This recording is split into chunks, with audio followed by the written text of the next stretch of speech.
The Big Bow Mystery by Israel Zangwill. Chapter 1. On a memorable morning of early December, London opened its eyes on a frigid grey mist. There are mornings when King Fog masses his molecules of carbon in serried squadrons in the city, while he scatters them tenuously in the suburbs, so that your morning train may bear you from twilight to darkness.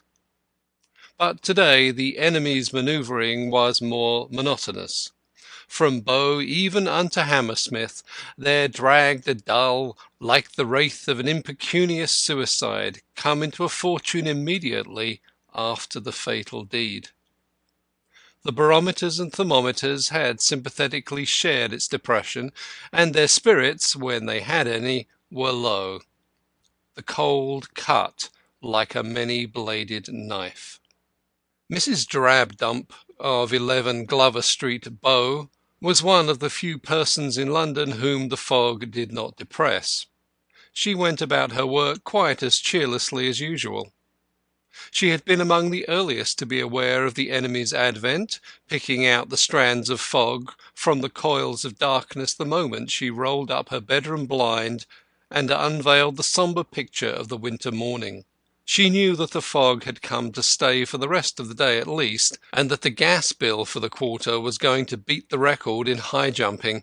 She also knew that this was because she had allowed her new gentleman lodger, Mr. Arthur Constant, to pay a fixed sum of £1 a week for gas, instead of charging him a proportion of the actual amount for the whole house.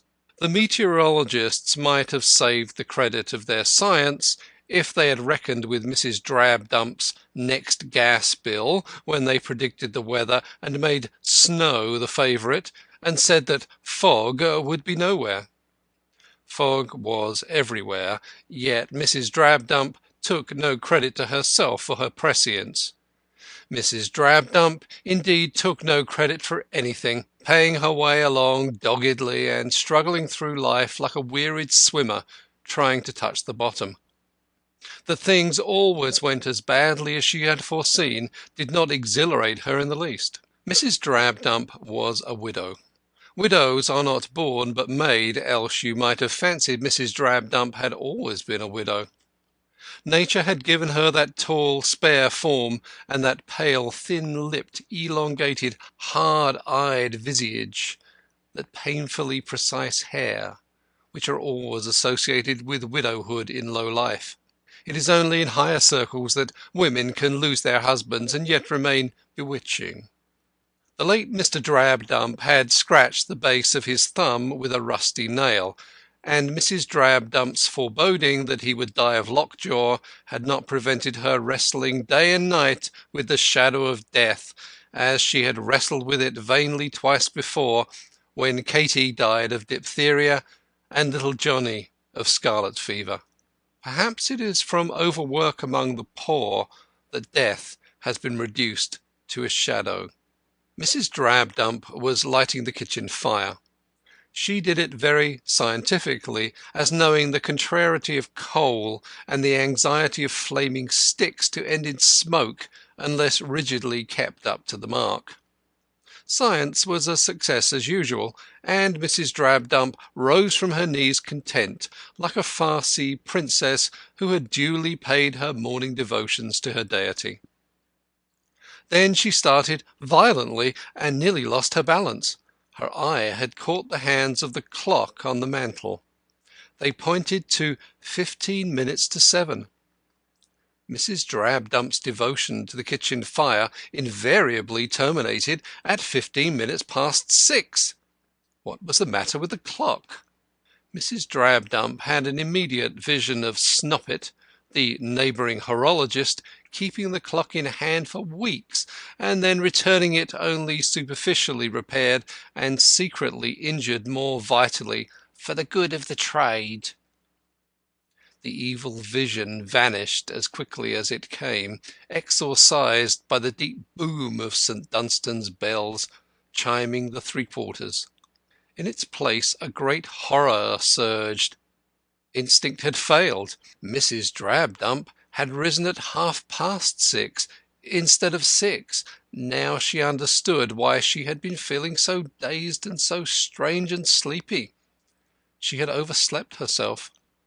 Chagrined and puzzled, she hastily set the kettle over the crackling coal, discovering a second later that she had overslept herself because Mr. Constant wished to be woke 3/4 of an hour earlier than usual, to have his breakfast at 7, having to speak at an early meeting of discontented tram-men. She ran at once, candle in hand, to his bedroom. It was upstairs. All upstairs was Arthur Constant's domain, for it consisted of but 2 mutually independent rooms. Mrs. Drabdump knocked viciously at the door of the one he used for a bedroom, crying, "7 o'clock, sir. You'll be late, sir. You must get up at once." The usual slumberous "all right" was not forthcoming. But as she herself had varied her morning salute, her ear was less expectant of the echo. She went downstairs, with no foreboding save that the kettle would come off second best in the race between its boiling and the lodger's dressing.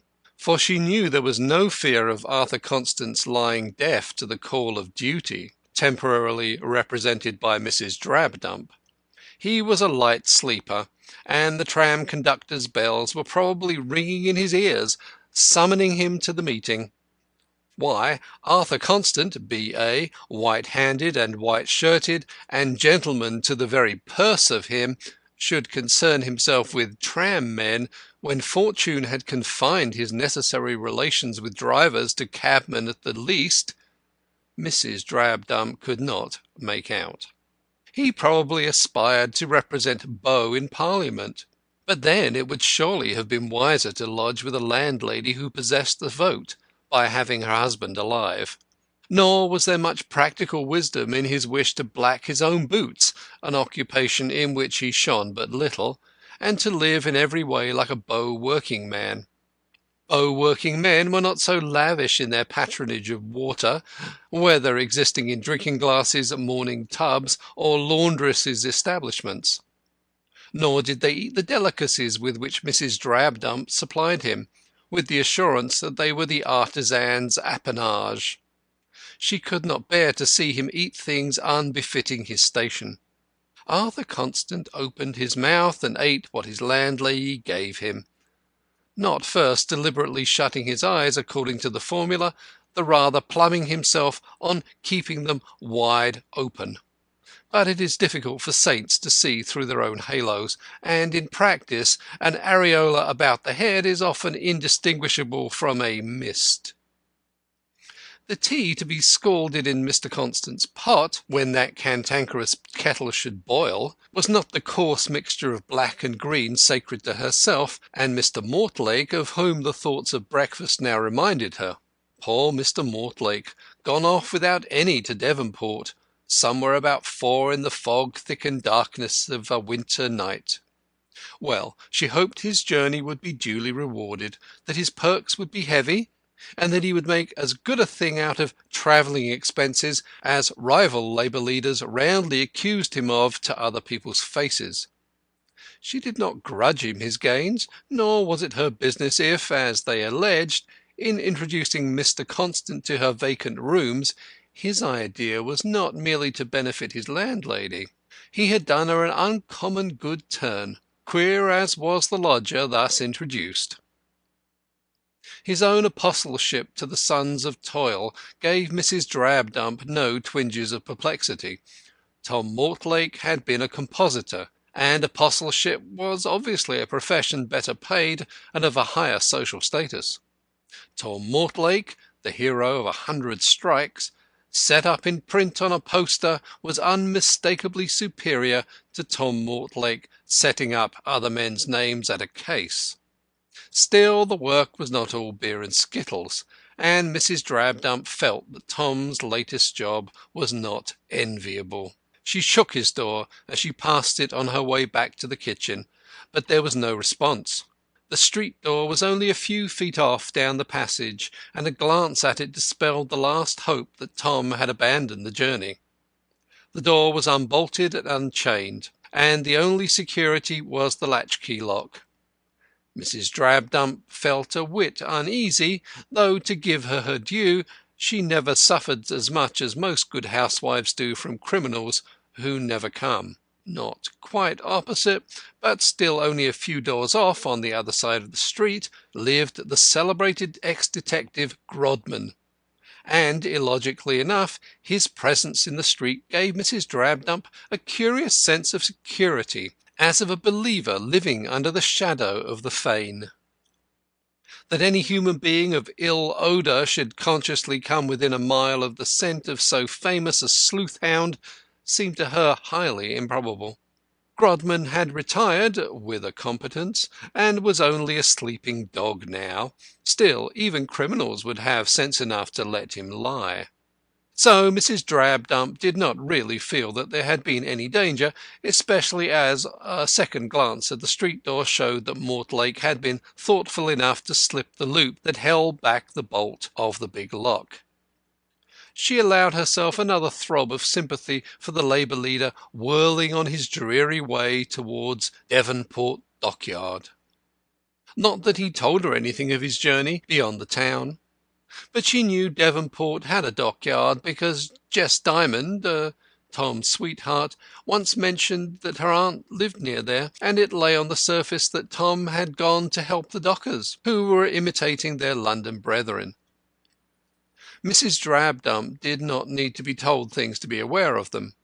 She went back to prepare Mr. Constant's superfine tea, vaguely wondering why people were so discontented nowadays. But when she brought up the tea and the toast and the eggs to Mr. Constant's sitting-room, which adjoined his bedroom, though without communicating with it, Mr. Constant was not sitting in it. She lit the gas and laid the cloth. Then she returned to the landing, and beat at the bedroom door with an imperative palm. Silence alone answered her. She called him by name, and told him the hour, but hers was the only voice she heard, and it sounded strangely to her in the shadows of the staircase. Then muttering, "Poor gentleman, he had the toothache last night, and perhaps he's only just got a wink of sleep. Pity to disturb him for the sake of them grizzling conductors. I'll let him sleep his usual time." She bore the teapot downstairs with a mournful, almost poetic consciousness that soft-boiled eggs, like love, must grow cold. 7:30 came, and she knocked again, but Constant slept on. His letters, always a strange assortment, arrived at 8, and a telegram came soon after. Mrs. Drabdump rattled his door, shouted, and at last put the wire under it. Her heart was beating fast enough now, though there seemed to be a cold, clammy snake curling around it. She went downstairs again and turned the handle of Mortlake's room, and went in without knowing why. The coverlet of the bed showed that the occupant had only laid down in his clothes, as if fearing to miss the early train. She had not for a moment expected to find him in the room, yet somehow the consciousness that she was alone in the house with the sleeping Constant seemed to flash for the first time upon her, and the clammy snake tightened its folds around her heart. She opened the street door, and her eye wandered nervously up and down. It was 8:30. The little street stretched cold and still in the grey mist, blinking bleary eyes at either end where the street lamps smouldered on. No one was visible for the moment, though smoke was rising from many of the chimneys to greet its sister mist. At the house of the detective across the way the blinds were still down and the shutters up. Yet the familiar prosaic aspect of the street calmed her. The bleak air set her coughing. She slammed the door to, and returned to the kitchen to make fresh tea for Constant, who could only be in a deep sleep. But the canister trembled in her grasp. She did not know whether she dropped it or threw it down, but there was nothing in the hand that battered again a moment later at the bedroom door. No sound within answered the clamour without. She rained blow upon blow in a sort of spasm of frenzy, scarce remembering that her object was merely to wake her lodger. and almost staving in the lower panels with her kicks. Then she turned the handle and tried to open the door, but it was locked. The resistance recalled her to herself. She had a moment of shocked decency at the thought that she had been about to enter Constance's bedroom. Then the terror came over her afresh. She felt that she was alone in the house with a corpse. She sank to the floor, cowering, with difficulty stifling a desire to scream.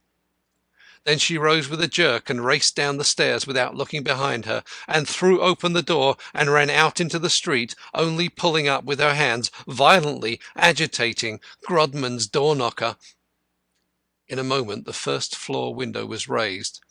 The little house was of the same pattern as her own, and Grodman's full, fleshy face loomed through the fog in sleepy irritation from under a nightcap. Despite its scowl, the ex-detective's face dawned upon her like the sun upon an occupant of the haunted chamber. "What in the devil's the matter?" he growled. Grodman was not an early bird, now that he had no worms to catch. He could afford to despise proverbs now, for the house in which he lived was his, and he lived in it because several other houses in the street were also his, and it is well for the landlord to be about his own estate in Bow, where poachers often shoot the moon.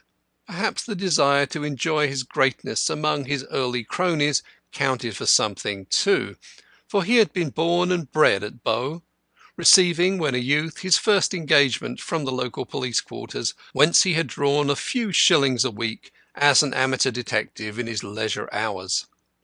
Grodman was still a bachelor. In the celestial matrimonial bureau a partner might have been selected for him, but he had never been able to discover her. It was his one failure as a detective. He was a self-sufficing person who preferred a gas stove to a domestic, but in deference to Glover Street opinion he admitted a female factotum between 10 a.m. and 10 p.m., and equally in deference to Glover Street opinion excluded her between 10 p.m. and 10 a.m. "I want you to come across at once," Mrs. Drabdump gasped. "Something has happened to Mr. Constant." "What? Not bludgeoned by the police at the meeting this morning, I hope?"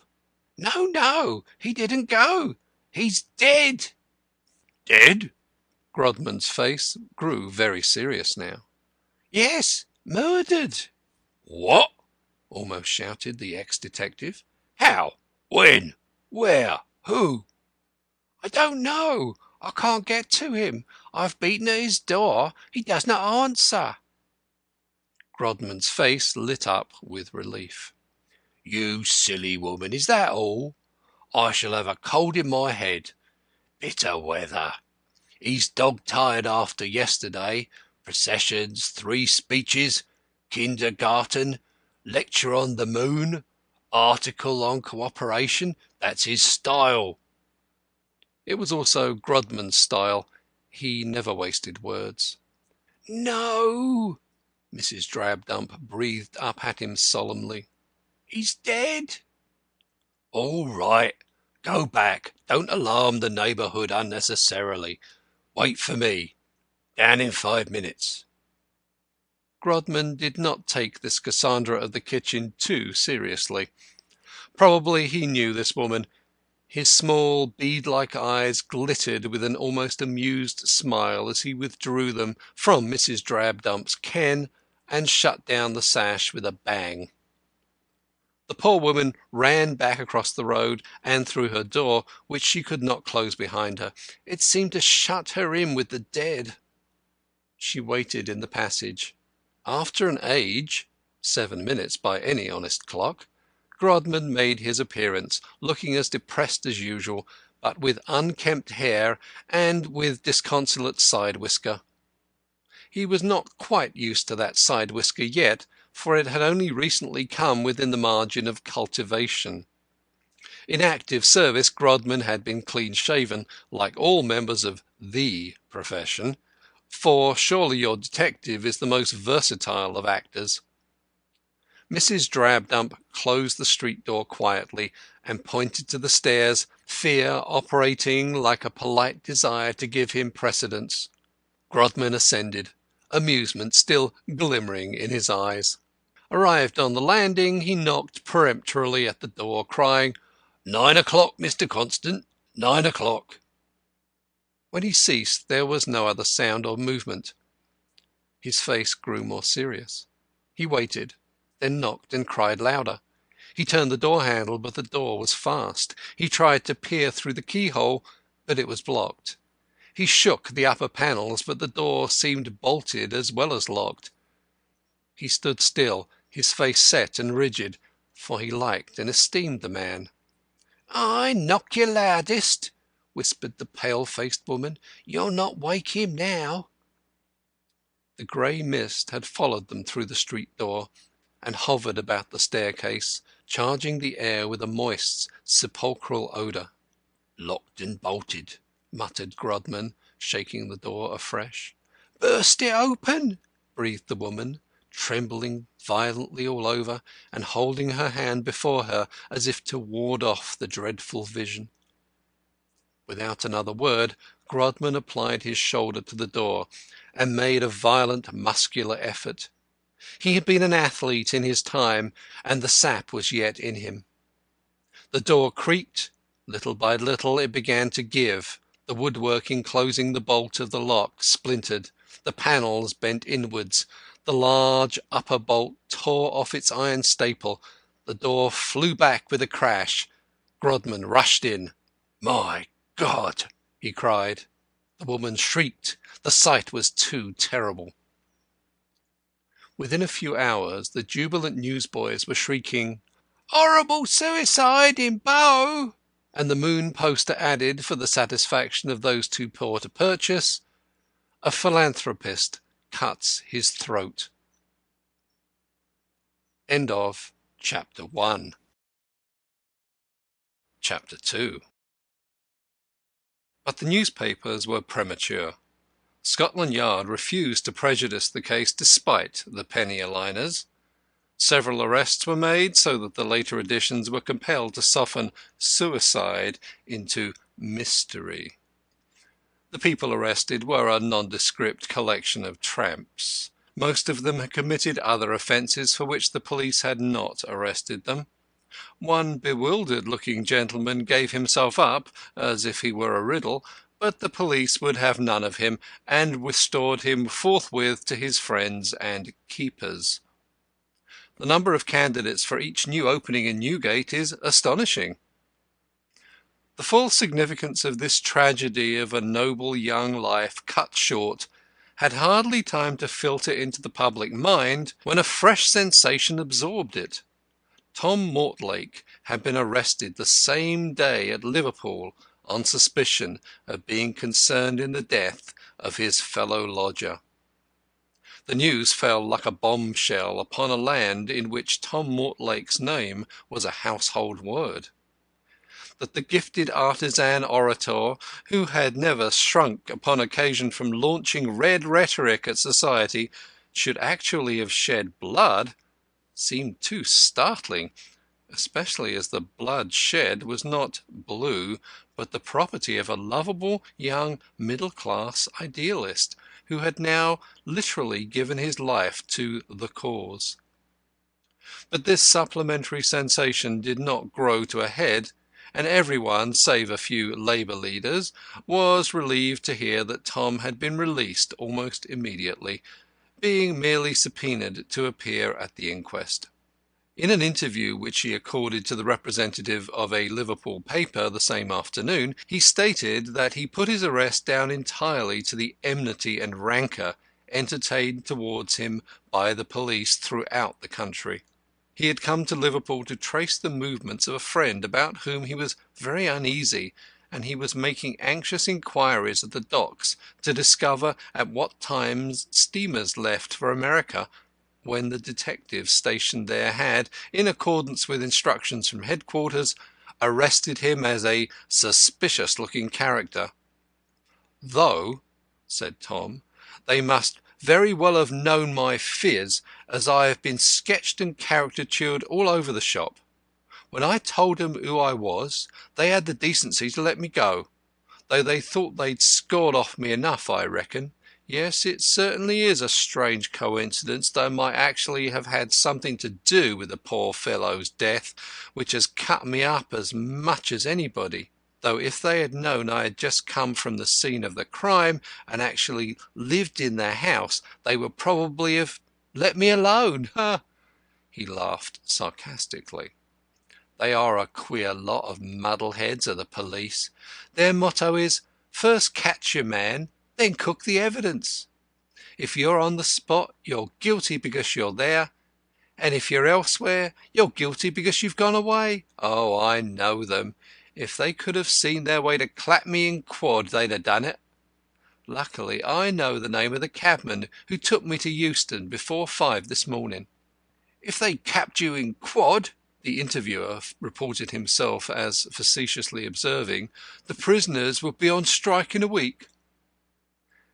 Yes, but there would be so many blacklegs ready to take their places, Mortlegg flashed back, that I'm afraid it'd be no go.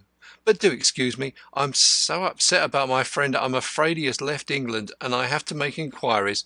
And now there's the poor Constant gone. Horrible, horrible. And I'm due in London at the inquest. I really must run away. Goodbye. Tell your readers it's all a police grudge. One last word, Mr. Mortlake, if you please. Is it true you were billed to preside at a great meeting of clerks at St. James's Hall between 1 and 2 today to protest against the German invasion? Phew, so I was. But the beggars arrested me just before 1 when I was going to wire, and then the news of poor Constant's end drove it out of my head. What a nuisance! Lord, what troubles do come together! Well, good-bye. Send me a copy of the paper. Tom Mortlake's evidence at the inquest added little beyond this to the public knowledge of his movements on the morning of the mystery. The cabman who drove him to Euston had written indignantly to the papers to say that he picked up his celebrated fare at Bow railway station at about 4:30 a.m., and the arrest was a deliberate insult to democracy, and he offered to make an affidavit to that effect, leaving it dubious to which effect. But Scotland Yard betrayed no itch for the affidavit in question, and number 2138 subsided again into the obscurity of his rank. Mortlake, whose face was very pale below the black mane brushed from his fine forehead, gave his evidence in low, sympathetic tones. He had known the deceased for over a year, coming constantly across him in their common political and social work, and had found him the furnished rooms for him in Glover Street at his own request, just as being to let when Constant resolved to leave his rooms at Oxford House in Bethnal Green, and to share the actual life of the people. The locality suited the deceased as being near the People's Palace. He respected and admired the deceased, whose genuine goodness had won all hearts. The deceased was an untiring worker, never grumbled, was always in fair spirits, regarded his life and wealth as a sacred trust to be used for the benefit of humanity. He had last seen him at 9:15 p.m. on the day preceding his death. He, the witness, had received a letter by the last post which made him uneasy about a friend. He went up to consult deceased about it. Deceased was evidently suffering from toothache, and was fixing a piece of cotton wool in a hollow tooth, but he did not complain. Deceased seemed rather upset by the news he brought, and they both discussed it rather excitedly. Juryman: Did the news concern him? Mortlake: Only impersonally. He knew my friend and was keenly sympathetic when one was in trouble. Coroner: Could you show the jury the letter you received? Mortlake: I have mislaid it, and I can't make out where it has got to. If you, sir, think it relevant or essential, I will state what the trouble was. Coroner: Was the toothache very violent? Mortlake: I cannot tell. I think not, though he told me it had disturbed his rest the night before. Coroner: What time did you leave him? Mortlake. About 20 to 10. Coroner. And what did you do then? Mortlake.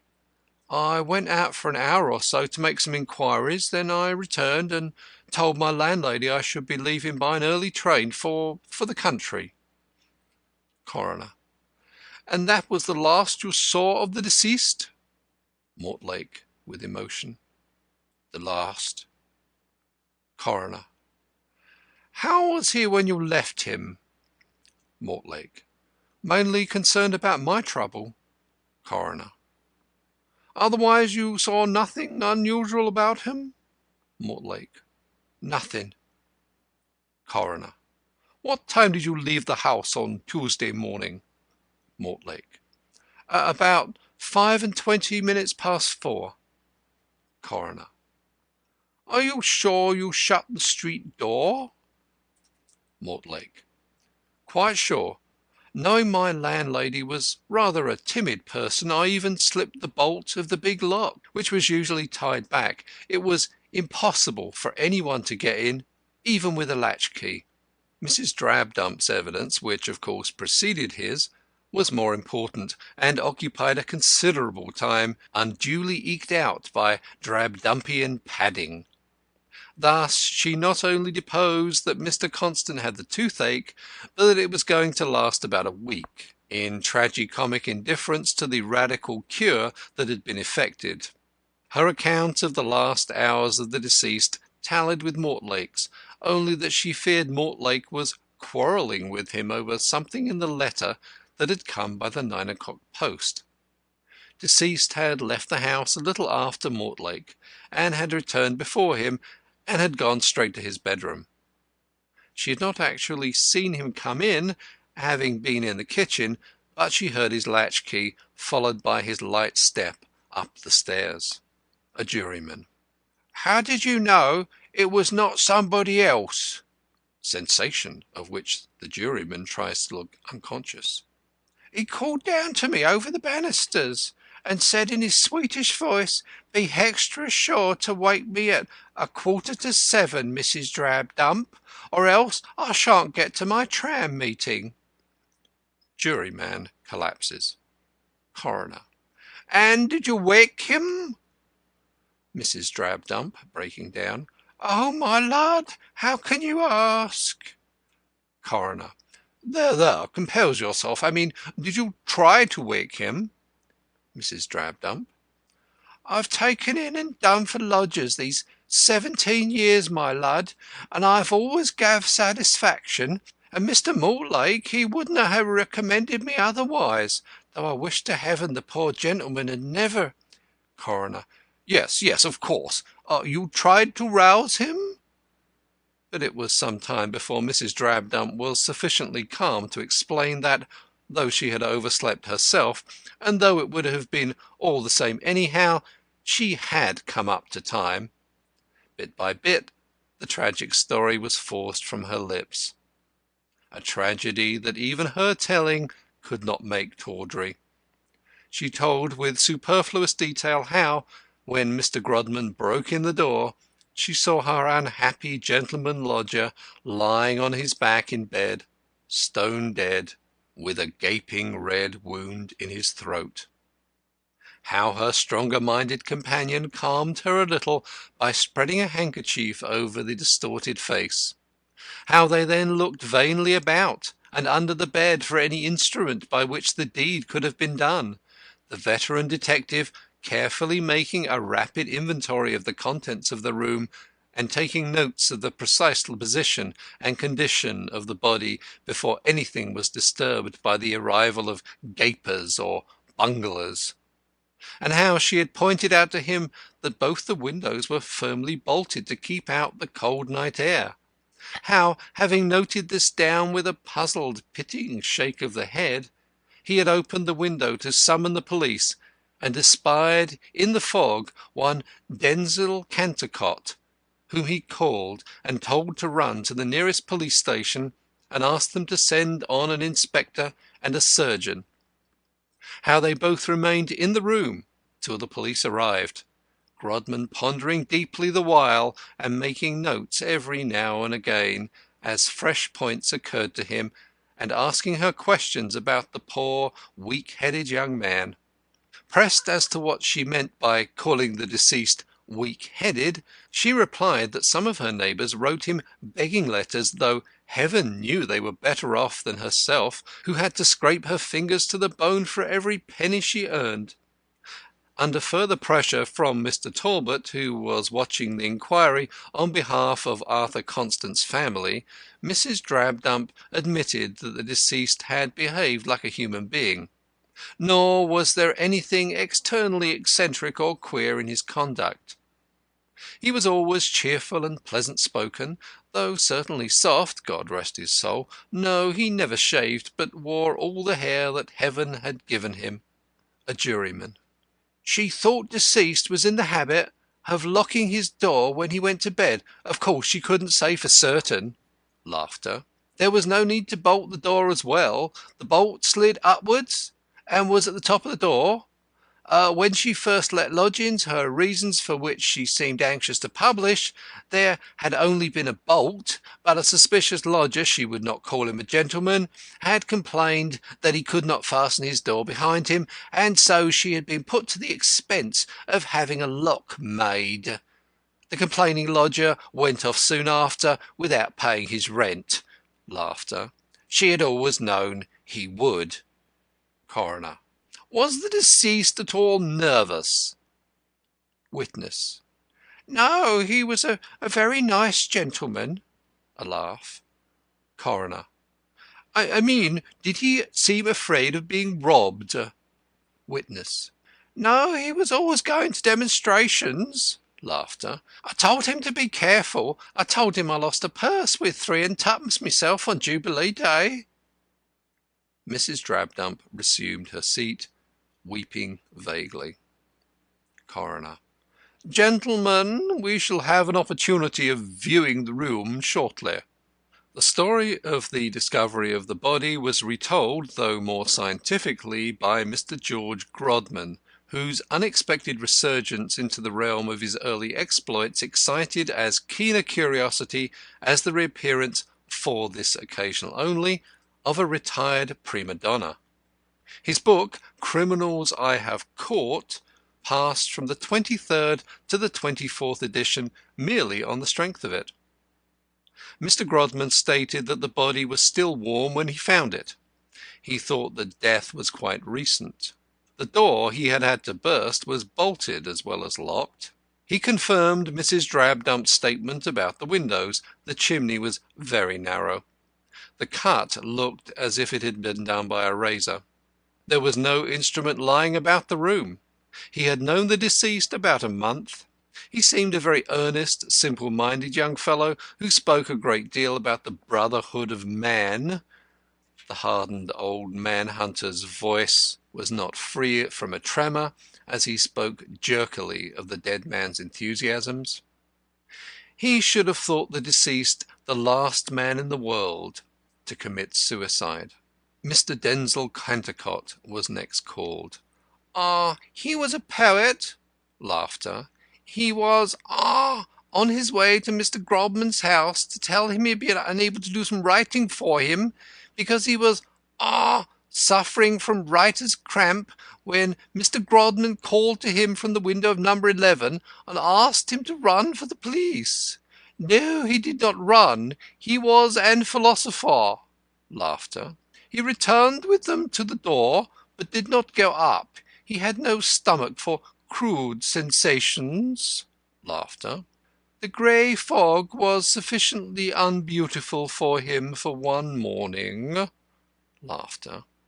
Inspector Howlett said, About 4:45 on the morning of Tuesday, 4th December, from information received, he went with Sergeant Runnymede and Mr. Robinson to 11 Glover Street, Bow, and there found the dead body of a young man lying on his back with his throat cut.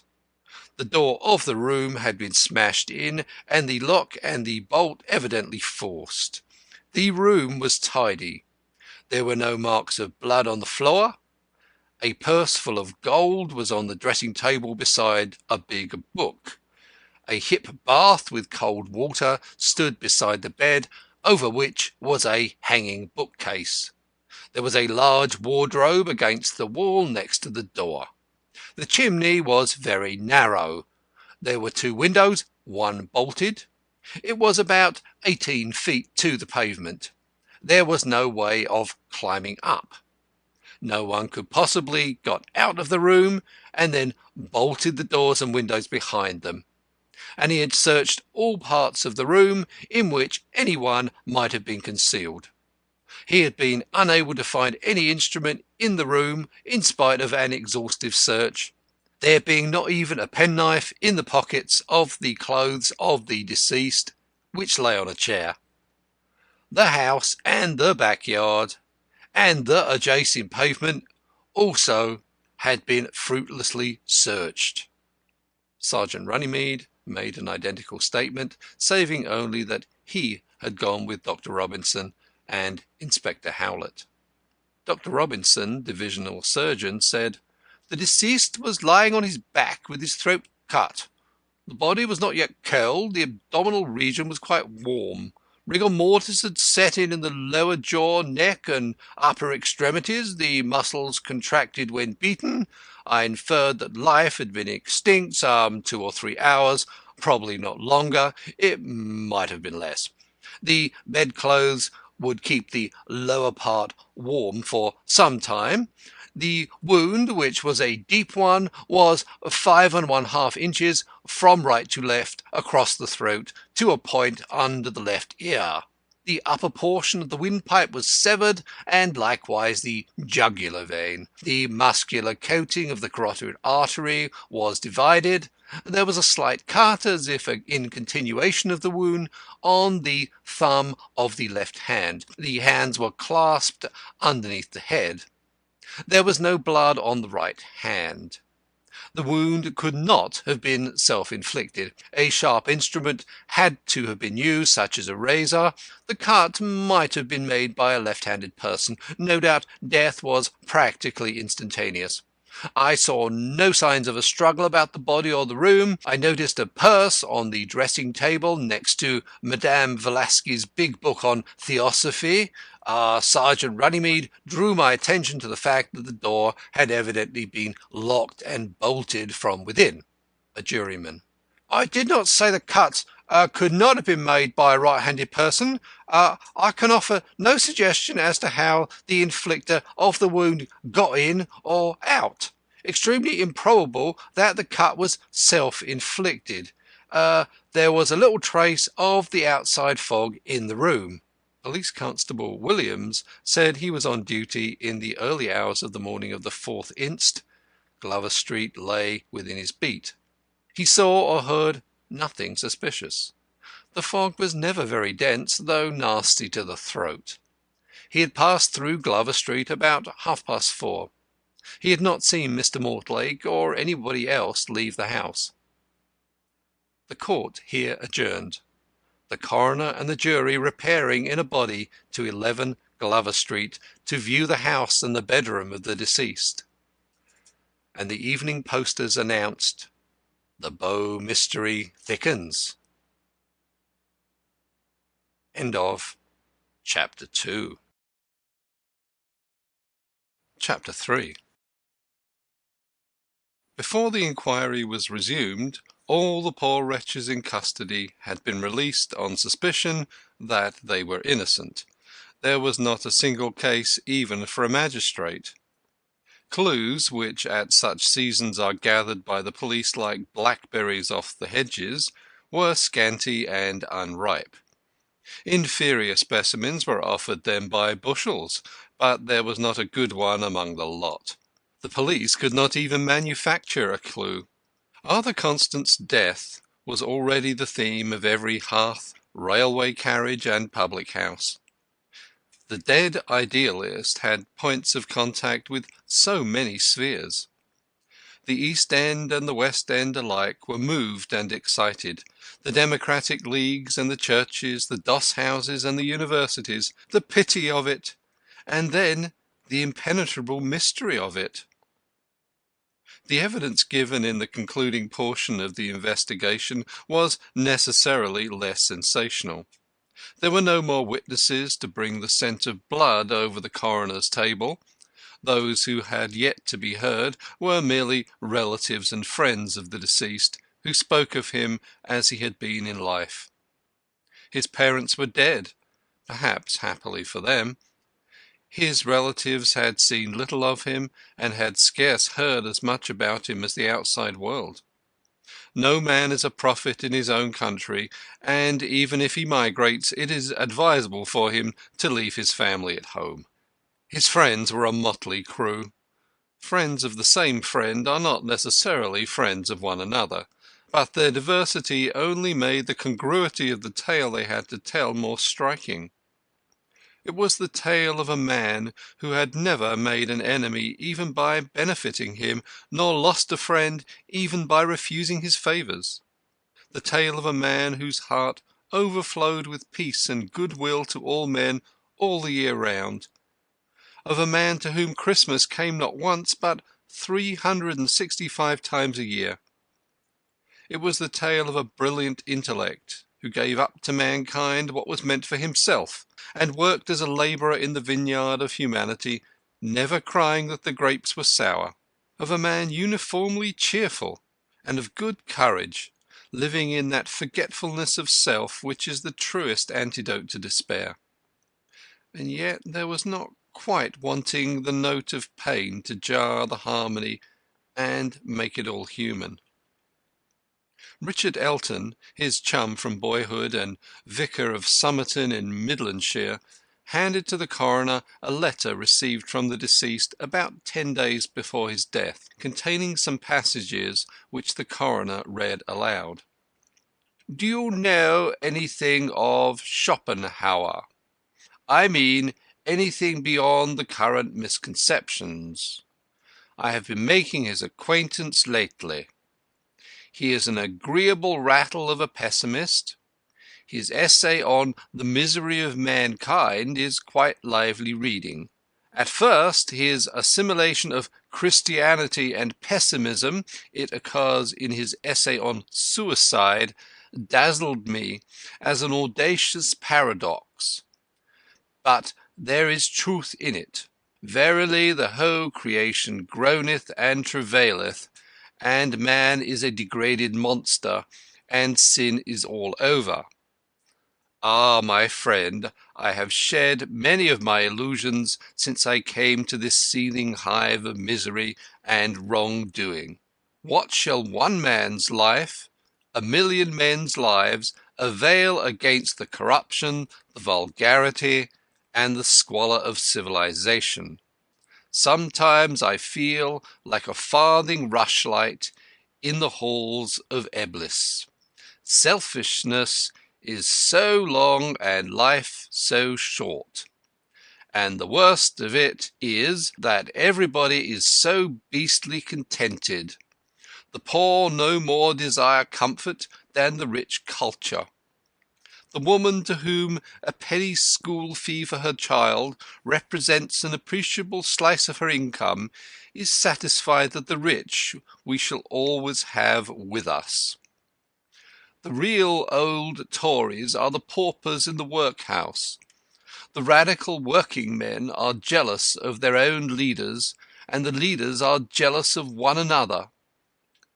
Schopenhauer must have organized the Labour Party in his salad days, and yet one can't help feeling that he committed suicide as a philosopher by not committing it as a man. He claims kinship with Buddha too, though esoteric Buddhism at least seems spheres removed from the philosophy of the will and the idea. What a wonderful woman Madame Blavatsky must be! I can't say I follow her, for she is up in the clouds nearly all the time, and I haven't as yet developed an astral body. Shall I send you on her book? It is fascinating. I am becoming quite a fluent orator. One soon gets into the way of it. The horrible thing is that you catch yourself saying things to lead up to cheers instead of sticking to the plain realities of the business. Lucy is still doing the galleries in Italy. It used to pain me sometimes to think of my darling's happiness when I came across a flat-chested factory girl. Now I feel her happiness is as important as a factory girl's. Lucy, the witness explained, was Lucy Brent, the betrothed of the deceased. The poor girl had been telegraphed for and had started for England. The witness stated that the outburst of despondency in this letter was almost a solitary one, most of the letters in his possession being bright, buoyant, and hopeful. Even this letter ended with a humorous statement of the writer's manifold plans and projects for the new year. The deceased was a good churchman. Coroner: was there any private trouble in his own life to account for the temporary despondency? Witness: not so far as I am aware. His financial position was exceptionally favourable. Coroner: there had been no quarrel with Miss Brent? Witness: I have the best authority for saying that no shadow of difference had ever come between them. Coroner: was the deceased left-handed? Witness: certainly not. He was not even an ambidexter. A juryman: isn't Schopenhauer one of those infidel writers published by the Free Thought Publication Society? Witness: I do not know who publishes his books. Juryman: a small grocer and big raw-boned Scotchman rejoicing in the name of Sandy Sanderson and the dignities of deaconry and membership of the committee of the Bow Conservative Association. No equivocation, sir. Is he not a secularist who has lectured at the Hall of Science? Witness: no, he is a foreign writer. Mr. Sanderson was heard to thank heaven for this small mercy. Who believes that life is not worth living. Juryman: were you not shocked to find the friend of a minister reading such impure literature? Witness: the deceased read everything. Schopenhauer is the author of a system of philosophy, and not what you seem to imagine. Perhaps you would like to inspect the book. Laughter. Juryman: I wouldn't touch it with a pitchfork. Such books should be burnt. And this Madame Blavatsky's book, what is that? Is that also philosophy? Witness: no, it's theosophy. Laughter. Mr. Alan Smith, secretary of the Trammen's Union, stated that he had had an interview with the deceased on the day before his death, when he, the deceased, spoke hopefully of the prospects of the movement and wrote him out a cheque for 10 guineas for his union. Deceased promised to speak at a meeting called for 7:15 a.m. the next day. Mr. Edward Wimp, of the Scotland Yard Detective Department, said that the letters and papers of the deceased threw no light upon the manner of his death, and that they would be handed back to the family. His department had not formed any theory on the subject. The coroner proceeded to sum up the evidence. We have to deal, gentlemen, he said, with a most incomprehensible and mysterious case, the details of which are yet astonishingly simple. On the morning of Tuesday, the 4th inst., Mrs. Drabdump, a worthy, hard-working widow who lets lodgings at 11 Glover Street, Bow, was unable to arouse the deceased, who occupied the entire upper floor of the house. Becoming alarmed, she went across to fetch Mr. George Grodman, a gentleman known to us all by reputation, and to whose clear and scientific evidence we are much indebted, and got him to batter in the door. They'd found the deceased lying back in bed with a deep wound in his throat. Life had only recently become extinct. There was no trace of any instrument by which the cut could have been effected. There was no trace of any person who could have effected the cut. No person could apparently have got in or out. The medical evidence goes to show that the deceased could not have inflicted the wound himself. And yet, gentlemen, there are, in the nature of things, two, and only two, alternative explanations of his death. Either the wound was inflicted by his own hand, or it was inflicted by another's. I shall take each of these possibilities separately. First, did the deceased commit suicide? The medical evidence says deceased was lying with his hands clasped behind his head. Now, the wound was made from right to left, and terminated by a cut on the left thumb. If the deceased had made it, he would have had to do it with his right hand, while his left hand remained under his head, a most peculiar and unnatural position to assume. Moreover, in making a cut with the right hand, one would naturally move the hand from left to right. It's unlikely that the deceased would move his right hand so awkwardly and unnaturally, unless, of course, his object was to baffle suspicion. Another point is that, on this hypothesis, the deceased would have had to replace his right hand beneath his head. But Dr. Robinson believes that death was instantaneous. If so, deceased could have had no time to pose so neatly. It is just possible the cut was made with the left hand, but then the deceased was right-handed. The absence of any signs of a possible weapon undoubtedly goes to corroborate the medical evidence. The police have made an exhaustive search of all places where the razor or other weapon or instrument might have had any possibility have been concealed, including the bedclothes, the mattress, the pillow, and the street into which it might have been dropped. But all theories involving the wilful concealment of the fatal instrument have to reckon with the fact or probability that the death was instantaneous, also with the fact that there was no blood about the floor.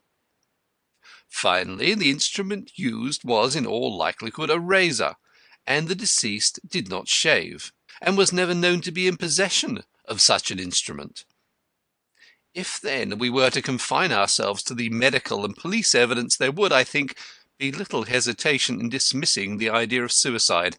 Nevertheless, it is well to forget the physical aspect of the case for a moment, and to apply our minds to an unprejudiced inquiry into the mental aspect of it. Was there any reason why the deceased should wish to take his own life? He was young, wealthy, and popular, loving and loved. Life stretched fair before him. He had no vices. Plain living, high thinking, and noble doing were the three guiding stars of his life. If he had had ambition, an illustrious public career was within his reach. He was an orator of no mean power, a brilliant and industrious man. His outlook was always on the future.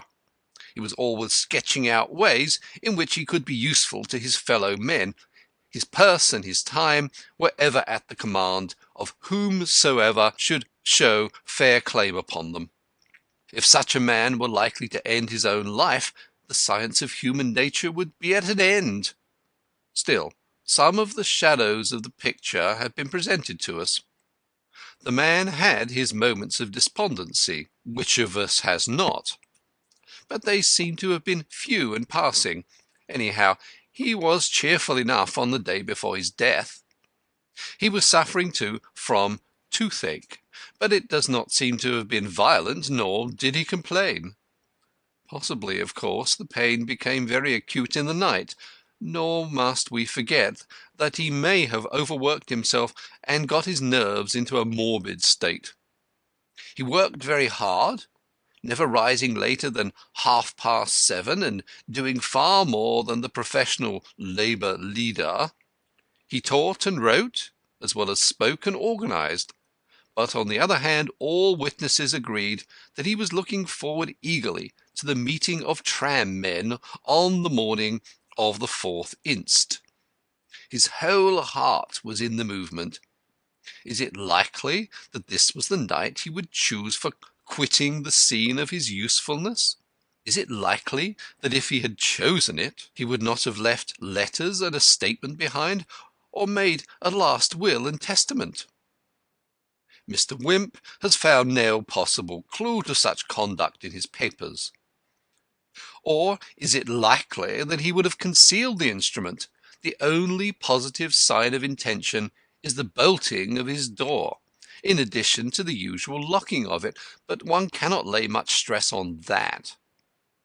Regarding the mental aspects alone, the balance is largely against suicide. Looking at the physical aspects, suicide is well nigh impossible. Putting the two together, the case against suicide is all but mathematically complete.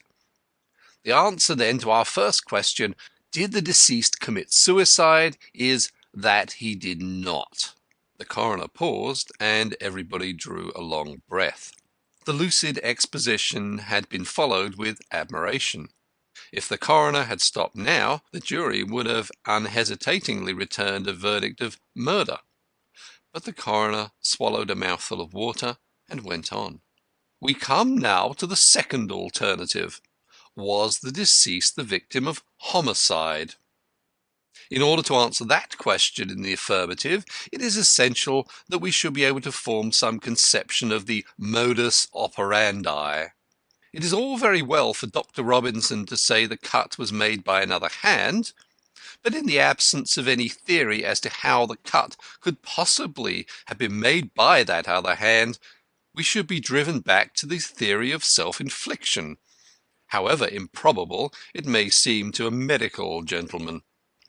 Now, what are the facts? When Mrs. Drabdump and Mr. Grodman found the body, it was yet warm, and Mr. Grodman, a witness fortunately qualified by special experience, states that the death had been quite recent.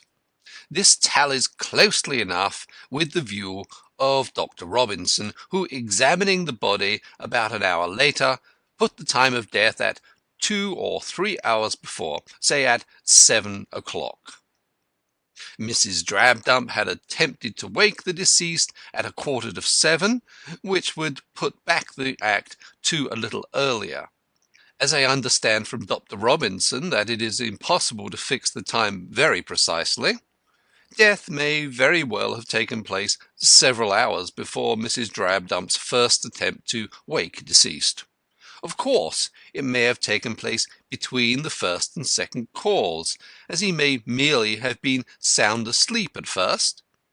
It may also not impossibly have taken place considerably earlier than the first call, for all the physical data seem to prove. Nevertheless, on the whole, I think we shall least likely to err if we assume the time of death to be 6:30. Gentlemen, let us picture to ourselves number 11 Glover Street at 6:30. We have seen the house. We know exactly how it is constructed. On the ground floor, a front room tenanted by Mr. Mortlake, with 2 windows giving on the street, both securely bolted, a back room occupied by the landlady, and a kitchen. Mrs. Drabdump did not leave her bedroom till 6:30, so we may be sure all the various doors and windows have not yet been unfastened, while the season of the year is a guarantee that nothing had been left open. The front door, through which Mr. Mortlake has gone out before 4:30, is guarded by the latchkey lock and the big lock. On the upper floor are 2 rooms, a front room used by deceased for a bedroom, and a back room which he used as a sitting room. The back room has been left open with the key inside, but the window is fastened. The door of the front room is not only locked, but bolted. We have seen the splintered mortice and the staple of the upper bolt violently forced from the woodwork and resting on the pin. The windows are bolted, the fasteners being firmly fixed in the catches.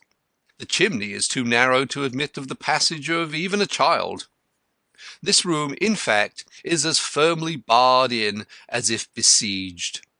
It has no communication with any other part of the house. It is as absolutely self-centred and isolated as if it were a fort in the sea or a log hut in the forest. Even if any strange person is in the house, nay, in the very sitting-room of the deceased, he cannot get into the bedroom, for the house is one built for the poor, with no communication between the different rooms, so that separate families, if need be, may inhabit each. Now, however, let us grant that some person has achieved the miracle of getting into the front room, first floor, 18 feet from the ground. At 6:30 or thereabouts, he cuts the throat of the sleeping occupant. How is he then to get out without attracting the attention of the now roused landlady? But let us concede him that miracle too. How is he to go away and yet leave the doors and windows locked and bolted from within? This is a degree of miracle at which my credulity must draw the line. No, the room had been closed all night.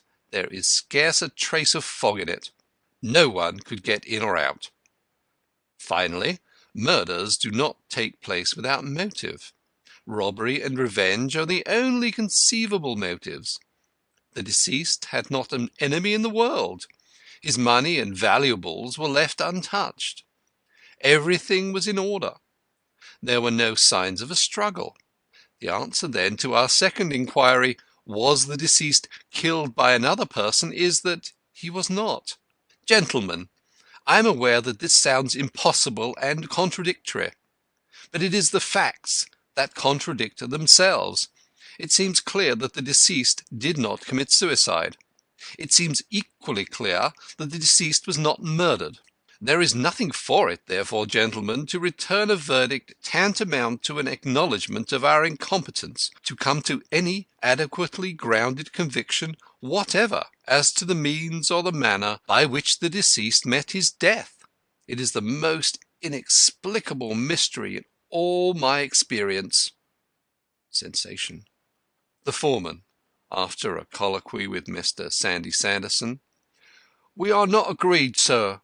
One of the jurors insists on a verdict of death from visitation by the act of God. End of Chapter 3. Chapter 4. But Sandy Sanderson's burning solicitude to fix the crime flickered out in the face of opposition, and in the end he bowed his head to the inevitable open verdict. Then the floodgates of Inkland were opened, and the deluge pattered for 9 days on the deaf coffin where the poor idealist mouldered. The tongues of the press were loosened, and the leader writers revelled in recapitulating the circumstances of the Big Bow mystery, though they could contribute nothing but adjectives to the solution. The papers teemed with letters. It was a kind of Indian summer of the silly season, but the editors could not keep them out, nor cared to. The mystery was the one topic of conversation everywhere. It was on the carpet and the bare boards alike, in the kitchen and the drawing-room. It was discussed with science or stupidity, with aspirates or without. It came up for breakfast with the rolls, and was swept off the supper-table with the last crumbs. No. 11 Glover Street, Bow, remained for days a shrine of pilgrimage. The once sleepy little street buzzed from morning till night. From all parts of the town people came to stare up at the bedroom window and wonder with a foolish face of horror. The pavement was often blocked for hours altogether, and itinerant vendors of refreshment made it a new market centre, while vocalists hastened thither to sing the delectable ditty of the deed without having any voice in the matter. It was a pity the government did not erect a toll-gate at either end of the street, but chancellors of the exchequer rarely avail themselves of the more obvious expedients for paying the national debt. Finally, familiarity bred contempt, and the wits grew facetious at the expense of the mystery. Jokes on the subjects appeared even in the comic papers. To the proverb, "You must not say boo to a goose," one added, "or else she will explain you the mystery." The name of the gentleman who asked whether the Bow mystery was not arrowing should not be divulged. There was one more point in Dragonet's remark, that if he had been one of the unhappy jurymen, he should have been driven to suicide. A professional paradox monger pointed triumphantly to the somewhat similar situation in the Murder in the Rue Morgue, and said that nature had been plagiarizing again, like the monkey she was, and he recommended Poe's publishers to apply for an injunction. More seriously, Poe's solution was suggested by Constant Reader as an original idea. He thought that a small organ-grinder's monkey might have got down the chimney with its master's razor, and, after attempting to shave the occupant of the bed, have returned the way it came. This idea created considerable sensation, but a correspondent with a long train of letters draggling after his name pointed out that a monkey small enough to get down so narrow a flue would not be strong enough to inflict so deep a wound. This was disputed by a third writer, and the contest raged so keenly about the power of a monkey's muscles that it was almost taken for granted that a monkey was the guilty party. The bubble was pricked by the pen of Common Sense, who laconically remarked that no traces of soot or blood had been discovered on the floor, or on the nightshirt, or on the counterpane. The Lancet's leader on the mystery was awaited with interest. It said, "We cannot join in the praises that have been showered upon the coroner's summing up. It shows again the evils resulting from having coroners who are not medical men. He seems to have appreciated but inadequately the significance of the medical evidence. He should certainly have directed the jury to return a verdict of murder on that. What was it to do with him that he could see no way by which the wound could have been inflicted by an outside agency? It was for the police to find out how that was done. Enough that it was impossible for the young man to have inflicted such a wound, and then have the strength and will-power enough to hide the instrument and to remove perfectly every trace of his having left the bed for the purpose." It is impossible to enumerate all the theories propounded by the amateur detectives, while Scotland Yard religiously held its tongue. Ultimately, the interest in the subject became confined to a few papers which had received the best letters. Those papers that couldn't get interesting letters stopped the correspondence and sneered at the sensationalism of those that could. Among the mass of fantasy there were not a few notable solutions which failed brilliantly, like rockets posing as fixed stars. One was that in the obscurity of the fog the murderer had ascended the window of the bedroom by means of a ladder from the pavement. He had then with a diamond cut one of the panes away and effected an entry through the aperture. On leaving, he fixed in the pane of the glass again, or another which he had brought with him, and thus the room remained with its bolts and locks untouched. On its being pointed out that the panes were too small, a third correspondent showed that that didn't matter, as it was only necessary to insert a hand and undo the fastening, when the entire window could be opened, the process being reversed by the murderer on leaving. This pretty edifice of glass was smashed by a glazier, who wrote to say that a pane could hardly be fixed in from only one side of a window frame, that it would fall out when touched, and that in any case the wet putty would not have escaped detection. A door panel sliced out and replaced was also put forward, and as many trapdoors and secret passages were ascribed to number 11 Glover Street as if it were a medieval castle. Another of these clever theories was that the murderer was in the room the whole time the police were there, hidden in the wardrobe, or that he had got behind the door when Grodman broke it open, so that he was not noticed in the excitement of discovery, and escaped with his weapon at the moment when Grodman and Mrs. Drabdump were examining the window fastenings, Scientific explanations were to hand to explain how the assassin locked and bolted the door behind him. Powerful magnets outside the door had been used to turn the key and push the bolt within. Murderers armed with magnets loomed on the popular imagination like a new microbe. There was only one defect in this ingenious theory: the thing could not be done. A physiologist recalled the conjurers who swallow swords by an anatomical peculiarity of the throat, and said that the deceased might have swallowed the weapon after cutting his own throat. This was too much for the police to swallow. As for the idea that the suicide had been effected with a penknife or its blade, or a bit of steel which had then got buried in the wound, not even the quotation of Shelley's line, "Make such a wound, the knife is lost in it," could secure it a moment's acceptance. The same reception was accorded to the idea that the cut had been made with a candlestick or other harmless necessary bedroom article constructed like a sword-stick. Theories of this sort caused a humorist to explain that the deceased had hidden the razor in his hollow tooth. Some kind friends of Messrs. Maskelyne and Cook suggested that they were the only persons who could have done the deed, as no one else could have got out of a locked cabinet.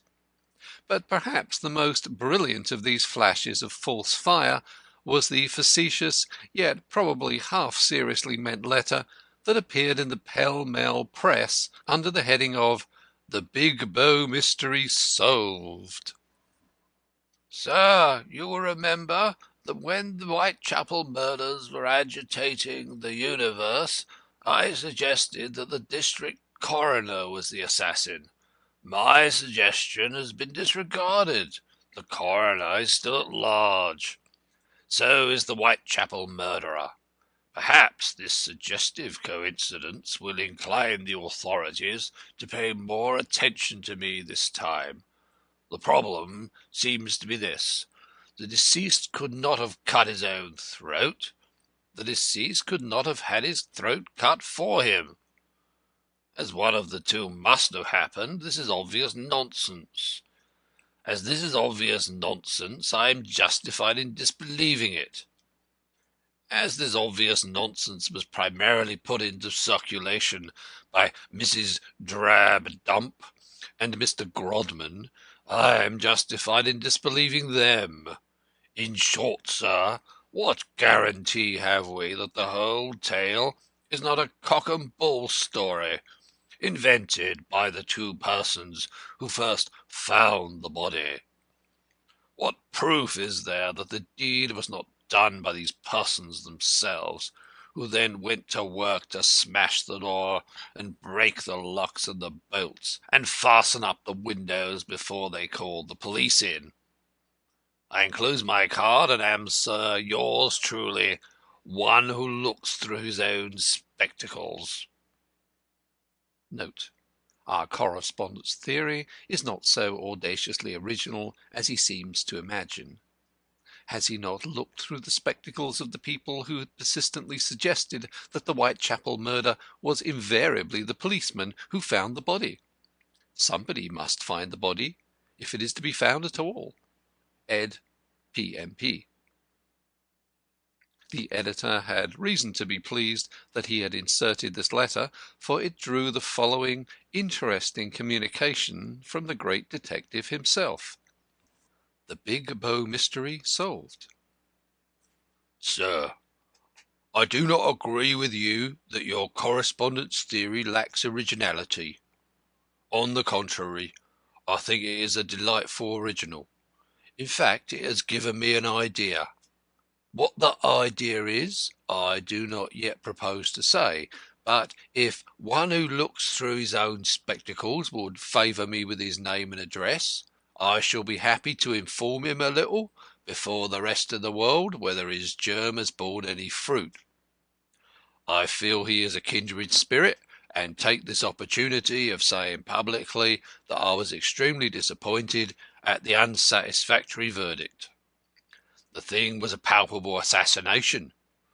An open verdict has a tendency to relax the exertions of Scotland Yard. I hope I shall not be accused of immodesty or of making personal reflections when I say that the department has had several notorious failures of late. It is not what it used to be. Crime is becoming impertinent. It no longer knows its place, so to speak. It throws down the gauntlet where once it used to cower in its fastnesses. I repeat, I make these remarks solely in the interests of law and order. I do not for one moment believe that Arthur Constant killed himself, and if Scotland Yard satisfies itself with that explanation, and turns on its other side and goes to sleep again, then, sir, one of the foulest and most horrible crimes of the century will forever go unpunished. My acquaintance with the unhappy victim was but recent.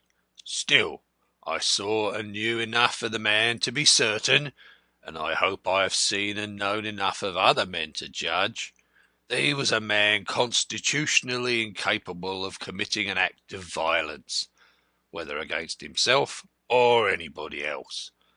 He would not hurt a fly, as the saying goes, and a man of that gentle stamp always lacks the active energy to lay hands on himself. He was a man to be esteemed in no common degree, and I feel proud to be able to say that he considered me a friend.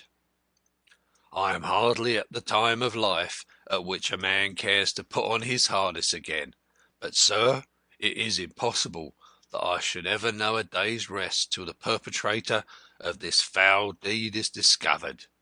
I have already put myself in communication with the family of the victim, who, I am pleased to say, have every confidence in me, and look to me to clear the name of their unhappy relative from the semi-imputation of suicide.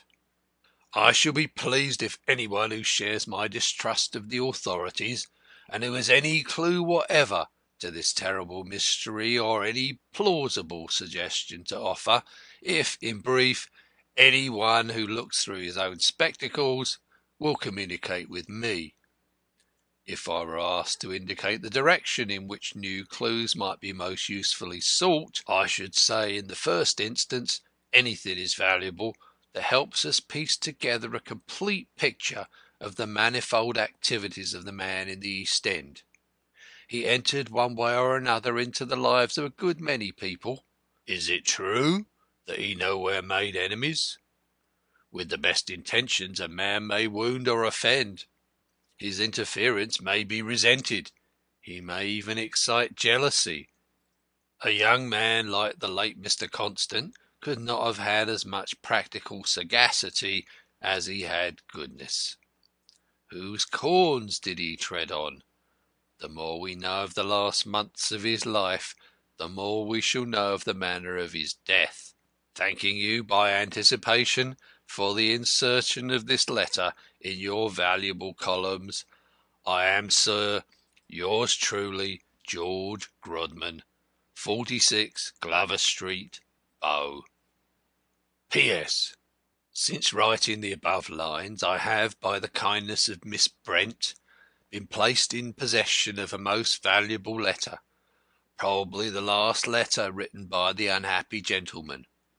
It is dated Monday, 3 December, on the very eve of the murder, and was addressed to her at Florence, and has now, after some delay, followed her back to London, where the sad news unexpectedly brought her. It is a letter couched, on the whole, in the most hopeful spirit, and speaks in details of his schemes. Of course, there are things in it not meant for the ears of the public, but there can be no harm in transcribing an important passage. You seem to have imbibed the idea that the East End is a kind of Golgotha, and this despite that the books out of which you probably got it are carefully labelled fiction. Lamb says somewhere that we think of the Dark Ages of literally without sunlight, and so I fancy, like you, dear, think of the East End as a mixture of mire, misery, and murder. How's that for alliteration? Why, within 5 minutes' walk of me there are the loveliest houses, with gardens back and front. inhabited by very fine people and furniture. Many of my university friends' mouths would water if they knew the income of some of these shopkeepers in the high road. The rich people about here may not be so fashionable as those in Kensington and Bayswater, but they are every bit as stupid and materialistic. I don't deny, Lucy, I do have my black moments, and I do sometimes pine to get away from all this to the lands of sun and lotus eating. But on the whole, I'm too busy even to dream of dreaming. My real black moments are when I doubt that I'm really doing any good. But yet, on the whole, my conscience or my self-conceit tells me that I am. If one cannot do much with the mass, there is at least the consolation of doing good to the individual. And after all, is it not enough to have been an influence for good over one or two human souls? There are quite fine characters hereabout, especially in the women.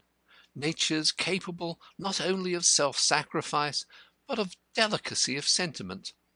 To have learned to know of such, to have been of service to one or two of such, is not that ample return? I could not get to St. James's Hall to hear your friend's symphony at the Henschel concert. I have been reading Madame Blavatsky's latest book, and am getting quite interested in occult philosophy. Unfortunately, I have to do all my reading in bed, and I don't find the book as soothing a soporific as most new books. For keeping one awake, I find theosophy as bad as toothache. Next, a subsequent letter to the Pall Mall Press, titled The Big Bow Mystery Solved. Sir, I wonder if anyone besides myself has been struck by the incredible bad taste of Mr. Grodman's letter in your last issue. That he, a former servant of the department, should publicly insult and run it down can only be charitably explained by the supposition that his judgment is failing him in his old age. In view of this letter, are the relatives of the deceased justified in entrusting him with any private documents? It is no doubt very good of him to avenge one whom he sees snobbishly anxious to claim as a friend. But all things considered, should not this letter have been headed "The Big Bow Mystery Shelved"? I enclose my card, and am, sir, your obedient servant, Scotland Yard. George Grodman read this letter with annoyance, and, crumpling up the paper, murmured scornfully, "Edward Wimp." End of Chapter 4. Chapter 5. "Yes, but what will become of the beautiful?" said Denzil Cantercot. "Hang the beautiful!" said Peter Crowle, as if he were on the committee of the Academy. "Give me the true." Denzil did nothing of the sort. He didn't happen to have it about him. Denzil Cantercot stood smoking a cigarette in his landlord's shop, and imparting an air of distinction and an agreeable aroma to the close, leathery atmosphere. Crowle cobbled away, talking to his tenant without raising his eyes. He was a small, big-headed, sallow, sad-eyed man, with a greasy apron. Denzil was wearing a heavy overcoat with a fur collar. He was never seen without it in public during the winter. In private he removed it and sat in his shirt-sleeves. Crowle was a thinker, or thought he was, which seems to involve original thinking anyway. His hair was thinning rapidly at the top, as if his brain was struggling to get as near as possible to the realities of things. He prided himself on having no fads. Few men are without some foible or hobby. Crowle felt almost lonely at times in his superiority. He was a vegetarian, a secularist, a blue ribbonite, a republican, and an anti-tobacconist. Meat was a fad. Drink was a fad. Religion was a fad. Monarchy was a fad. Tobacco was a fad. "A plain man like me," Crowle used to say, "can live without fads." A plain man was Crowle's catchword.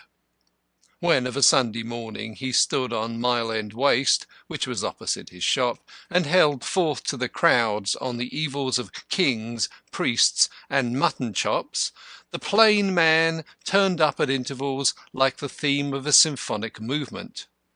"I'm only a plain man, and I want to know," was a phrase that sabred the spider webs of logical refinement and held them up scornfully on the point.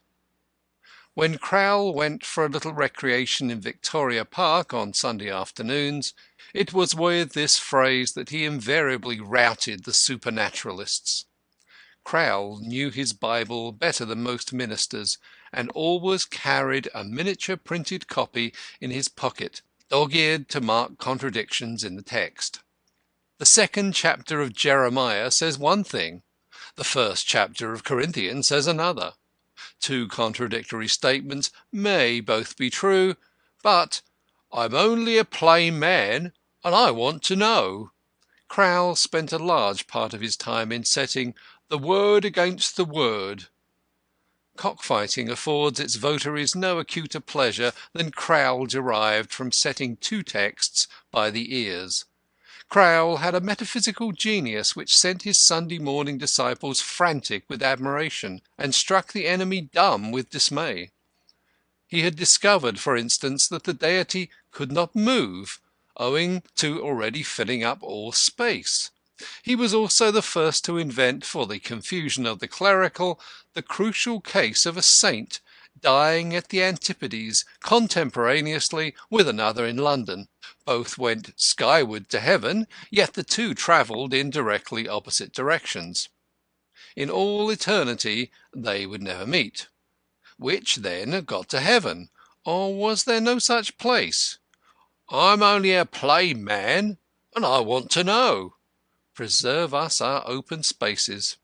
They exist to testify to the incurable interest of humanity in the unknown and the misunderstood. Even 'Arry is capable of 5 minutes' attention to speculative theology if 'Arriet isn't in a hurry. Peter Crowle was not sorry to have a lodger like Denzil Cantercot, who, though a man of parts and thus worth powder and shot, was so hopelessly wrong on all subjects under the sun. In only one point did Peter Crowle agree with Denzil Cantercot. He admired Denzil Cantercot secretly.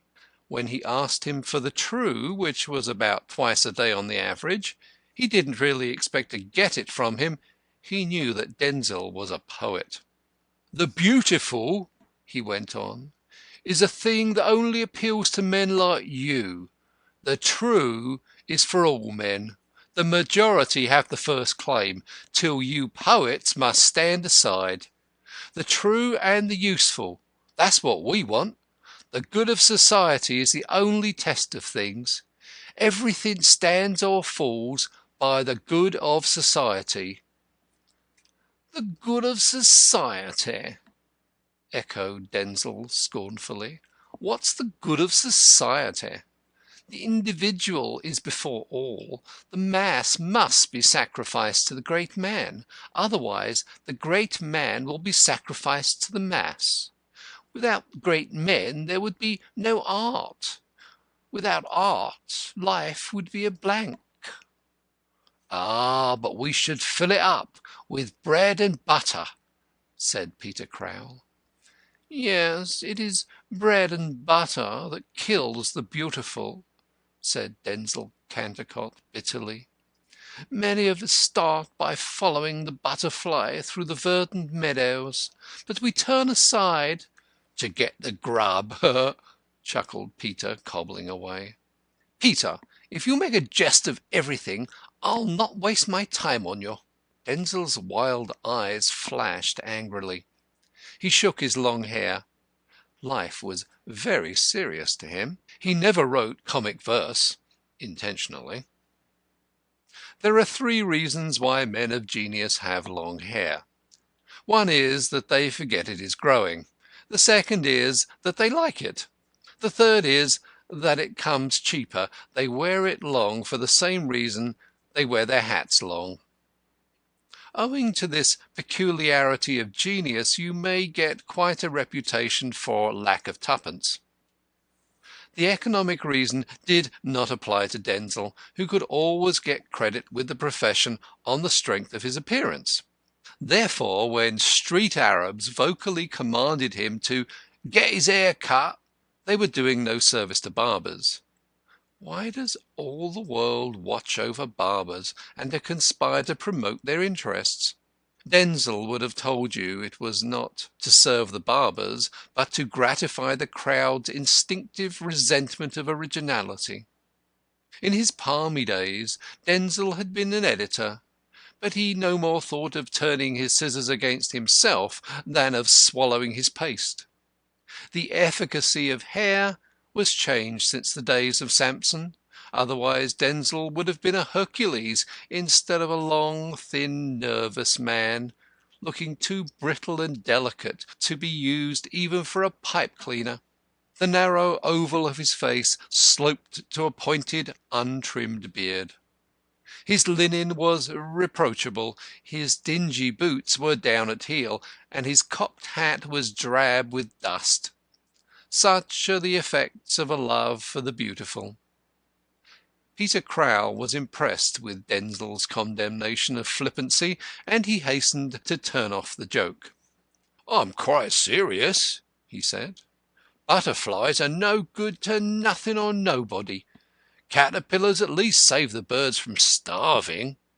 "Just like your view of things, Peter," said Denzil. "Good morning, madam." This to Mrs. Crowl, to whom he removed his hat with elaborate courtesy.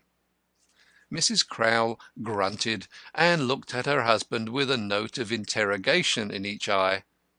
For some seconds Crowl stuck to his last, endeavouring not to see the question.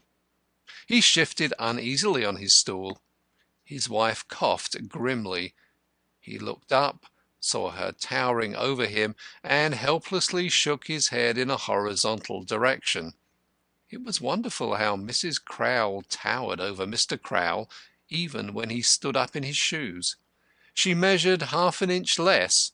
It was quite an optical illusion. "Mr. Crowl," said Mrs. Crowl.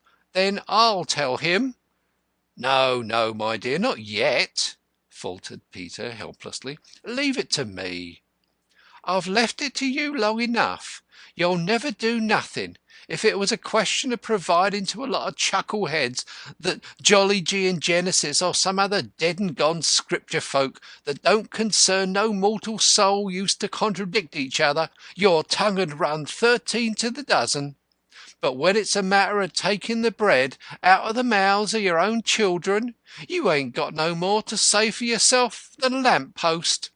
Here's a man staying with you for weeks and weeks, eating and drinking the flesh off your bones without paying a "Hush, hush, mother, it's all right," said poor Crowl, red as fire. Denzil looked at her dreamily. "Is it possible you're alluding to me, Mrs. Crowl?" he said. "Who then should I be alluding to, Mr. Cantercot? Here's 7 weeks come and gone, and not a blessed halfpenny have I." "My dear Mrs. Crowl," said Denzil, removing his cigarette from his mouth with a pained air, "why reproach me with your neglect?" "My neglect? I like that." "I don't," said Denzil more sharply. "If you had sent me in the bill, you would have had the money long ago. How do you expect me to think of these details?" "We ain't so grand down here. People pays their way. They don't get no bills," said Mrs. Crowl, accentuating the word with infinite scorn. Peter hammered away at a nail as though to drown his spouse's voice. "It's £3 14 and 8pence, if you're so anxious to know," Mrs. Crowl resumed. "And there ain't a woman in the Mile End Road has done it cheaper, with bread at 4pence 3 farthing a quartern, and landlords clambering for rent every Monday morning almost afore the sun's up, and folks dragging and slithering on till their shoes is only fit to throw after brides and Christmas coming, and 7pence a week for schooling."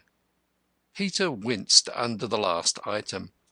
He had felt it coming, like Christmas.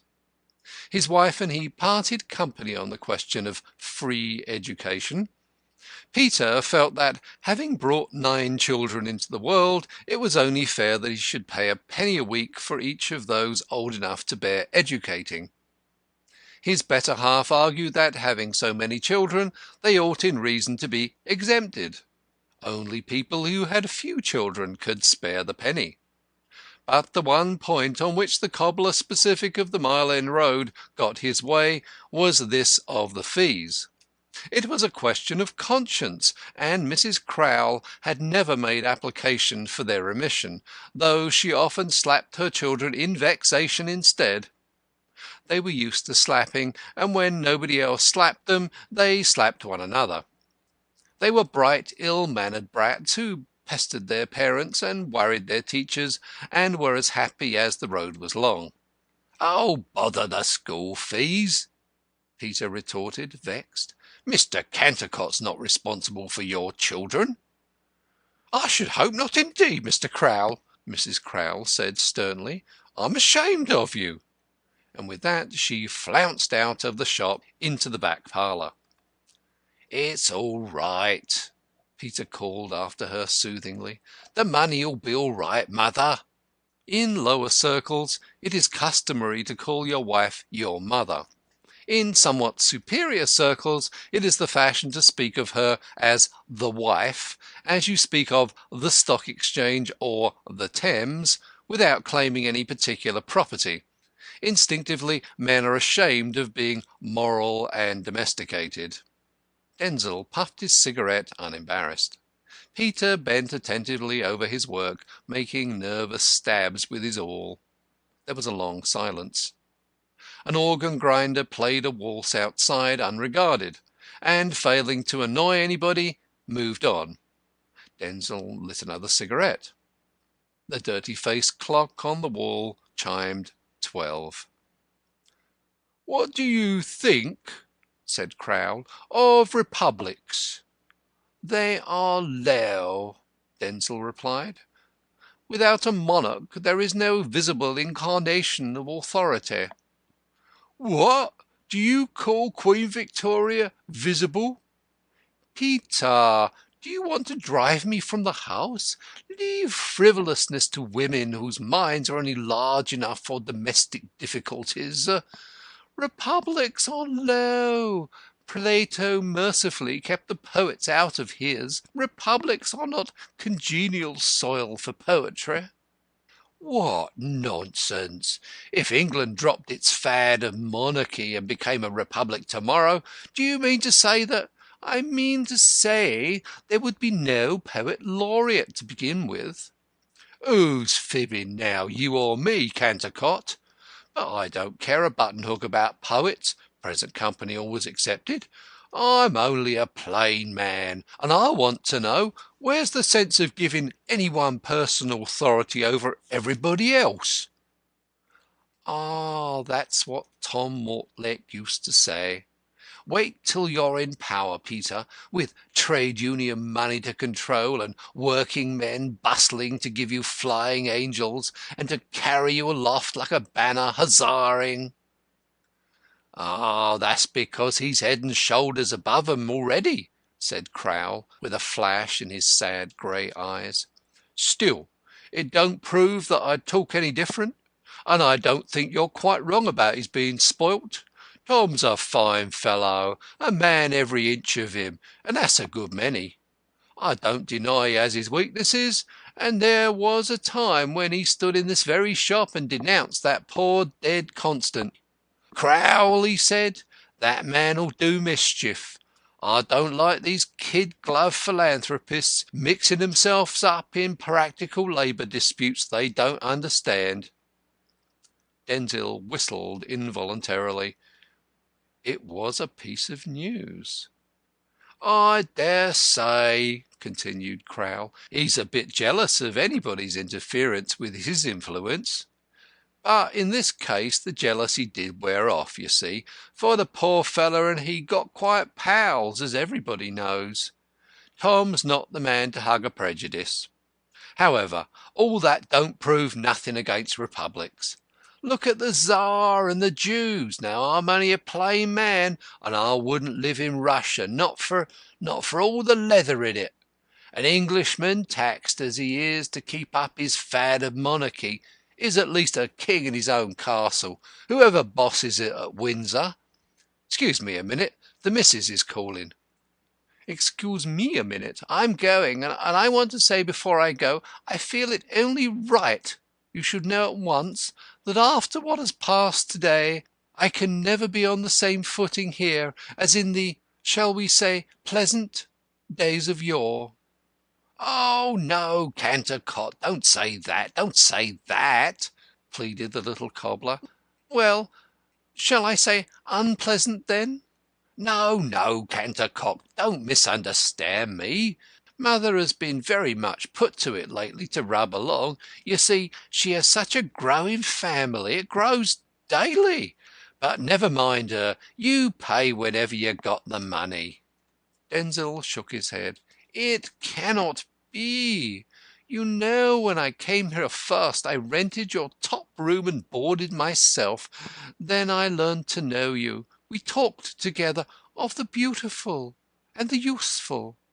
I found you had no soul, but you were honest, and I liked you. I went so far as to take my meals with your family. I made myself at home in your back parlour. But the vase has been shattered. I do not refer to that on the mantelpiece, and though the scent of the roses may cling to it still, it can be pieced together never more." He shook his hair sadly and shambled out of the shop. Crowle would have gone after him, but Mrs. Crowle was still calling, and ladies must have the precedence in all polite societies. Cantercot went straight, or as straight as his loose gait permitted, to 46 Glover Street, and knocked at the door. Grodman's factotum opened it. She was a pock-marked person, with a brick-dust complexion and a coquettish manner. "Oh, here we are again," she said vivaciously. "Don't talk like a clown," Cantercot snapped. "Is Mr. Grodman in?" "No, you've put him out," growled the gentleman himself, suddenly appearing in his slippers. "Come in. What the devil have you been doing with yourself since the inquest? Drinking again?" "I've sworn off. Haven't touched a drop since—" "The murder?" "Eh?" said Denzil Cantercot, startled. "What do you mean?" "What I say. Since December 4. I reckon everything from that murder now, as they reckon longitude from Greenwich." "Oh!" said Denzil Cantercot. "Let me see. Nearly a fortnight. What a long time to keep away from drink. And me." "I don't know which is worse," said Denzil, irritated. "You both steal away my brains." "Indeed," said Grodman, with an amused smile. "Well, it's only petty pilfering after all. What's put salt on your wounds?" "The 24th edition of my book." "Whose book?" "Well, your book. You must be making piles of money out of criminals I have caught." "Criminals I have caught," corrected Grodman. "My dear Denzil, how often am I to point out that I went through the experiences that made the backbone of my book, not you? In each case I cooked the criminal's goose. Any journalist could have supplied the dressing." "The contrary. The journeymen of journalism would all have left the truth naked. You yourself could have done that, for there is no man to beat you at cold, lucid, scientific statement. But I idealized the bare facts and lifted them into the realm of poetry and literature. The 24th edition of the book attests my success." "Rot. The 24th edition was all owing to the murder. Did you know that?" "You take one up so sharply, Mr. Grodman," said Denzil, changing his tone. "No, I've retired," laughed Grodman. Denzil did not reprove the ex-detective's flippancy. He even laughed a little. "Well, give me another fiver and I'll cry quits. I'm in debt." "Not a penny. Why haven't you been to see me since the murder? I had to write that letter to the Pall Mall press myself. You might have earned £1. I've had writer's cramp and couldn't do your last job. I was coming to tell you on the morning of the murder. So you said at the inquest. It's true." "Of course. Weren't you on your oath? It was very zealous of you to get up so early to tell me. In which hand did you have this cramp?" "Why, in the right, of course." "And you couldn't write with your left?" "I don't think I could even held a pen." "Or any other instrument, mayhap? What had you been doing to bring it on?" "Writing too much. That's the only possible cause." "Oh, I didn't know. Writing what?" Denzil hesitated. "An epic poem." "No wonder you're in debt. Will a sovereign get you out of it?" "No, it wouldn't be the least use to me." "Here it is, then." Denzil took the coin and his hat. "Aren't you going to earn it, you beggar? Sit down and write something for me."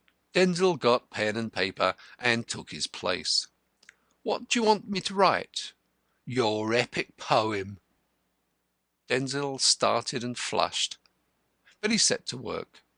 Grodman leaned back in his armchair and laughed, studying the poet's grave face. Denzil wrote 3 lines and paused. "Can't remember any more? Well, read me the start." Denzil read: "Of man's first disobedience, and the fruit of that forbidden tree, whose morbid taste brought death into the world—" "Hold on!" cried Grodman. "What morbid subjects you choose, to be sure." "Morbid? Why, Milton chose the same subject." "Blow Milton! Take yourself off, you and your epics." Denzil went. The pock-marked person opened the street door for him. "When am I going to have that new dress, dear?" she whispered coquettishly. "I have no money, Jane," he said shortly. "You have a sovereign." Denzil gave her the sovereign and slammed the door viciously. Grodman overheard their whispers and laughed silently. His hearing was acute. Jane had first introduced Denzil to his acquaintance about 2 years ago, when he spoke of getting an amanuensis, and the poet had been doing odd jobs for him ever since. Grodman argued that Jane had her reasons. Without knowing them, he got a hold over both. There was no one, he felt, he could not get a hold over. All men and women have something to conceal, and you only have to pretend to know what it is. Thus Grodman, who was nothing if not scientific. Denzil Cantercot shambled home thoughtfully, and abstractly took his place at the Crowle dinner-table. End of Chapter 5. Chapter 6. Mrs. Crowle surveyed Denzil Cantercot so stonily and cut him his beef so savagely that he said grace when the dinner was over. Peter fed his metaphysical genius on tomatoes. He was tolerant enough to allow his family to follow their fads, but no savoury smells ever tempted him to be false to his vegetable loves. Besides, meat might have reminded him too much of his work. There is nothing like leather, but Bow beefsteaks occasionally come very near it. After dinner, Denzil usually indulged in poetic reverie, but today he did not take his nap. He went out at once to raise the wind. But there was a dead calm everywhere. In vain he asked for an advance at the office of the Mile End Mirror, to which he contributed scathing leaderettes about vestrymen. In vain he trudged to the city and offered to write the Ham and Eggs Gazette an essay on the modern methods of bacon curing. Denzil knew a great deal about the breeding and slaughtering of pigs, smoke lofts and drying processes, having for years dictated the policy of the New Pork Herald in these momentous matters. Denzil also knew a great deal about many other esoteric matters, including weaving machines, the manufacture of cabbage leaves and snuff, and the inner economy of drain pipes. He had written for the trade papers since boyhood, but there is a great competition on these papers, so many men of literary gifts know all about the intricate technicalities of manufactures and markets, and are eager to set the trade right. Grodman perhaps hardly allowed sufficiently for the step backward that Denzil made when he devoted his whole time for months to criminals I have caught. It was as damaging as a debauch, for when your rivals are pushing forwards, to stand still is to go back. In despair, Denzil shambled toilsomely to Bethnal Green. He paused before the window of a little tobacconist's shop, wherein was displayed a placard announcing plots for sale. The announcement went on to state that a large stock of plots was to be obtained on the premises, embracing sensational plots, humorous plots, love plots, religious plots, and poetic plots, also complete manuscripts, original novels, poems, and tales. Apply within. It was a very dirty-looking shop, with begrimed bricks and blackened woodwork. The window contained some musty old books, an assortment of pipes and tobacco, and a large number of the vilest daubs unhung, painted in oil on academy boards, and unframed. These were intended for landscapes, as you could tell from the titles. The most expensive was Chingford Church, and it was marked 1 and 9pence. The others ran from 6pence to 1 and 3pence, and were mostly representations of Scottish scenery, a loch with mountains in the background, with solid reflections in the water, and a tree in the foreground. Sometimes the tree would be in the background. Then the loch would be in the foreground. Sky and water were intensely blue in all. The name of the collection was Original Oil Paintings Done by Hand.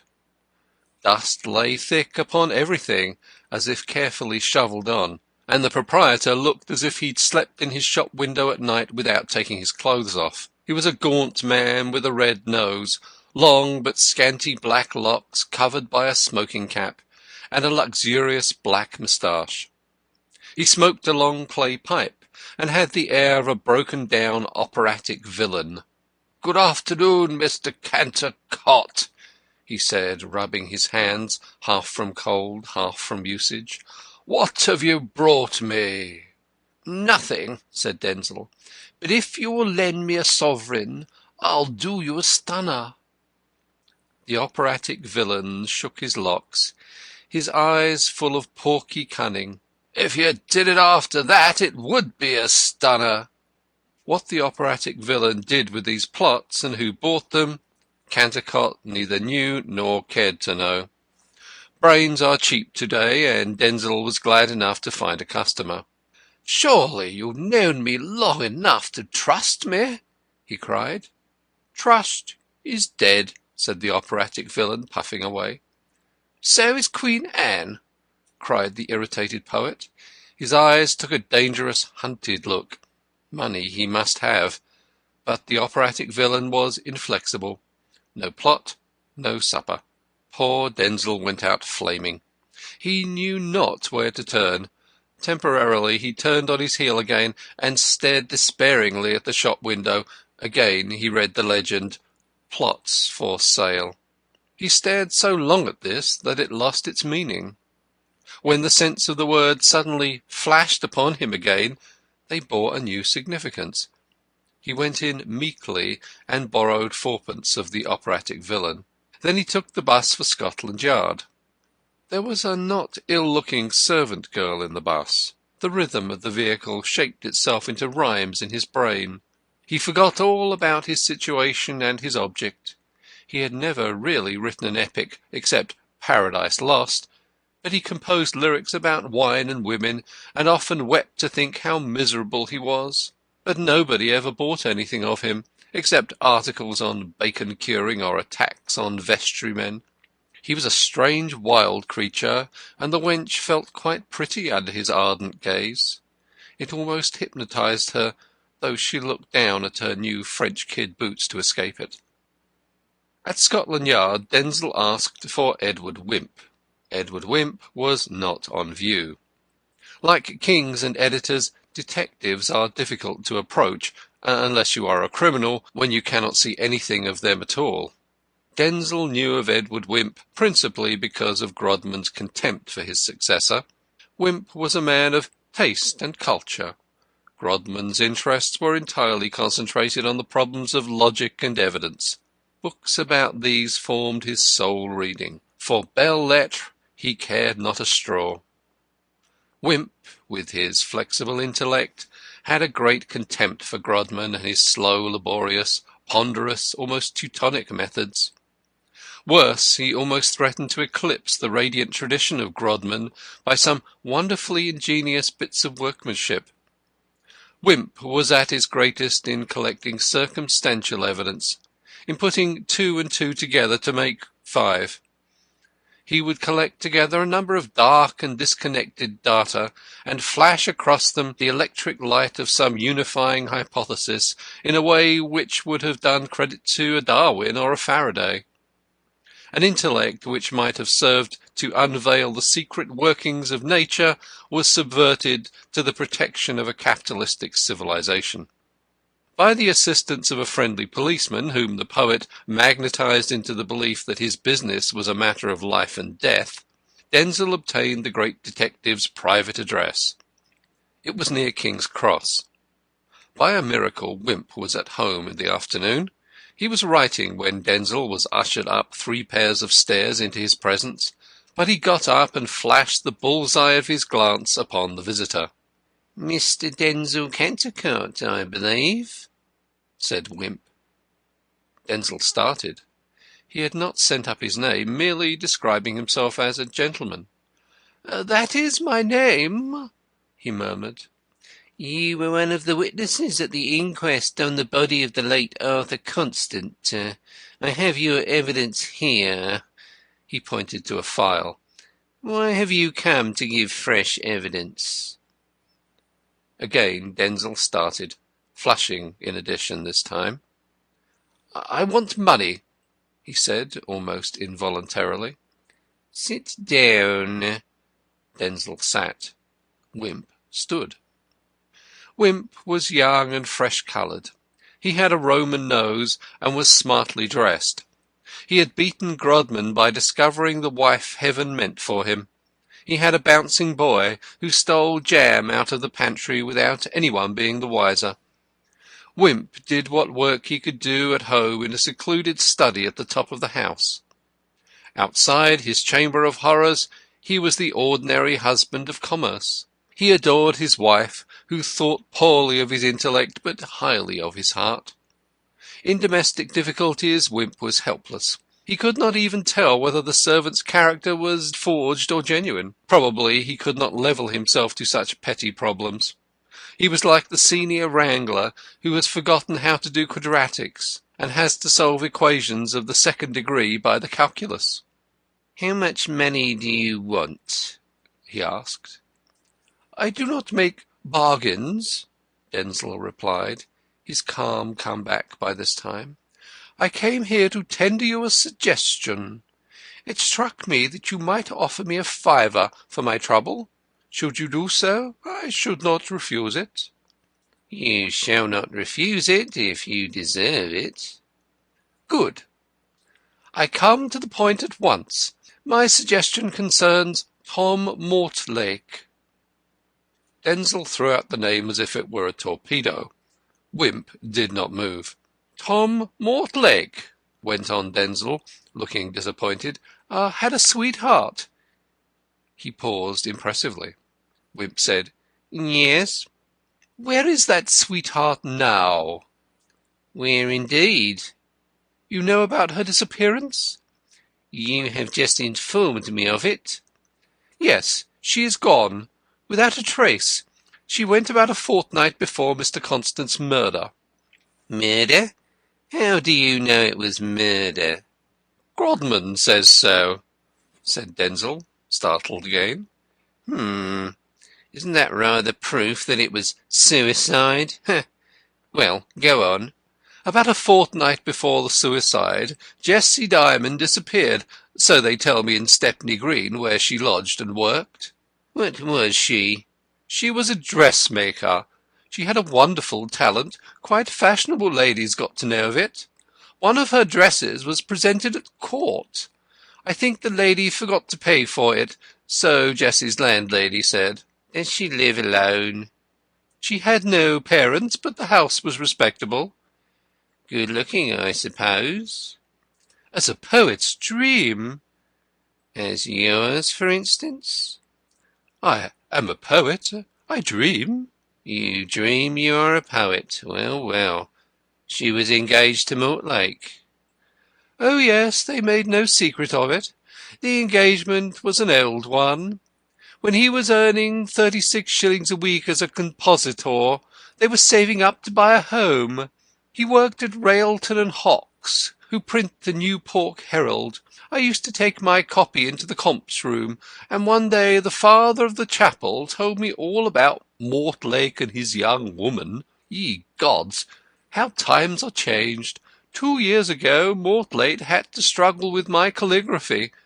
Now he is in with all the nobs, and goes to the at-homes of the aristocracy. Radical MPs, murmured Wimp, smiling. While I am still barred from the dazzling drawing-rooms where beauty and intellect foregather. A mere artisan, a manual labourer. Denzil's eyes flashed angrily. He rose with excitement. They say he always was a jabberer in the compositing room, and he jabbered himself right out of it, and into a pretty good thing. He didn't have much to say about the crimes of capital when he was set up to second the toast of Railton and Hawkes at the bean feast. Toast and butter, said Wimp genially. I shouldn't blame a man for serving the two together, Mr. Cantercot. Denzil forced a laugh. Yes, but consistency's my motto. I like to see the royal soul immaculate, unchanging, immovable by fortune. Anyhow, when better times came for Mortlake, the engagement still dragged on. He did not visit her so much. This last autumn he saw very little of her. How do you know? I was often in Stepney Green. My business took me past the house of an evening. Sometimes there was no light in her room. That meant she was downstairs gossiping with the landlady. She might have been out with Tom? No, sir. I knew Tom was on the platform somewhere or other. He was working up at all hours, organising the 8 hours working movement. A very good reason for relaxing his sweethearting. It was. He never went to Stepney Green on a weeknight. But you always did. No, not every night. You didn't go in? Never. She wouldn't permit my visits. She was a girl of strong character. She always reminded me of Flora MacDonald. Another lady of your acquaintance? A lady I know better than the shadows who surround me, who is more real to me than the women who pester me for the price of apartments. Jessie Diamond, too, was of the race of heroines. Her eyes were clear blue, 2 wells with truth at the bottom of each. When I looked into those eyes, my own were dazzled. They were the only eyes I could never make dreamy. He waved his hand as if making a pass with it. It was she who had the influence over me. You knew her then? Oh, yes. I knew Tom from the old New Pork Herald days, and when I first met him with Jessie hanging on his arm, he was quite proud to introduce her to a poet. When he got on, he tried to shake me off. You should have repaid him what you borrowed. It was only a trifle, stammered Denzil. Yes, but the world turns on trifles, said the wise Wimp. The world is itself a trifle, said the pensive poet. The beautiful alone is deserving of our regard. And when the beautiful was not gossiping with her landlady, did she gossip with you as you passed the door? Alas, no. She sat in her room reading and cast a shadow. On your life? No, on the blind. Was one shadow?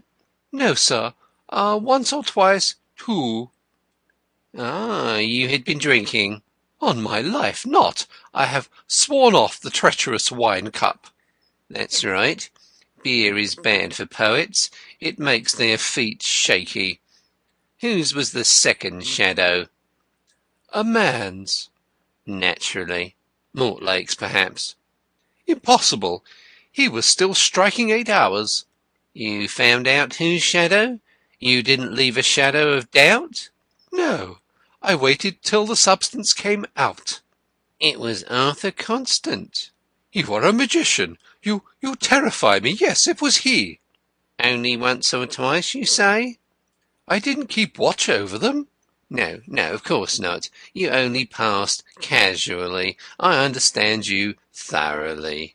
Denzil did not feel comfortable at the assertion.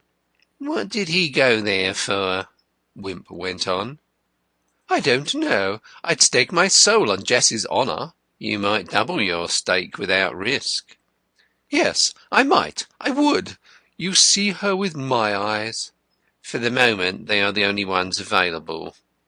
When was the last time you saw the two together? About the middle of November. Mortlake knew nothing of the meetings? I don't know. Perhaps he did. Mr. Constant had probably enlisted her in his social mission work. I knew she was one of the attendants at the big children's tea in the great assembly hall early in November. He treated her quite like a lady.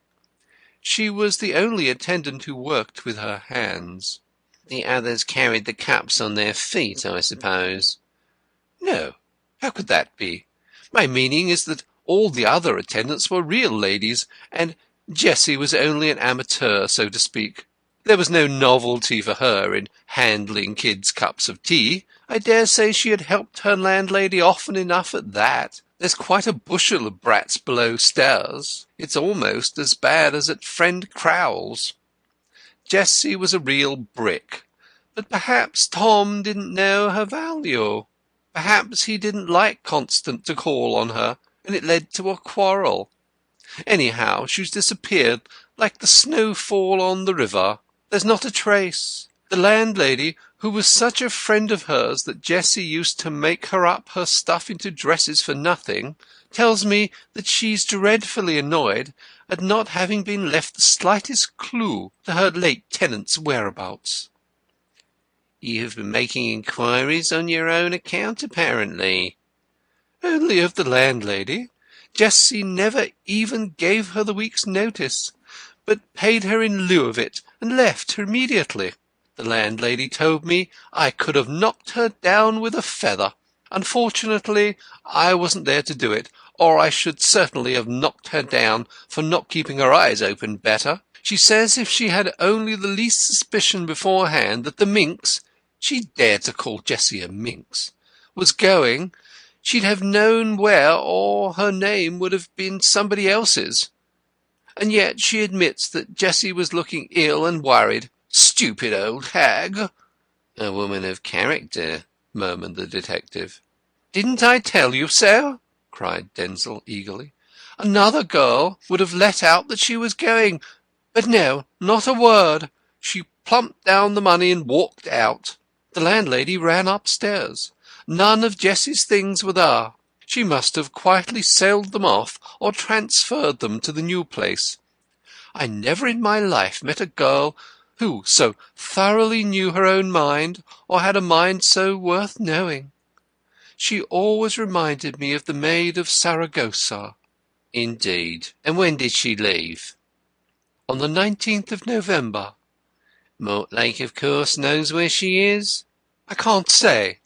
Last time I was at the house to inquire, it was at the end of November.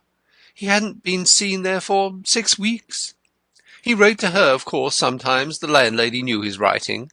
Wimp looked Denzil straight in the eyes and said, "You mean, of course, to accuse Mortlake of the murder of Mr. Constant?"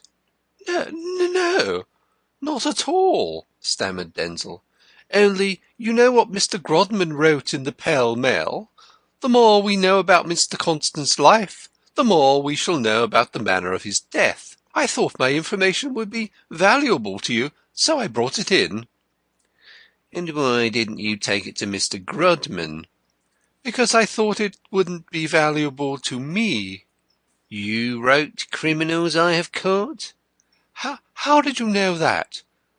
Wimp was startling him today with a vengeance. "Your style, my dear Mr. Cantercot, the unique, noble style." "Yes, I was afraid it would betray me," said Denzil. "And since you know, I may tell you that Grodman's a mean curmudgeon. What does he want with all that money and those houses? A man with no sense of the beautiful. He'd have taken my information and given me more kicks than halfpence for it, so to speak." "Yes, he's a shrewd man after all. I don't see anything valuable in your evidence against Mortlake." "No," said Denzil in a disappointed tone, and fearing he was going to be robbed. "Not when Mortlake was already jealous of Mr. Constant, who was a sort of rival organiser, unpaid. A kind of blackleg doing the work cheaper, nay, for nothing." "Did Mortlake tell you he was jealous?" said Wimp, a shade of sarcastic contempt piercing through his tones. "Oh, yes, he said to me, 'That man will work mischief. I don't like your kid-glove philanthropists meddling in matters they don't understand.'" "Those were his very words?" "His ipsissima verba." "Very well. I have taken your address in my files. Here is a sovereign for you." "Only a sovereign? It's not the least use to me." "Very well. It's of great use to me. I have a wife to keep." "I haven't," said Denzil with a sickly smile, "so perhaps I can manage on it after all." He took his hat and the sovereign. Outside the door he met a rather pretty servant just bringing in some tea to her master. He nearly upset her tray at the sight of her. She seemed more amused at the rencontre than he. "Good afternoon, dear," she said coquettishly. "You might let me have that sovereign. I do so want a Sunday bonnet."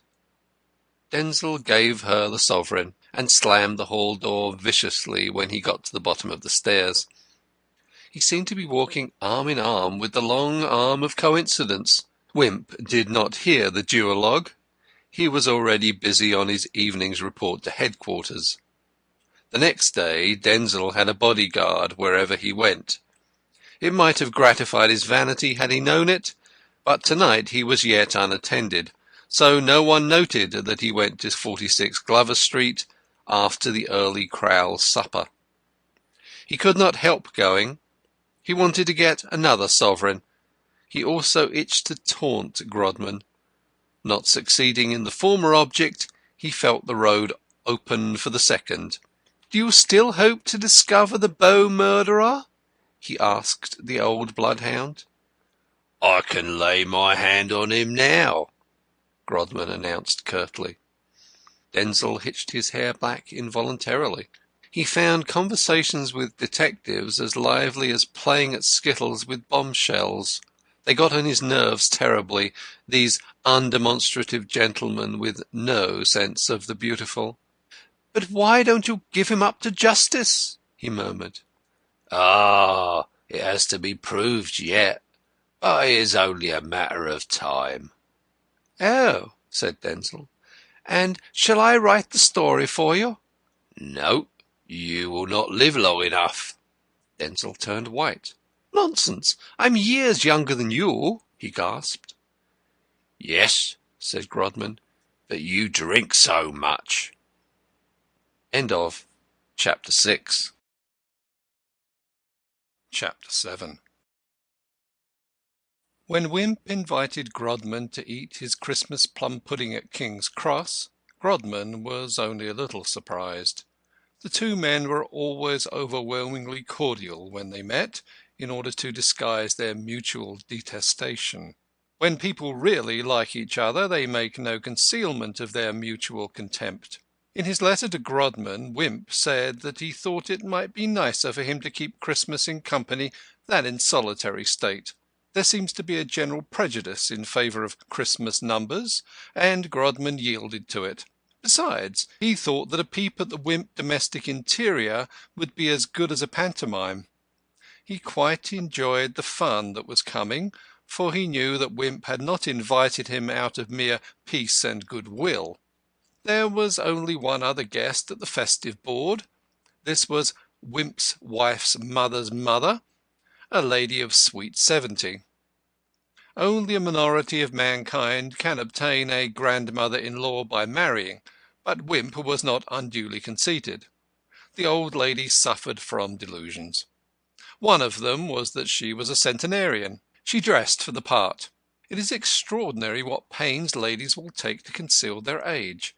Another of Wimp's grandmother-in-law's delusions was that Wimp had married to get her into the family. Not to frustrate his design, she always gave him her company on high days and holidays. Wilfred Wimp, the little boy who stole the jam, was in great form at the Christmas dinner. The only drawback to his enjoyment was that its sweets needed no stealing. His mother presided over the platters, and thought how much cleverer Grodman was than her husband. When the pretty servant who waited on them was momentarily out of the room, Grodman had remarked that she seemed very inquisitive. This coincided with Mrs. Wimp's own convictions, though Mr. Wimp could never be brought to see anything unsatisfactory or suspicious about the girl, not even though there were faults in spelling in the character with which her last mistress had supplied her. It was true that the puss had pricked up her ears when Denzil Cantercott's name was mentioned. Grodman saw it, and watched her, and fooled Wimp to the top of his bent. It was, of course, Wimp who introduced the poet's name, and he did it so casually that Grodman perceived at once that he wished to pump him. The idea that the rival bloodhound should come to him for confirmation of suspicions against his own pet jackal was too funny. It was almost as funny to Grodman that evidence of some sort should be obviously lying to hand in the bosom of Wimp's handmaiden, so obviously that Wimp could not see it. Grodman enjoyed his Christmas dinner, secure that he had not found a successor after all. Wimp, for his part, contemptuously wondered at the way Grodman's thought hovered about Denzil without grazing the truth. A man constantly about him, too. Denzil is a man of genius, said Grodman, and as such comes under the heading of suspicious characters. He has written an epic poem and read it to me. It is morbid from start to finish. There is death in the third line. I dare say you know he polished up my book.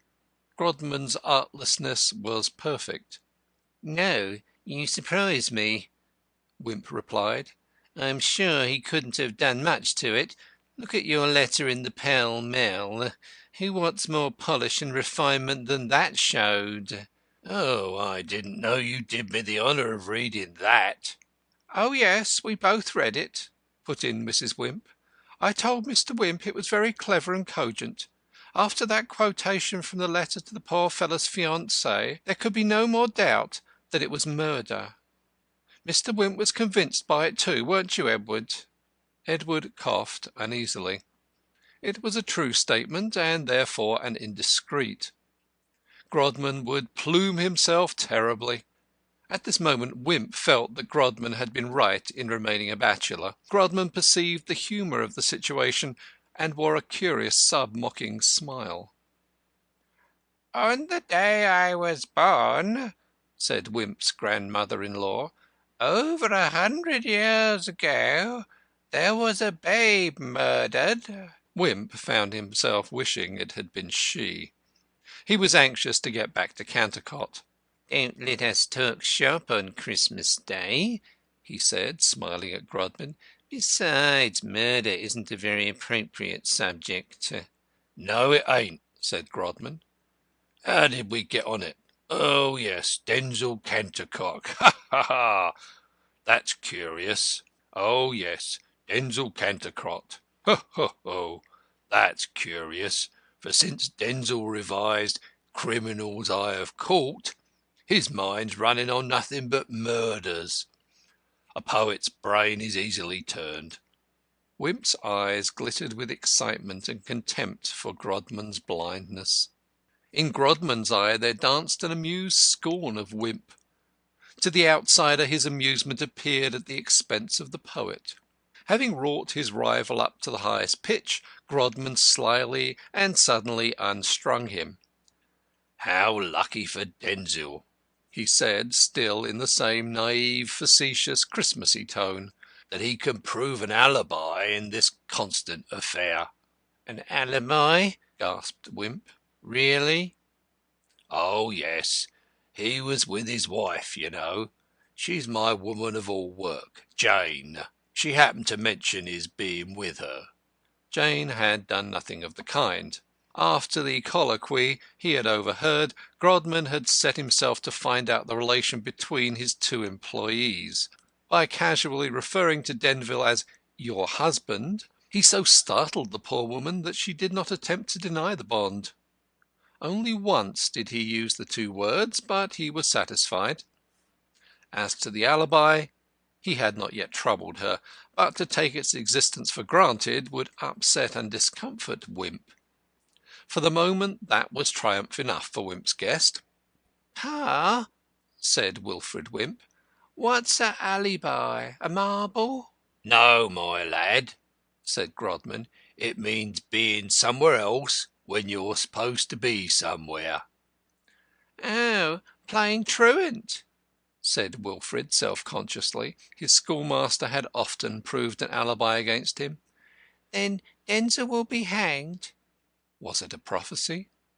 Wimp accepted it as such, as an oracle from the gods bidding him mistrust Grodman. Out of the mouths of little children issueth wisdom, sometimes even when they are not saying their lessons. When I was in my cradle a century ago, said Wimp's grandmother-in-law, men were hanged for stealing horses. They silenced her with Snapdragon performances. Wimp was busy thinking how to get at Grodman's factotum. Grodman was busy thinking how to get at Wimp's domestic. Neither received any of the usual messages from the Christmas bells. The next day was sloppy and uncertain. A thin rain drizzled languidly. One can stand that sort of thing on a summer bank holiday, one expects it. But to have a bad December bank holiday is too much of a bad thing. Some steps should surely be taken to confuse the weather clerk's chronology. Once let him know that bank holiday is coming, and he writes to the company for more water. To-day his stock seemed low, and he was dribbling it out.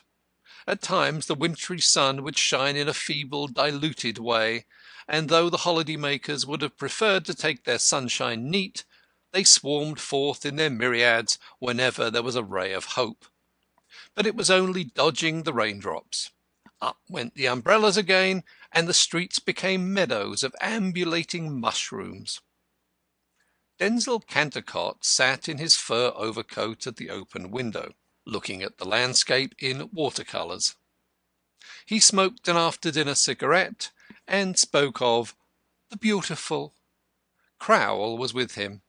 They were in the first-floor front, Crowle's bedroom, which, from its view of the Mile End Road, was livelier than the parlour with its outlook on the backyard. Mrs. Crowle was an anti-tobacconist as regards the best bedroom, but Peter did not like to put the poet or his cigarette out. He felt there was something in common between smoke and poetry, over and above their both being fads. Besides, Mrs. Crowle was sulking in the kitchen. She had been arranging for an excursion with Peter and the children to Victoria Park. She had dreamed of the Crystal Palace, but Santa Claus had put no gifts in the cobbler's shoes. Now she could not risk spoiling the feather in her bonnet. The 9 brats expressed their disappointment by slapping one another on the staircases. Peter felt that Mrs. Crowl connected him in some way with the rainfall and was unhappy. Was it not enough that he had been deprived of the pleasure of pointing out to a superstitious majority the mutual contradictions of Leviticus and the Song of Solomon? It was not often that Crowl could count on such an audience. "And you still call nature beautiful?" he said to Denzil, pointing to the ragged sky and the dripping eaves. "Ugly old scarecrow." "Ugly she seems to-day," admitted Denzil. "But what is ugliness but a higher form of beauty? You have to look deeper into it to see it. Such vision is the priceless gift of the few. To me this wan desolation of sighing rain is lovely as the sea-washed ruins of cities." "Ah, but you would like to go out in it," said Peter Crowl. As he spoke, the drizzle suddenly thickened into a torrent. "We do not always kiss the woman we love." "Speak for yourself, Denzil. I'm only a plain man, and I want to know if nature isn't a fad. Hello, there goes Mortlake. Lord, a minute of this will soak him to the skin." The Labour leader was walking along with bowed head. He did not seem to mind the shower. It was some seconds before he even heard Crowl's invitation to him to take shelter. When he did hear it, he shook his head. "I know I can't offer you a drawing-room with duchesses stuck about it," said Peter, vexed. Tom turned the handle of the shop door and went in. There was nothing in the world which now galled him more than the suspicion that he was stuck up and wished to cut old friends. He picked his way through the 9 brats who clung affectionately to his wet knees, dispersing them finally by a jet of coppers to scramble for. Peter met him on the stairs and shook his hand lovingly and admiringly, and took him into Mrs. Crowl's bedroom. "Don't mind what I say, Tom.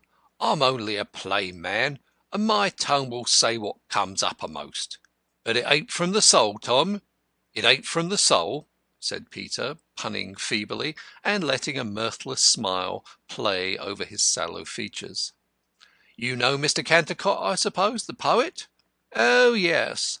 How do you do, Tom?" cried the poet. "Seen the New Pork Herald lately? Not bad. Those old times, eh?" "No," said Tom. "I wish I was back in 'em." "Nonsense, nonsense," said Peter, in much concern. "Look at the good you are doing to the working man. Look at how you are sweeping away the fads. Ah, it's a grand thing to be gifted, Tom. The idea of your chucking yourself away on a compositing room. Manual labour is all very well for plain men like me, with no gifts, but just enough brains to see into the reality of things, to understand that we've got no soul and no immortality, and all that, and too selfish to look after anybody's comfort but my own and mother's and the kids. But men like you and Cantercot, it ain't right that you should be pegging away at low material things. Not that I think Cantercot's gospel any value to the masses. The beautiful is all very well for folks who's got nothing else to think of, but give me the true. You're the man for my money, Mortlake. No reference to the funds, Tom, to which I contribute little enough, heaven knows, though how a place can know anything, heaven alone knows. You give us the useful, Tom. That's what the world wants more than the beautiful." "Socrates said that the useful is the beautiful," said Denzil. "That may be," said Peter, "but the beautiful ain't the useful." "Nonsense," said Denzil. "What about Jessie? I mean Miss Dymond. There's a combination for you. She always reminds me of Grace Darling. How is she, Tom?" "She's dead," snapped Tom. "What?" Denzil turned as white as a Christmas ghost. "It was in the papers," said Tom. "All about her in the lifeboat." "Oh, you mean Grace Darling," said Denzil, visibly relieved. "I meant Miss Dymond." "You needn't be so interested in her," said Tom surlily. "She don't appreciate it. Ah, the shower is over. I must be going." "No, stay a little longer, Tom," pleaded Peter. "I can see a lot about you in the papers, but little of your dear old phiz now. I can't spare the time to go and hear you. but I really must give myself a treat. When's your next show?" "Oh, I'm always giving shows," said Tom, smiling a little. "But my next big performance is on the 21st of January, when that picture of poor Mr. Constant is to be unveiled at the Bow Break a Day Club. They have written to Gladstone and other big pots to come down. I do hope the old man accepts. A non-political gathering like this is the only occasion we could both speak at, and I have never been on the same platform with Gladstone." He forgot his depression and ill temper in the prospect, and spoke with more animation. "No, I should hope not, Tom," said Peter. "What with his fads about the Bible being a rock and monarchy being the right thing, he's a most dangerous man to lead the Radicals. He never lays his axe to the root of anything except oak trees." "Mr. Cantercot," it was Mrs. Crowle's voice that broke in upon the tirade, "there's a gentleman to see you." The astonishment Mrs. Crowle put into the gentleman was delightful. It was almost as good as a week's rent to her to give vent to her feelings. The controversial couple had moved away from the window when Tom entered, and had not noticed the immediate advent of another visitor, who had spent his time profitably in listening to Mrs. Crowle before asking to see the presumable object of his visit. "Ask him up if it's a friend of yours, Cantercot," said Peter. It was Wimp.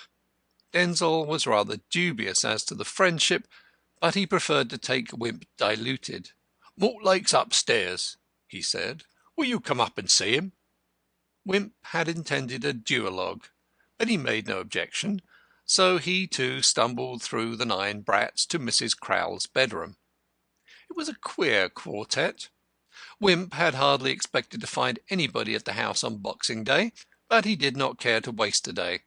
Was not Grodman too on the track? How lucky it was that Denzil had made the first overtures, so that he could approach him without exciting suspicion. Mortlake scowled when he saw the detective.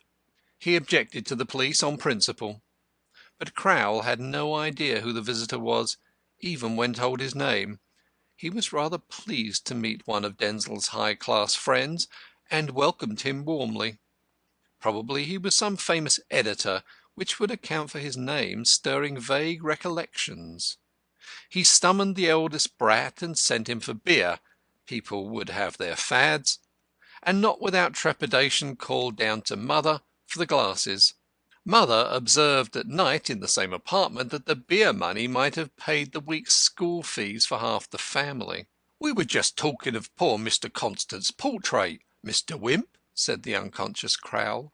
"They're going to unveil it, Mortlake tells me, on the 21st of next month at the Bow Break a Day Club." "Oh," said Wimp, elated at being spared the trouble of manoeuvring the conversation. "Mysterious affair that, Mr. Crowle." "No, it's the right thing," said Peter. "There ought to be some memorial of the man in the district where he worked and where he died, poor chap." The cobbler brushed away a tear. "Yes, it's only right," echoed Mortlake, a whit eagerly. "He was a noble fellow, a true philanthropist, the only thoroughly unselfish worker I've ever met." "He was that," said Peter, "and it's a rare pattern, his unselfishness. Poor fellow, poor fellow! He preached the useful too. I've never met his like. I wish there was a heaven for him to go to."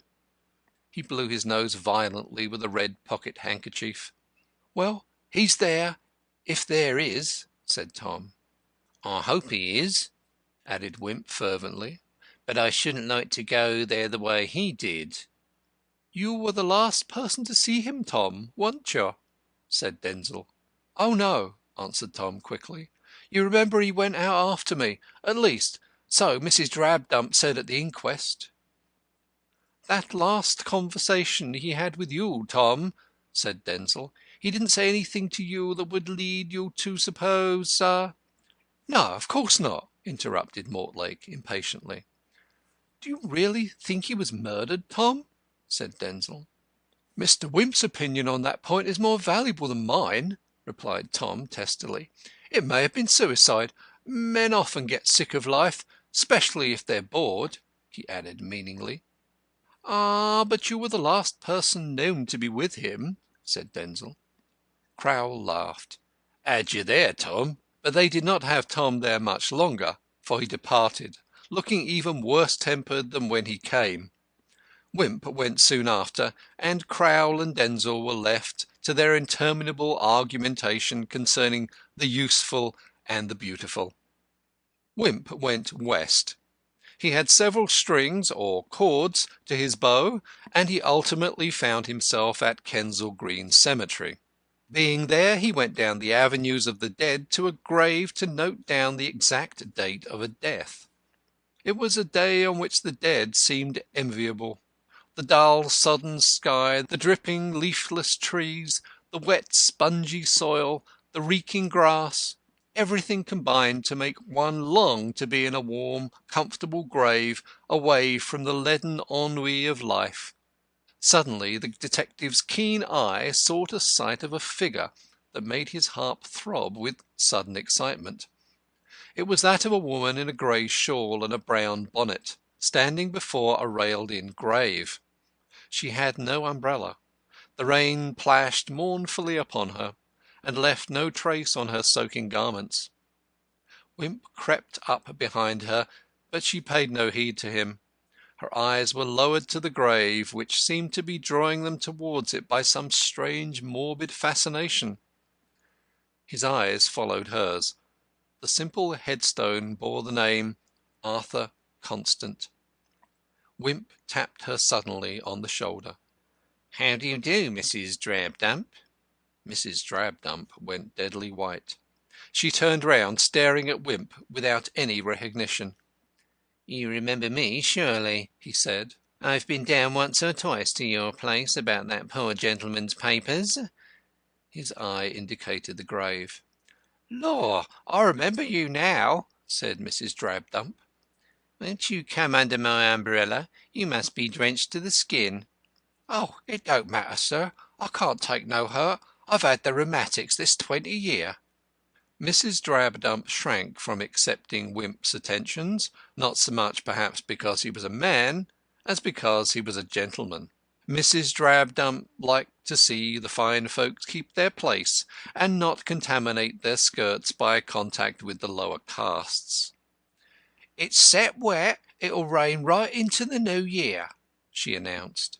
"But they say a bad beginning makes a worse ending." Mrs. Drabdump was one of those persons who give you the idea that they just missed being born barometers. "But what are you doing in this miserable spot so far from home?" queried the detective. "It's Bank Holiday," Mrs. Drabdump reminded him in tones of acute surprise. "I always make a excursion on Bank Holiday." End of Chapter 7. Chapter 8. The new year drew Mrs. Drabdump a new lodger. He was an old gentleman with a long grey beard. He rented the rooms of the late Mr. Constant and lived a very retired life. Haunted rooms, or rooms that ought to be haunted if the ghosts of those murdered in them had any self-respect, are supposed to fetch a lower rent in the market.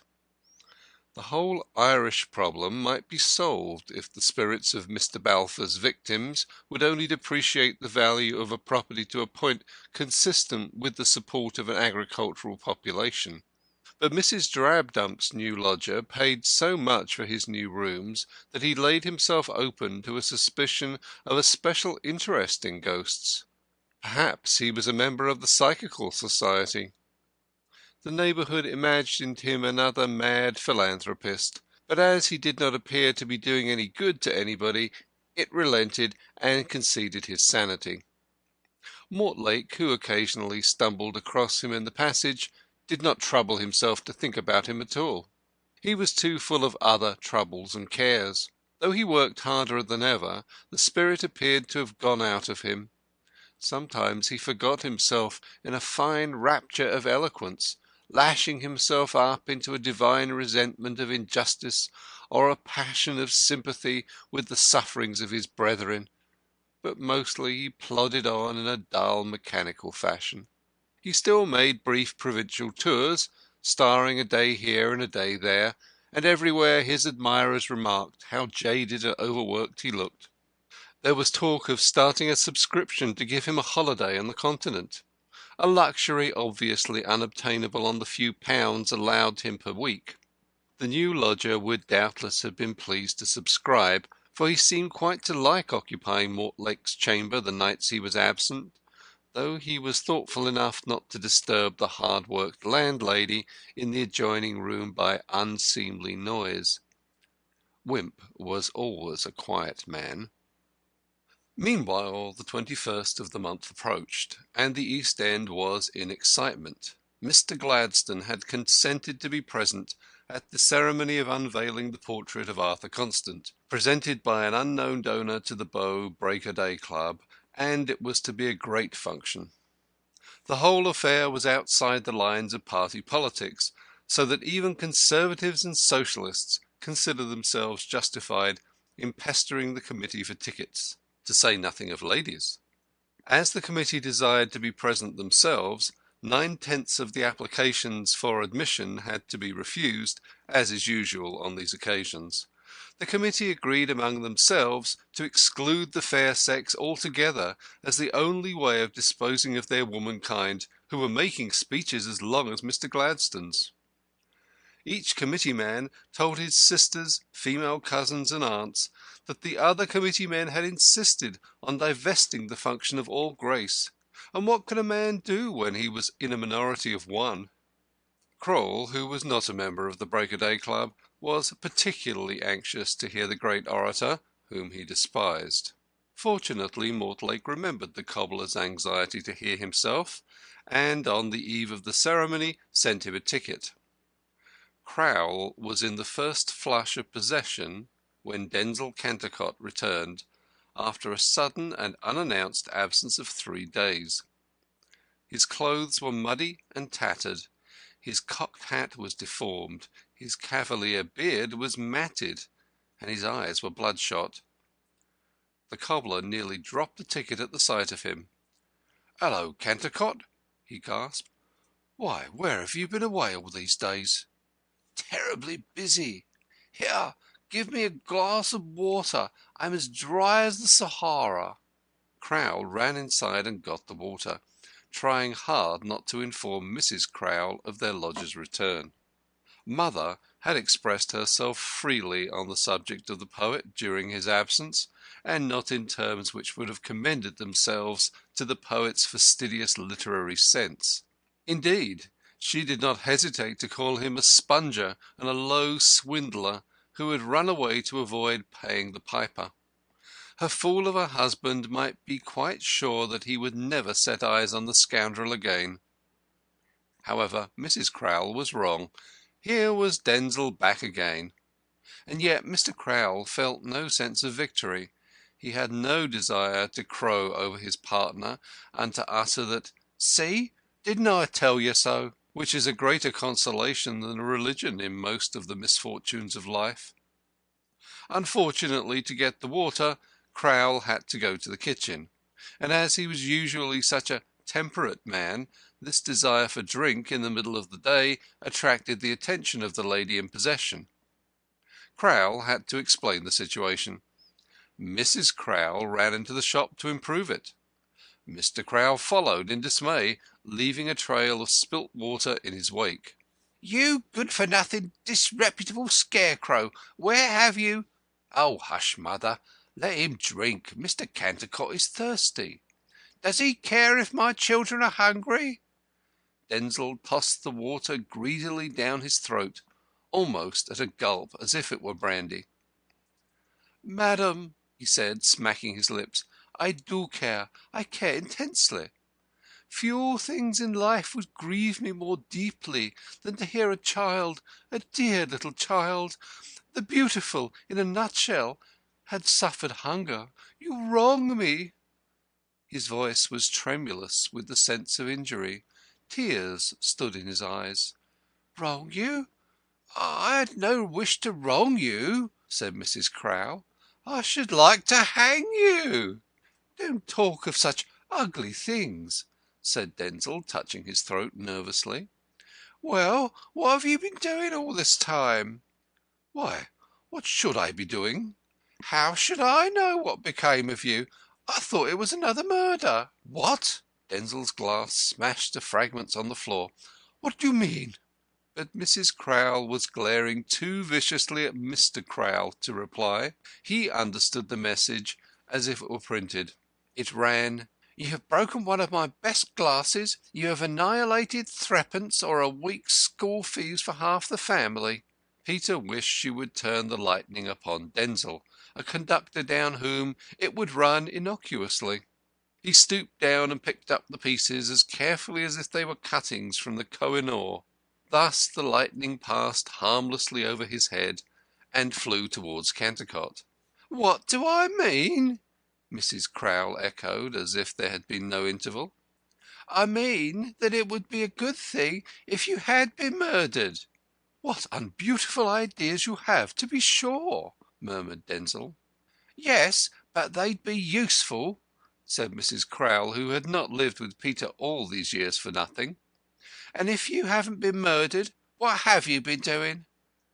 My dear," put in Crowl deprecatingly, looking up from his quadrupedal position like a sad dog, "you're not Mr. Cantercot's keeper." "Oh, ain't I?" flashed his spouse. "Who else keeps him, I should like to know?" Peter went on picking up the pieces of the Koh-i-Noor. "I have no secrets from Mrs. Crowl," Denzil explained courteously. "I have been working day and night, bringing out a new paper. I haven't had a wink of sleep for 3 nights." Peter looked up at his bloodshot eyes with respectful interest. "The capitalist met me in the street, an old friend of mine. I was overjoyed at the rencontre, and told him the idea I had been brooding over for months, and he promised to stand all the racket." "What sort of a paper?" said Peter. "Can you ask? To what do you think I've been devoting my days and nights but to the cultivation of the beautiful?" "Is that what the paper will be devoted to?" "Yes, to the beautiful." "I know," snorted Mrs. Crowl, "with portraits of actresses." "Portraits? Oh, no," said Denzil. "That would be the true, not the beautiful." "And what's the name of the paper?" asked Crowl. "Oh, that's a secret, Peter. Like Scott, I prefer to remain anonymous." "Just like your fads. I'm only a plain man, and I want to know where the fun of anonymity comes in. If I had any gifts, I should like to get the credit. It's a right and a natural feeling to my thinking." "Unnatural, Peter, unnatural. We're all born anonymous, and I'm for sticking close to nature. Enough for me that I should disseminate the beautiful. Any letters come during my absence, Mrs. Crowl?" "No," she snapped, "but a gent named Grodman called. He said you hadn't been to see him for some time, and looked annoyed to hear you disappeared. How much have you let him in for?" "The man's in my debt," said Denzil, annoyed. "I wrote a book for him, and he's taken all the credit for it, the rogue. My name doesn't appear even in the preface. What's that ticket you're looking so lovingly at, Peter?" "That's for tonight. The unveiling of Constant's portrait. Gladstone speaks. Awful demand for places." "Gladstone?" sneered Denzil. "Who wants to hear Gladstone? A man who's devoted his life to pulling down the pillars of church and state." "A man who's devoted his life to propping up the crumbling fads of religion and monarchy. But for all that, the man has his gifts, and I'm burning to hear him." "I wouldn't go out of my way an inch to hear him," said Denzil, and went up to his room, and when Mrs. Crowl sent him up a nice cup of strong tea at tea-time, the brat who bore it found him lying dressed on the bed, snoring unbeautifully. The evening wore on. It was fine frosty weather. The Whitechapel Road swarmed with noisy life, as though it were a Saturday night. The stars flared in the sky like the lights of celestial costermongers. Everybody was on the alert for the advent of Mr. Gladstone. He must surely come through the road on his journey from the West Bow wards. but no one saw him or his carriage except for those about the hall. Probably he went by tram most of the way. He would have caught cold in an open carriage, or bobbing his head out of the window of a closed. "If he had only been a German prince or a cannibal king," said Crowl bitterly as he plodded toward the club, "we should have disguised Mile End in bunting and blue fire. But perhaps it's a compliment. He knows his London, and it's no use trying to hide the facts from him. They must have a queer notion of cities, these monarchs. They must fancy everybody lives in a flutter of flags and walks about under triumphant arches, like as if I was to stitch shoes in my Sunday clothes." By a defiance of chronology, Crowl had them on to-day, and they seemed to accentuate the simile. "And why shouldn't life be fuller of the beautiful?" said Denzil. The poet had brushed the reluctant mud off his garments to the extent he was willing to go, and had washed his face, but his eyes were still bloodshot from the cultivation of the beautiful. Denzil was accompanying Crowl to the door of the club out of good fellowship. Denzil was himself accompanied by Grodman, though less obtrusively. Least obtrusively was he accompanied by his usual Scotland Yard shadows, Wimp's agents. There was a surging, nondescript crowd about the club, so that the police and the doorkeeper and the stewards could with difficulty keep out the tide of the ticketless, though which the current of the privileged had equal difficulty in permeating. The streets all around were thronged with people longing for a glimpse of Gladstone. Mortlake drove up in a hansom, his head a self-conscious pendulum of popularity, swaying and bowing to right and left, and received all the pent-up enthusiasm. "Well, good-bye, Cantercot," said Crowl. "No, I'll see you to the door, Peter." They fought their way shoulder to shoulder. Now that Grodman had found Denzil, he was not going to lose him again. He had only found him by accident, for he was himself bound to the unveiling ceremony, to which he had been invited in view of his known devotion to the task of unveiling the mystery. He spoke to one of the policemen about, who said, "Aye, aye, sir," and he was prepared to follow Denzil if necessary, and to give up the pleasure of hearing Gladstone for an acuter thrill. The arrest must be delayed no longer. But Denzil seemed as if he were going in on the heels of Crowl. This would suit Grodman better. He could then have the two pleasures. But Denzil was stopped halfway through the door. "Ticket, sir." Denzil drew himself up to his full height. "Press," he said majestically. All the glories and grandeurs of the Fourth Estate were concentrated in that haughty monosyllable. Heaven itself is full of journalists who have overawed St. Peter, but the doorkeeper was a veritable dragon. "What paper, sir?" "New York Herald," said Denzil sharply. He did not relish his word being distrusted. "New York Herald," said one of the bystanding stewards, scarce catching the words. "Pass him in." And in a twinkling of an eye Denzil had eagerly slipped inside. During the brief altercation Wimp had come up. Even he could not make his face quite impassive, and there was a suppressed intensity in the eyes and a quiver about the mouth. He went in on Denzil's heels, blocking up the doorway with Grodman. The two men were so full of their coming coups that they struggled for some seconds side by side before they recognized each other. Then they shook hands heartily. "It was Cantercot just went in, wasn't it, Grodman?" said Wimp. "I didn't notice," said Grodman in tones of utter indifference. At bottom Wimp was terribly excited. He felt that his coup was going to be executed under very sensational circumstances. Everything would combine to turn the eyes of the country upon him, nay, of the world, for had not the Big Bow mystery been discussed in every language under the sun? In these electric times the criminal receives a cosmopolitan reputation. It is a privilege he shares with few other artists. This time Wimp would be one of them, and, he felt, deservedly so. If the criminal had been cunning to the point of genius in planning the murder, he had been acute to the point of divination in detecting it. Never before had he pieced together so broken a chain. He could not resist the unique opportunity of setting a sensational scheme in a sensational framework. The dramatic instinct was strong in him.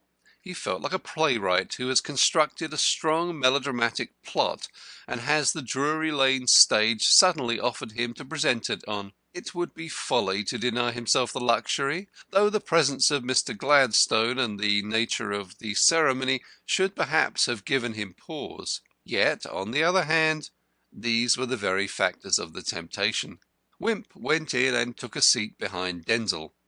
All the seats were numbered, so that everybody might have the satisfaction of occupying somebody else's. Denzil was in the special reserved places in the front row, just behind the central gangway. Crowle was squeezed into a corner behind a pillar near the back of the hall. Grodman had been honoured with a seat on the platform, which was accessible by steps on the right and left, but he kept his eye on Denzil. The picture of the poor idealist hung on the wall behind Grodman's head, covered by its curtain of brown holland. There was a subdued buzz of excitement about the hall, which swelled into cheers every now and again, as some gentleman known to fame or beau took his place upon the platform. It was occupied by several local MPs of varying politics, a number of parliamentary satellites of the great man, 3 or 4 Labour leaders, a peer or two of philanthropic pretensions, a sprinkling of Toynbee and Oxford Hall men, the President and other honorary officials, some of the family and friends of the deceased, together with the inevitable percentage of persons who had no claim to be there save cheek. Gladstone was late. Later than Mortlake, who was cheered to the echo when he arrived, someone starting, "For he's a jolly good fellow," as if it were a political meeting. Gladstone came in just in time to acknowledge the compliment. The noise of the song, trolled out from iron lungs, had drowned the huzzas heralding the old man's advent. The convivial chorus went to Mortlake's head as if champagne had already preceded it. His eyes grew moist and dim. He saw himself swimming to the millennium on waves of enthusiasm. Ah, how his brother toilers should be rewarded in their trust in him! In his usual courtesy and consideration, Mr. Gladstone had refused to perform the actual unveiling of Arthur Constant's portrait. "That," he said in his postcard, "will fall most appropriately to Mr. Mortlake, a gentleman who has, I am given to understand, enjoyed the personal friendship of the late Mr. Constant, and has co-operated with him in various schemes for the organisation of skilled and unskilled classes of labour, as well as for the diffusion of better ideals of self-culture and self-restraint, among the working men of Bow, who have been fortunate, so far as I can perceive, in the possession, if in one case unhappily only temporary possession, of 2 such men of undoubted ability and honesty to direct their divided counsels, to lead them along a road which, though I cannot pledge myself to approve of it in all its turnings and windings, is yet not unfitted to bring them somewhat nearer to goals to which there are few of us, but would extend some measure of hope that the working classes of this great empire may in due course, yet with no unnecessary delay, be enabled to arrive." Mr. Gladstone's speech was an expansion of his postcard, punctuated by cheers. The only new thing in it was the grateful and touching way in which he revealed what had been a secret up till then, that the portrait had been painted and presented to the Bow Break-a-Day Club by Lucy Brent, who in the fullness of time would have been Arthur Constant's wife. It was a painting for which he had sat to her while alive, and yet she had stifled yet pampered her grief by working harder since his death. The fact added the last touch of pathos to the occasion. Crowle's face was hidden behind his red handkerchief. Even the fire of excitement in Wimp's eye was quenched for a moment by a teardrop as he thought of Mrs. Wimp and Wilfred. As for Grodman, there was almost a lump in his throat. Denzil Cantercot was the only unmoved man in the room. He thought the episode quite too beautiful, and was already weaving it into rhyme. At the conclusion of his speech, Mr. Gladstone called upon Tom Mortlake to unveil the portrait. Tom rose, pale and excited. He faltered as he touched the cord. He seemed overcome with emotion. Was it the mention of Lucy Brent that had moved him to his depths? The brown holland fell away. The dead stood revealed as he had been in life. Every feature, painted by the hand of love, was instinct with vitality. The fine, earnest face, the sad, kindly eyes, the noble brow seemed still athrob with the thought of humanity. A thrill ran through the room. There was a low, undefinable murmur. Oh, the pathos and the tragedy of it! Every eye was fixed, misty with emotion, upon the dead man in the picture, and the living man, who stood, pale and agitated, and visibly unable to commence his speech, at the side of the canvas. Suddenly a hand was laid upon the Labour leader's shoulder, and there rang through the hall, in Wimp's clear, decisive tones, the words, "Tom Mortlake, I arrest you for the murder of Arthur Constant." End of Chapter 8. Chapter 9. For a moment there was an acute, terrible silence. Mortlake's face was that of a corpse. The face of the dead man at his side was flushed with the hues of life. To the overstrung nerves of the onlookers, the brooding eyes of the picture seemed sad and stern with menace, and charged with the lightnings of doom. It was a horrible contrast. For Wimp alone the painted face had fuller, more tragical meanings. The audience seemed turned to stone. They sat or stood in every variety of attitude, frozen, rigid. Arthur Constant's picture dominated the scene, the only living thing in a hall of the dead. But only for a moment. Mortlake shook off the detective's hand. "Boys," he cried, in accents of infinite indignation, "this is a police conspiracy." His words relaxed the tension. The stony figures were agitated. A dull, excited hubbub answered him. The little cobbler darted from behind his pillar and leapt upon a bench. The cords of his brow were swollen with excitement. He seemed a giant overshadowing the hall. "Boys," he roared in his best Victoria Park voice, "listen to me. This charge is a foul and damnable lie." "Bravo! Hear, hear! Hooray! It is!" was roared back at him from all parts of the room. Everybody rose and stood in tentative attitudes, excited to the last degree.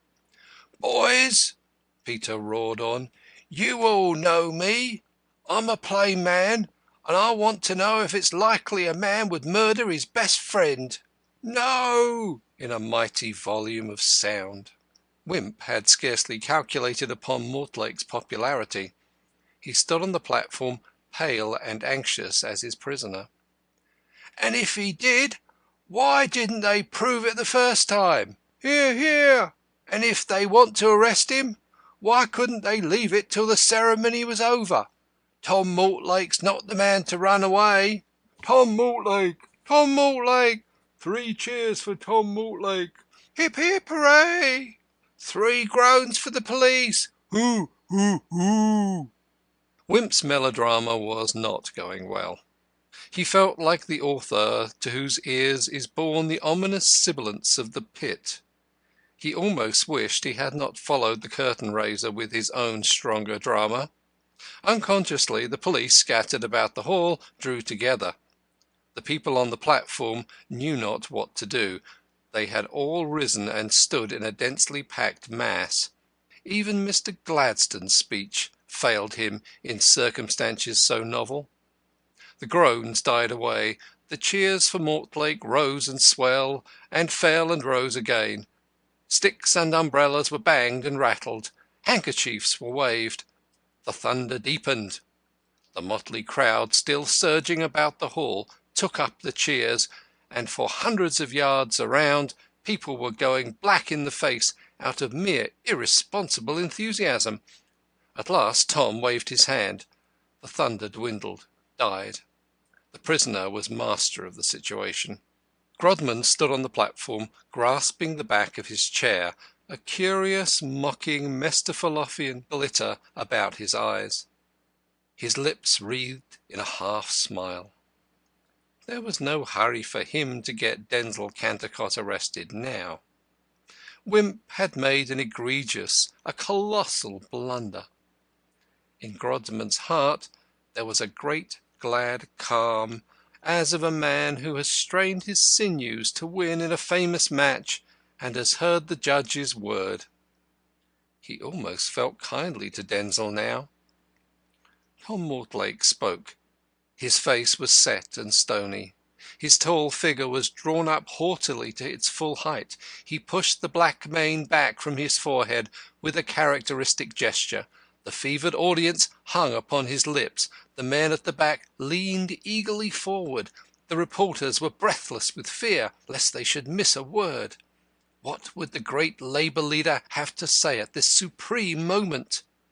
"Mr. Chairman and gentlemen, it is to me a melancholy pleasure to have been honoured with the task of unveiling tonight this portrait of a great benefactor to Bow and a true friend to the labouring classes, except that he honoured me with his friendship while living, and that the aspirations of my life have, in my small and restricted way, been identical with his. There is little reason why this honourable duty should have fallen upon me. Gentlemen, I trust that we shall all find an inspiring influence in the daily vision of the dead, who yet liveth in our hearts and in this noble work of art, wrought, as Mr. Gladstone has told us, by the hand of one who loved him." The speaker paused a moment, his low, vibrant tones faltering into silence. "If we humble working men of Bow can never hope to exert individually a tithe of the beneficial influence wielded by Arthur Constant, it is yet possible for each of us to walk in the light he has kindled in our midst, a perpetual lamp of self-sacrifice and brotherhood." That was all. The room rang with cheers.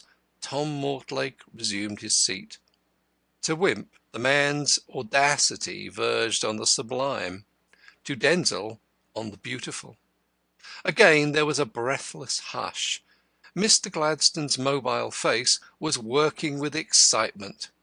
No such extraordinary scene had occurred in the whole of his extraordinary experience. He seemed about to rise. The cheering subsided to a painful stillness. Wimp cut the situation by laying his hand again upon Tom's shoulder. "Come quietly with me," he said. The words were almost a whisper, but in the supreme silence they travelled to the ends of the hall. "Don't you go, Tom!" The trumpet tones were Peter's. The call thrilled an answering chord of defiance in every breast, and a low, ominous murmur swept through the hall. Tom rose, and there was silence again.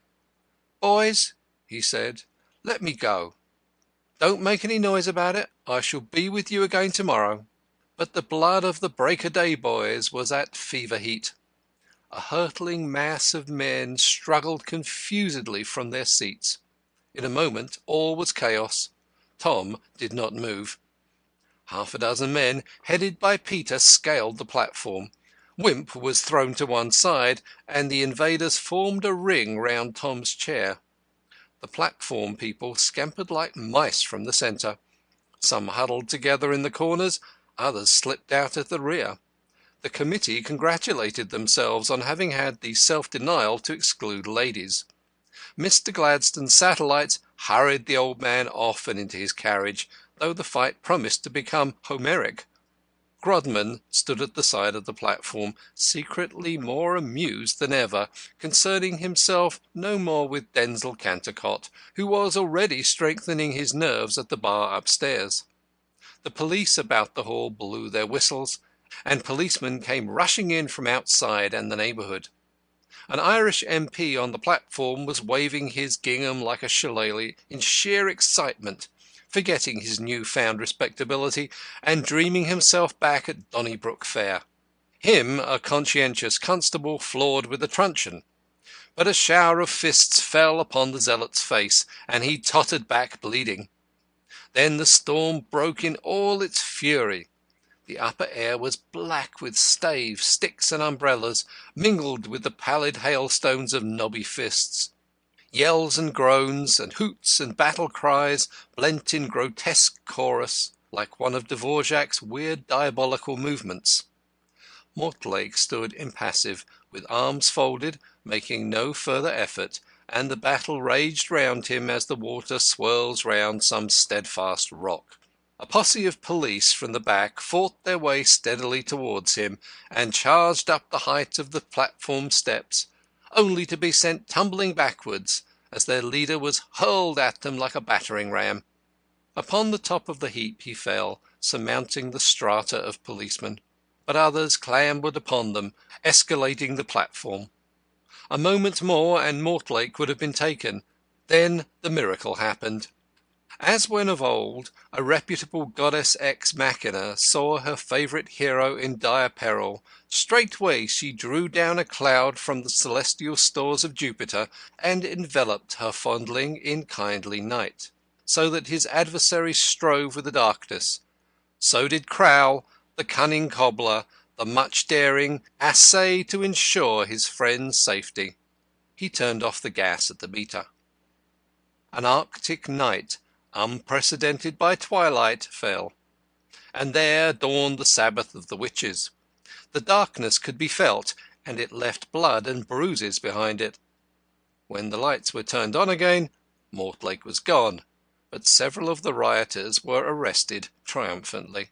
And through all and over all, the face of the dead man who had sought to bring peace on earth brooded. Crowl sat meekly eating his supper of bread and cheese, with his head bandaged, while Denzil Cantercot told him the story of how he had rescued Tom Mortlake. He had been among the first to scale the height, and had never budged from Tom's side or from the forefront of the battle till he had seen him safely outside and into a by-street. "I'm so glad you saw that he got away safely," said Crowl. "I wasn't quite sure he would." "Yes, but I wish some cowardly fool hadn't turned off the gas. I like men to see that they are beaten." "But it seemed easier," faltered Crowl. "Easier," echoed Denzil, taking a deep draught of bitter. "Really, Peter, I'm sorry to find you always will take such low views. It may be easier, but it's shabby. It shocks one's sense of the beautiful." Crowl ate his bread and cheese shamefacedly. "But what was the use of breaking your head to save him?" said Mrs. Crowl with an unconscious pun. "He must be caught." "Oh, I don't see how the useful does come in now," said Peter thoughtfully, "but I didn't think of that at the time." He swallowed his water quickly, and it went down the wrong way and added to his confusion. It also began to dawn upon him that he might be called to account. Let it be said at once that he wasn't. He had taken too prominent a part. Meanwhile Mrs. Wimp was bathing Mr. Wimp's eye and rubbing him generally with arnica. Wimp's melodrama had been, indeed, a sight for the gods. Only virtue was vanquished and vice triumphant. The villain had escaped, and without striking a blow. End of Chapter 9. Chapter 10. There was matter and to spare for the papers the next day. The striking ceremony, Mr. Gladstone's speech, the sensational arrest, these would of themselves have made excellent themes for reports and leaders. But the personality of the man arrested, and the Big Bow mystery battle, as it came to be called, gave additional piquancy to the paragraphs and the posters. The behaviour of Mortlake put the last touch to the picturesqueness of the position. He left the hall when the lights went out, and walked unnoticed and unmolested through pleiads of policemen to the nearest police station, where the superintendent was almost too excited to take any notice of his demand to be arrested. But, to do him justice, the official yielded as soon as he understood the situation. It seems inconceivable that he did not violate some red tape regulation in so doing. To some, this self-surrender was limpid proof of innocence. To others, it was the damning token of despairing guilt. The morning papers were pleasant reading for Grodman, who chuckled as continuously over his morning egg as if he had laid it. Jane was alarmed for the sanity of her saturnine master. As her husband would have said, Grodman's grins were not beautiful. But he made no effort to suppress them. Not only had Wimp perpetrated a grotesque blunder, but the journalists to a man were down on his great sensation tableau, though their denunciations did not appear in the dramatic columns. The Liberal papers said that he had endangered Mr. Gladstone's life.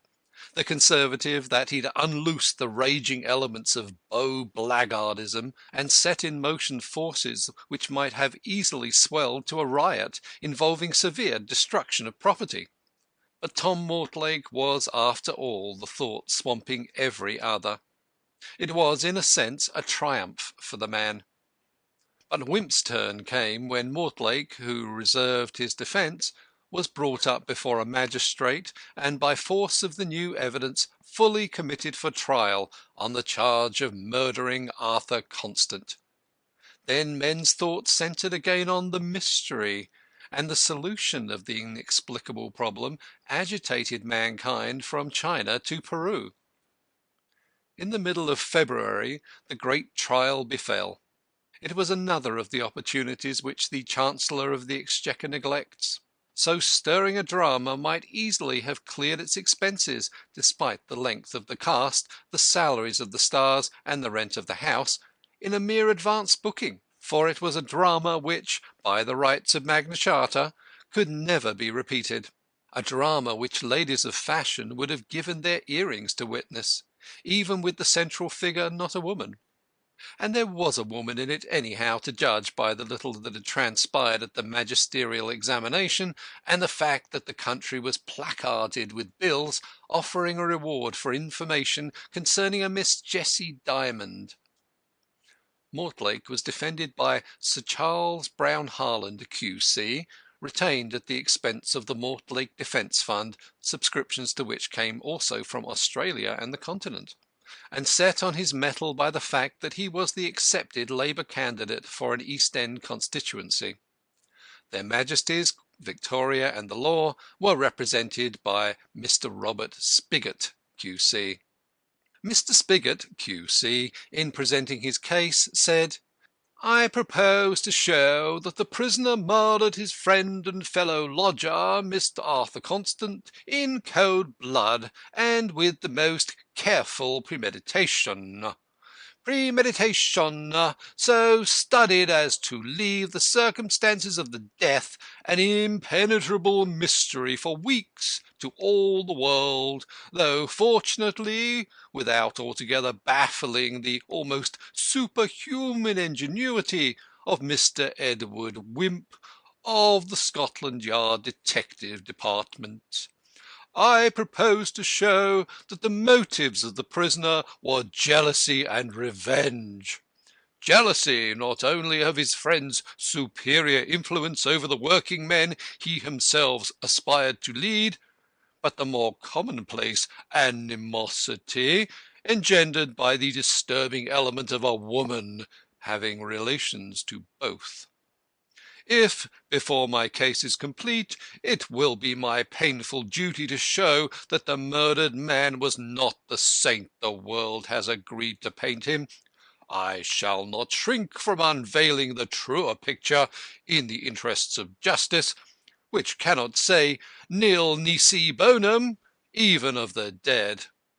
I propose to show that the murder was committed by the prisoner, shortly before 6:30 on the morning of December 4th, and that the prisoner having, with the remarkable ingenuity which he has shown throughout, attempted to prepare an alibi by feigning to leave London by the first train to Liverpool, returned home, got in with his latch-key through the street door, which he had left on the latch, unlocked his victim's bedroom with a key which he possessed, cut the sleeping man's throat, pocketed his razor, locked the door again and gave it the appearance of being bolted, went downstairs, unslipped the bolt of the big lock, closed the door behind him, and got to Euston in time for the second train to Liverpool.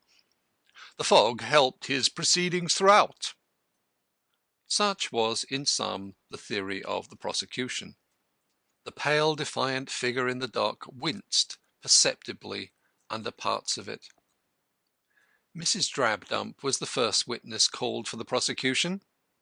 She was quite used to legal inquisitiveness by this time, but did not appear in good spirits. On the night of December 3rd, you gave the prisoner a letter. Yes, your lordship. How did he behave when he read it? He turned very pale and excited. He went up to the poor gentleman's room, and I'm afraid he quarrelled with him. He might have left his last hours peaceful. Amusement. What happened then? Mr. Mortlake went out in a passion, and came in again in about an hour. He told you he was going away to Liverpool very early the next morning? No, your lordship. He said he was going to Devonport. Sensation. What time did you get up the next morning? 6:30. That is not your usual time. No, I always get up at 6. How do you account for the extra sleepiness? Misfortunes will happen. It wasn't the dull and foggy weather? No, my lord, else I should never get up early. Laughter. You drink something before going to bed? I like my cup of tea. I take it strong without sugar. It always steadies my nerves. Quite so. Where were you when the prisoner told you he was going to Devonport? Drinking my tea in the kitchen. What should you say if prisoner dropped something in it to make you sleep? Witness, startled. He ought to be shot. He might have done it without your noticing it, I suppose. If he was clever enough to murder the poor gentleman, he was clever enough to try and poison me. The judge. The witness in her replies must confine herself to the evidence. Mr. Spigot, Q.C. I must submit to your lordship that it is a very logical answer, and exactly illustrates the interdependence of the probabilities. Now, Mrs. Drabdump, let us know what happened when you awoke at 6:30 the next morning. Thereupon Mrs. Drabdump recapitulated the evidence, with new redundancies but slight variations, given by her at the inquest. How she became alarmed, how she found the street door locked by the big lock, how she roused Grodman and got him to burst open the door, how they found the body. All this, with which the public was already familiar ad nauseam, was extorted from her afresh. Look at this key. Key passed to witness. Do you recognize it? Yes. How did you get it? It's the key of my first floor front. I'm sure I left it sticking in the door.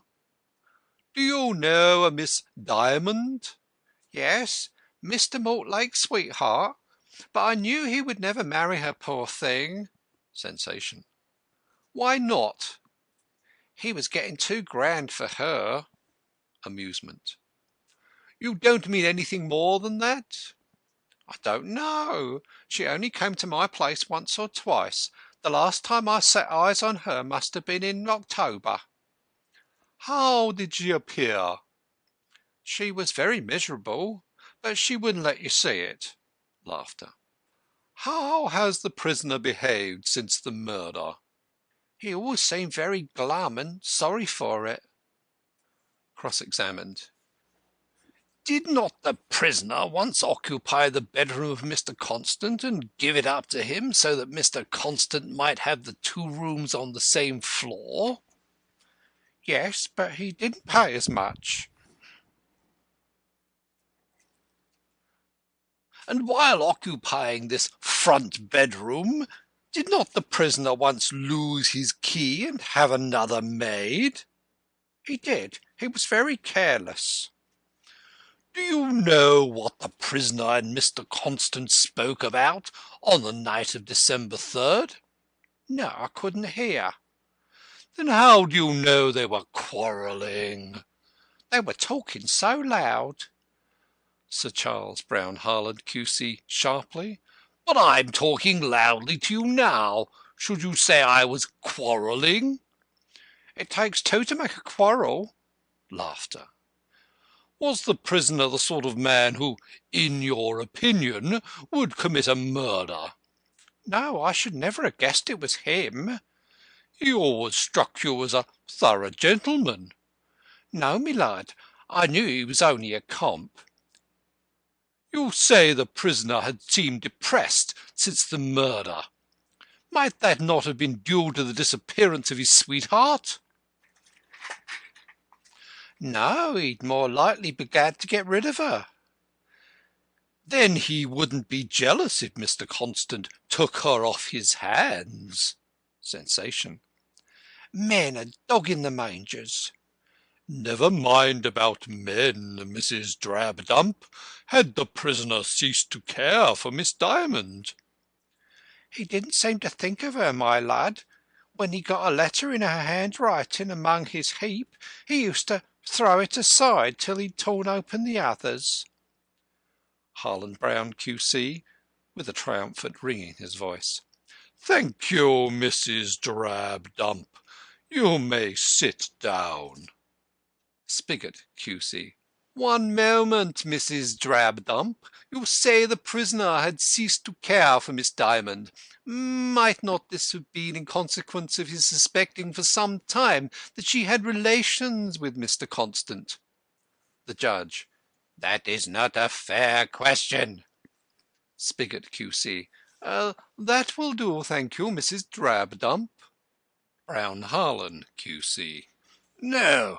One more question, Mrs. Drabdump.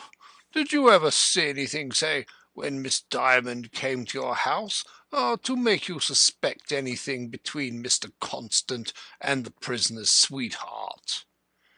She did meet him once when Mr. Mortlake was out. Sensation. Where did she meet him? In the passage. He was going out when she knocked, and he opened the door. Amusement. You didn't hear what they said? I ain't an eavesdropper. They spoke friendly and went away together. Mr. George Grodman was called and repeated his evidence at the inquest. Cross-examined, he testified to the warm friendship between Mr. Constant and the prisoner. He knew very little about Miss Dymond, having scarcely seen her. Prisoner had never spoken to him much about her. He should not think she was much in prisoner's thoughts. Naturally, the prisoner had been depressed by the death of his friend. Besides, he was overworked. Witness thought highly of Mortlake's character. It was incredible that Constant had had improper relations of any kind with his friend's promised wife. Grodman's evidence made a very favourable impression on the jury.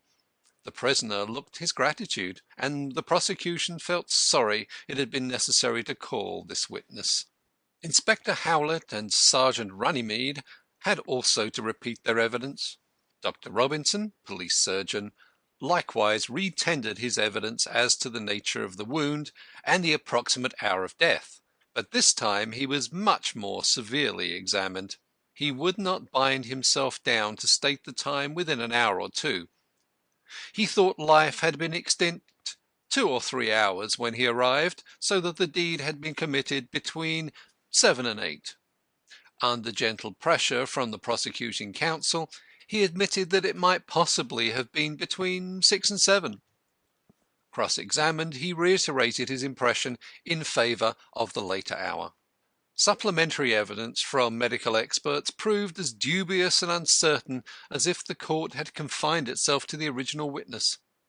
It seemed to be generally agreed that the data for determining the time of death of any body were too complex and variable to admit of very precise inference, rigor mortis and other symptoms setting in within very wide limits and differing largely in different persons. All agree that death from such a cut must have been practically instantaneous, and the theory of suicide was rejected by all. As a whole, the medical evidence tended to fix the time of death with a high degree of probability between the hours of 6 and 8:30. The efforts of the prosecution were bent upon throwing back the time of death to as early as possible after about 5:30.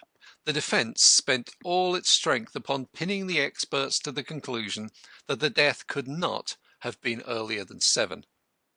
Evidently the prosecution was going to fight hard for the hypothesis that Mortlake had committed the crime in the interval between the first and second trains for Liverpool, while the defence was concentrating itself on an alibi showing that the prisoner had travelled by the second train, which left Euston Station at 7:15, so that there could have been no possible time for the passage between Bow and Euston. It was an exciting struggle. As yet the contending forces seemed equally matched. The evidence had gone as much for as against the prisoner, but everybody knew that worst lay behind. "Call Edward Wimp." The story Edward Wimp had to tell began tamely enough with thrice threshed out facts. But at last the new facts came. In consequence of suspicions that had formed in your mind, you took up your quarters disguised in the late Mr. Constant's room? I did, at the commencement of the year. My suspicions had gradually gathered against the occupants of number 11 Glover Street, and I resolved to quash or confirm these suspicions once and for all. Will you tell the jury what happened? Whenever the prisoner was away for the night, I searched his room. I found the key of Mr. Constant's bedroom buried deeply in the side of prisoner's leather sofa. I found what I imagined to be the letter he received on December 3rd in the pages of a Bradshaw lying under the same sofa. There were 2 razors about. Mr. Spigot, Q.C., said, "The key has already been identified by Mrs. Drabdump. The letter I now propose to read." It was undated and ran as follows: "Dear Tom, this is to bid you farewell. It is best for all. I am going a long way, dearest. Do not seek to find me, for it will be useless. Think of me as one swallowed up by the waters, and be assured that it is only to spare you shame and humiliation in the future that I tear myself from you and all the sweetness of life. Darling, there is no other way. I fear you could never marry me now. I have felt it for months. Dear Tom, you will understand what I mean. We must look facts in the face. I hope you will always be friends with Mr. Constant. Good-bye, dear. God bless you. May you always be happy, and find a worthier wife than I. Perhaps when you are great and rich and famous, as you deserve, you will sometimes think not unkindly of one who, however faulty and unworthy of you, will at least love you till the end. Yours, till death, Jessie." By the time this letter was finished, numerous old gentlemen, with wigs or without, were observed to be polishing their glasses. Mr. Wimp's examination was resumed. "After making these discoveries, what did you do?" I made inquiries about Miss Dymond, and found Mr. Constant had visited her once or twice in the evening. I imagined there would be some traces of a pecuniary connection. I was allowed by the family to inspect Mr. Constant's cheque-book, and found a paid cheque made out for £25 in the name of Miss Dymond. By inquiry at the bank, I found it had been cashed on November 12th of last year. I then applied for a warrant against the prisoner. Cross-examined. Do you suggest that the prisoner opened Mr. Constant's bedroom with the key you found? Certainly. Harlan Brown, QC, sarcastically. And locked the door from within with it on leaving? Certainly. Will you have the goodness to explain how the trick was done? It wasn't done. Laughter. The prisoner probably locked the door from the outside. Those who broke it open naturally imagined it had been locked from the inside when they found the key inside. The key would, on this theory, be on the floor, as the outside locking could not have been effected if it had been in the lock. The first persons to enter the room would naturally believe it had been thrown down in the bursting of the door. Or it might have been left sticking very loosely inside the lock, so as not to interfere with the turning of the outside key, in which case it would also probably have been thrown to the ground. Indeed, very ingenious. And can you also explain how the prisoner could have bolted the door within from the outside? I can. Renewed sensation. There is only one way in which it was possible, and that was, of course, a mere conjurer's illusion. To cause a locked door to appear bolted in addition, it would only be necessary for the person on the inside of the door to wrest the staple containing the bolt from the woodwork. The bolt in Mr. Constant's bedroom worked perpendicularly. When the staple was torn off, it would simply remain at rest on the pin of the bolt instead of supporting it or keeping it fixed. A person bursting open the door and finding the staple resting on the pin and turning away from the lintel of the door would of course imagine he had torn it away, never dreaming the resting off had been done beforehand. Applause in court, which was instantly checked by the ushers. The counsel for the defence felt he had been entrapped in attempting to be sarcastic with the redoubtable detective. Grodman seemed green with envy. It was the one thing he had not thought of. Mrs. Drabdump, Grodman, Inspector Howlett, and Sergeant Runnymede were recalled and re-examined by the embarrassed Sir Charles Brown Harland as to the exact condition of the lock and the bolt and the position of the key. It turned out as Wimp had suggested. So prepossessed were the witnesses with the conviction that the door was locked and bolted from the inside when it was burst open that they were a little hazy about the exact details. The damage had been repaired, so that it was all a question of precise past observation. The inspector and the sergeant testified that the key was in the lock when they saw it, though both the mortice and the bolt were broken.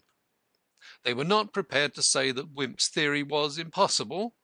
They would even admit that it was quite possible that the staple of the bolt had been torn off beforehand. Mrs. Drabdump could give no clear account of such petty facts in view of her immediate engrossing interest in the horrible sight of the corpse. Grodman alone was positive that the key was in the door when he burst it open. No, he did not remember picking it up from the floor and putting it in, and he was certain that the staple of the bolt was not broken from the resistance he had experienced in trying to shake the upper panels of the door. By the prosecution. Don't you think, from the comparative ease with which the door yielded to your onslaught, that it is highly probable that the pin of the bolt was not in a firmly fixed staple, but in one already detached from the woodwork of the lintel? The door did not yield so easily. But you must be a Hercules. Not quite. The bolt was old, and the woodwork crumbling. The lock was new and shoddy, but I have always been a strong man. Very well, Mr. Grodman. I hope you will never appear at the music halls. Laughter. Jessie Diamond's landlady was the next witness for the prosecution. She corroborated Wimp's statements as to Constant's occasional visits, and narrated how the girl had been enlisted by the dead philanthropist as a collaborator in some of his enterprises. But the most telling portion of her evidence was the story of how, late at night on December 3rd, the prisoner called upon her and inquired wildly about the whereabouts of his sweetheart.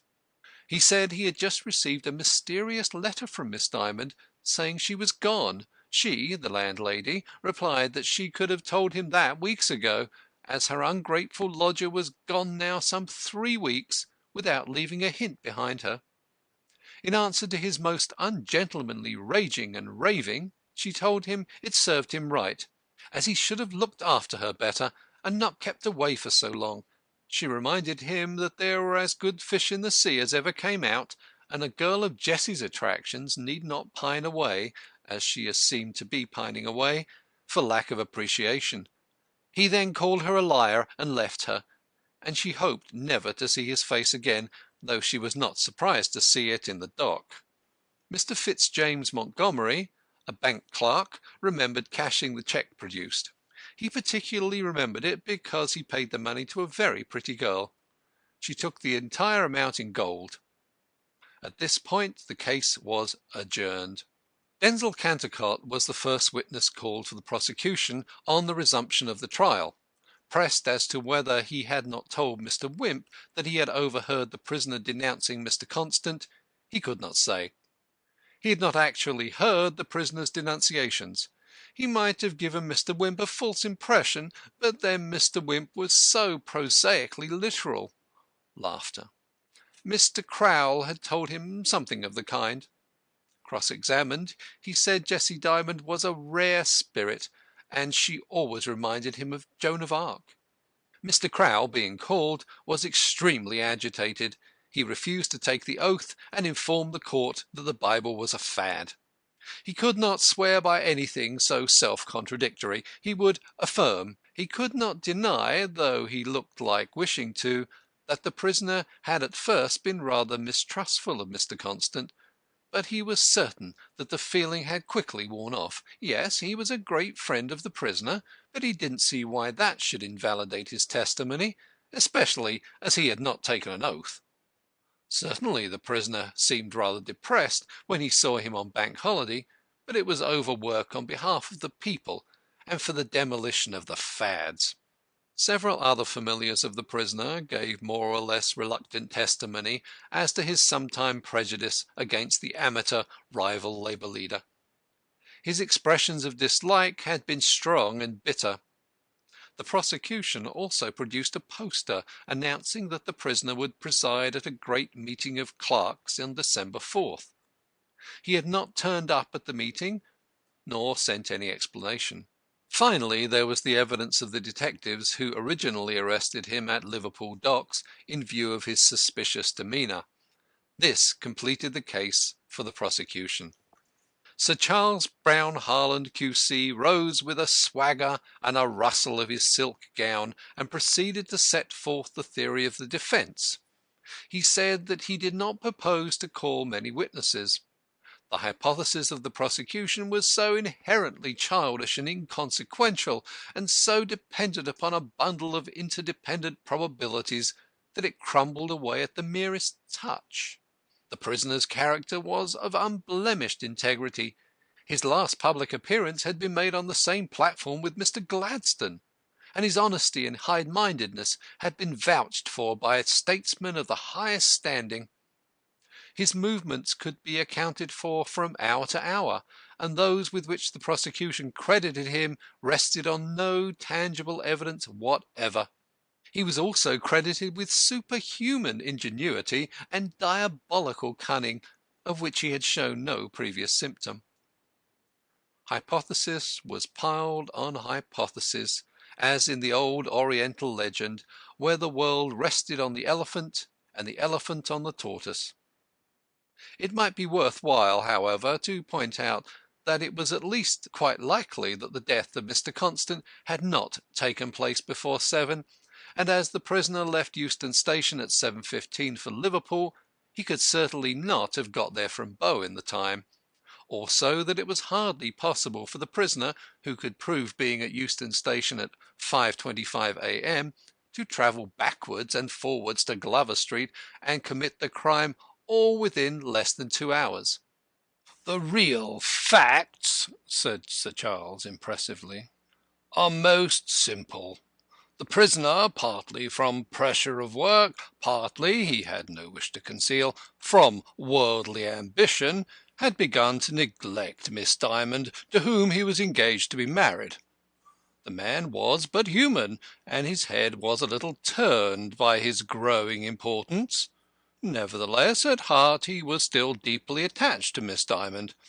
She, however, appears to have jumped to the conclusion that he had ceased to love her, that she was unworthy of him, unfitted by education to take her place side by side with him in the new spheres to which he was mounting, that, in short, she was a drag on his career.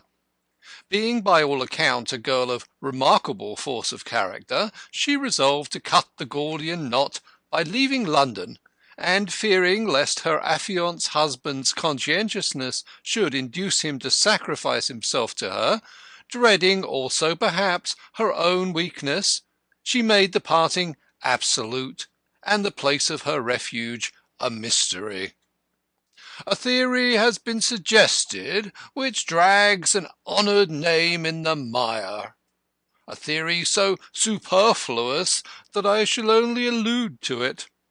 That Arthur Constant could have seduced or had any improper relations with his friend's betrothed is an hypothesis to which the lives of both give the lie. Before leaving London or England, Miss Dymond wrote to her aunt in Devonport, her only living relative in this country, asking her as a great favour to forward an addressed letter to the prisoner a fortnight after receipt. The aunt obeyed implicitly. This was the letter which fell like a thunderbolt on the prisoner on the night of December 3rd. All his old love returned. He was full of self-reproach and pity for the poor gal. The letter read ominously. Perhaps she was going to put an end to herself. His first thought was to rush up to his friend Constant to seek his advice. Perhaps Constant knew something of the affair. The prisoner knew the two were in not infrequent communication. It is possible, my lord and gentlemen of the jury, I do not wish to follow the methods of the prosecution and confuse theory with fact, so I say it is possible that Mr. Constant had supplied her with the £25 to leave the country. He was like a brother to her, perhaps even acted imprudently in calling upon her, though neither dreamed of evil. It is possible that he may have encouraged her in her abnegation and in her altruistic aspirations, perhaps even without knowing their exact drift, for does he not speak in his very last letter of the fine female characters he was meeting, and the influence for good he had over individual human souls? Still, this we can now never know, unless the dead speak or the absent return. It is also not impossible that Miss Dymond was entrusted with the £25 for charitable purposes. But to come back to certainties. The prisoner consulted Mr. Constant about the letter.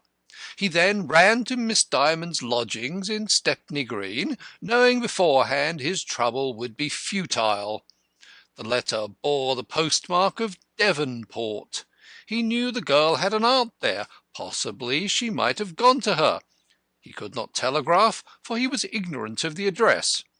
He consulted his Bradshaw, and resolved to leave by the 5:30 a.m. from Paddington, and told his landlady so. He left the letter in the Bradshaw, which ultimately got thrust among a pile of papers under the sofa, so that he had to get another. He was careless and disorderly, and the key found by Mr. Wimp in his sofa, which he was absurdly supposed to have hidden there after the murder, must have lain there for some years, having been lost there in the days when he occupied the bedroom afterwards rented by Mr. Constant. For it was his own sofa removed from that room, and the suction of sofas was well known. Afraid to miss his train, he did not undress on that distressful night. Meanwhile, the thought occurred to him that Jessie was too clever a girl to leave so easy a trail, and he jumped to the conclusion that she would be going to her married brother in America, and had gone to Devonport merely to bid her aunt farewell. He determined, therefore, to get to Liverpool without wasting time at Devonport to institute inquiries. Not suspecting the delay in the transit of the letter, he thought he might yet stop her, even at the landing stage or on the tender. Unfortunately, his cab went slowly in the fog. He missed the first train, and wandered about brooding disconsolately in the mist till the second. At Liverpool his suspicious, excited demeanour procured his momentary arrest. Since then the thought of the lost girl has haunted and broken him. That is the whole, the plain and sufficing story. The effective witnesses for the defence were indeed few. It is so hard to prove a negative. There was Jessie's aunt, who bore out the statement of the counsel for the defence. There were porters who saw him leave Euston by the 7:15 train for Liverpool, and arrive just too late for the 5:15. There was the cabman, 2138, who drove him to Euston just in time, he, witness thought, to catch the 5:15 a.m.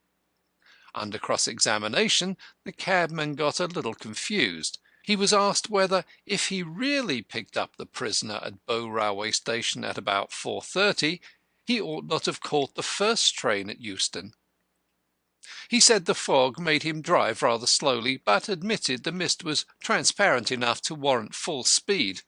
He also admitted being a strong trade unionist. Spigot, Q.C., artfully extorting the admission as if it were of the utmost significance.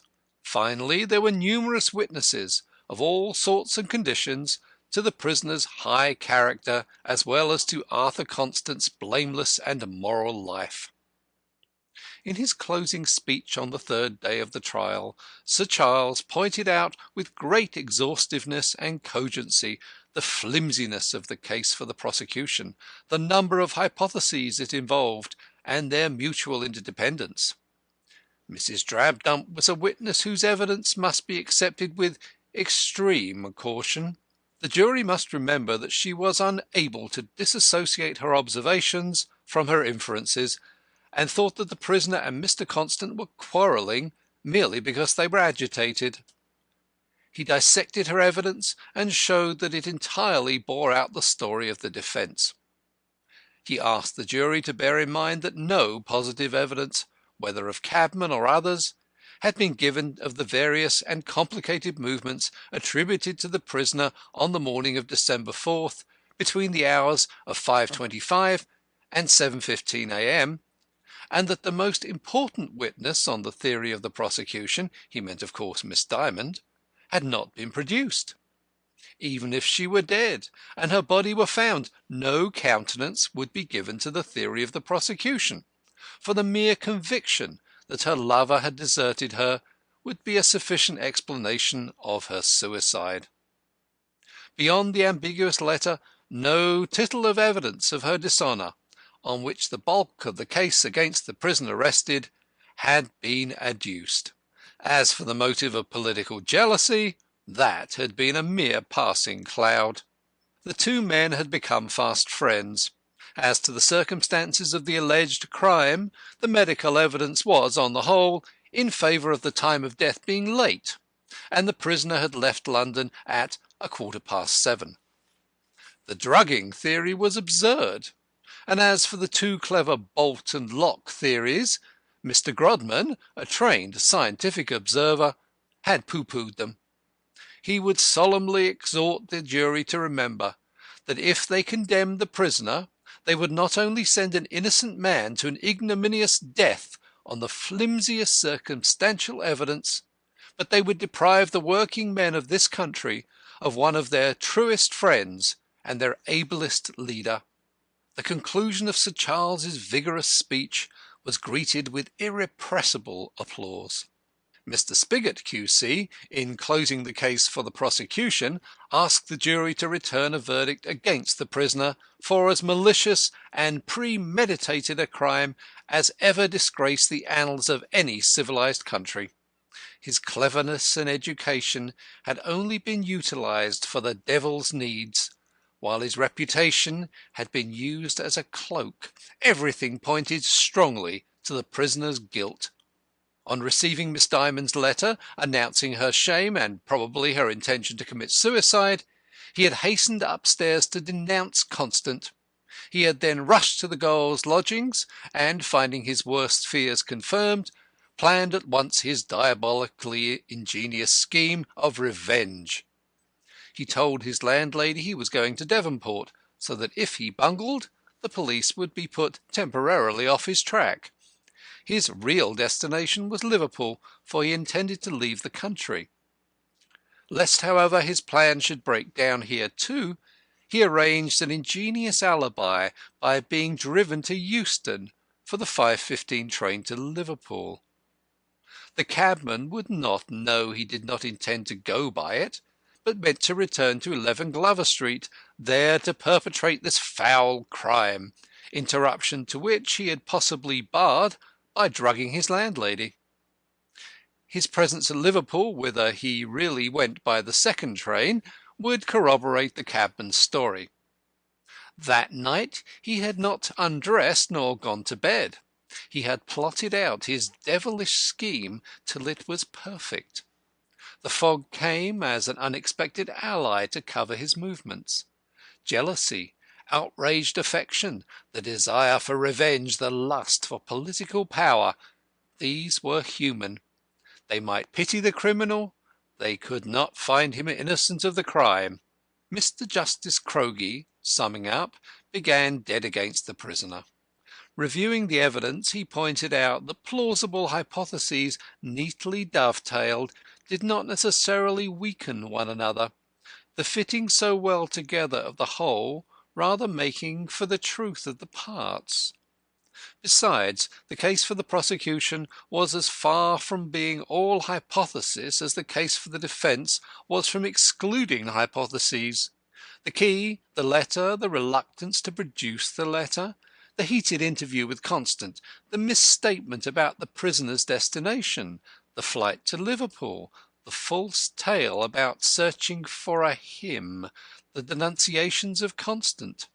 All these were facts. On the other hand, there were various lacunae and hypotheses in the case for the defence. Even conceding the somewhat dubious alibi afforded by the prisoner's presence at Euston at 5:25 a.m., there was no attempt to account for his movements between that and 7:15 a.m. It was as possible that he returned to Bow as that he lingered about Euston. There was nothing in the medical evidence to make his guilt impossible. Nor was there anything inherently impossible in Constance yielding to the sudden temptation of a beautiful girl, nor in a working girl deeming herself deserted, temporarily succumbing to the fascinations of a gentleman and regretting it bitterly afterwards. What had become of the girl was a mystery. Hers might have been one of the nameless corpses which the tide swirls up on its slimy banks. The jury must remember, too, that the relation might not have actually passed into dishonour. It might have been just grave enough to smite the girl's conscience and to induce her to behave as she had done. It was enough that her letter should have excited the jealousy of the prisoner. There was one other point which he would like to impress on the jury, and which the counsel for the prosecution had not sufficiently insisted upon. This was that the prisoner's guiltiness was the only plausible solution that had ever been advanced of the Bow mystery. The medical evidence agreed that Mr. Constant did not die by his own hand. Someone must therefore have murdered him. The number of people who could have had any possible reason or opportunity to murder him was extremely small. The prisoner had both reason and opportunity. By what logicians call the method of exclusion, suspicion would attach to him on even slight evidence. The actual evidence was strong and plausible, and now that Mr. Wimp's ingenious theory had enabled them to understand how the door could have been apparently locked and bolted from within, The last difficulty and the last argument for suicide had been removed. The prisoner's guilt was as clear as circumstantial evidence could make it. If they let him go free, the Bow mystery might henceforth be placed among the archives of unavenged assassinations. Having thus well nigh hung the prisoner, the judge wound up by insisting on the high probability of the story for the defence, though that too was dependent in important details upon the prisoner's mere private statements to his counsel. The jury, being by this time sufficiently muddled by his impartiality, were dismissed, with the exhortation to allow due weight to every fact and probability in determining their righteous verdict. The minutes ran into hours, but the jury did not return. The shadows of night fell across the reeking, fevered court before they announced their verdict. "Guilty!" The judge put on his black cap. The great reception arranged outside was a fiasco. The evening banquet was indefinitely postponed. Wimp had won. Grodman felt like a whipped cur. End of Chapter 10. Chapter 11.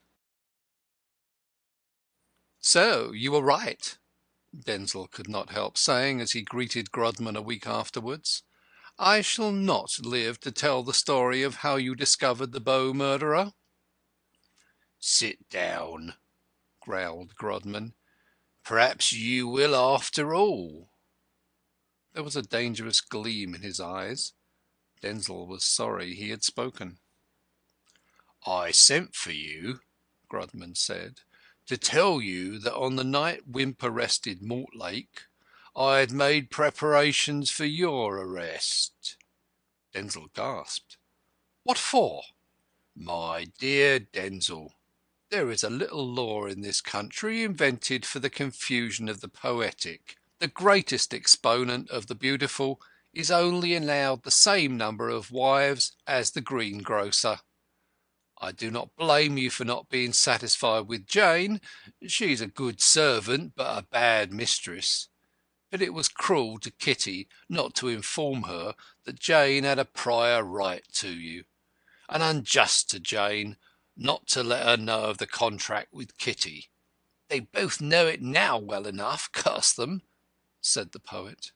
"Yes, your secrets are like your situations. You can't keep 'em long.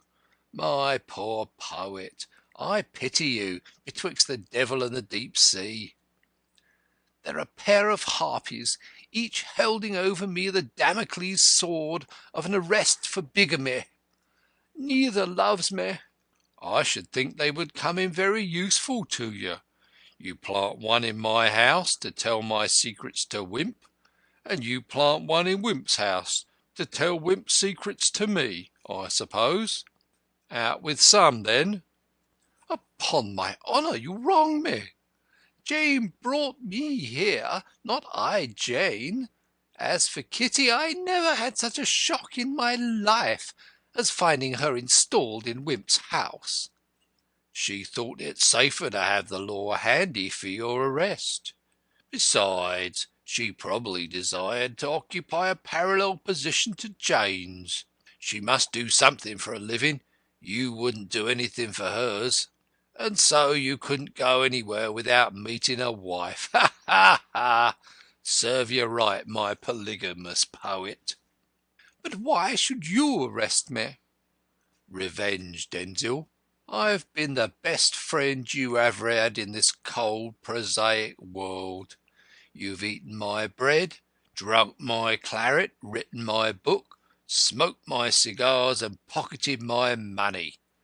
And yet, when you have an important piece of information bearing on a mystery about which I am thinking day and night, you calmly go and sell it to Wimp."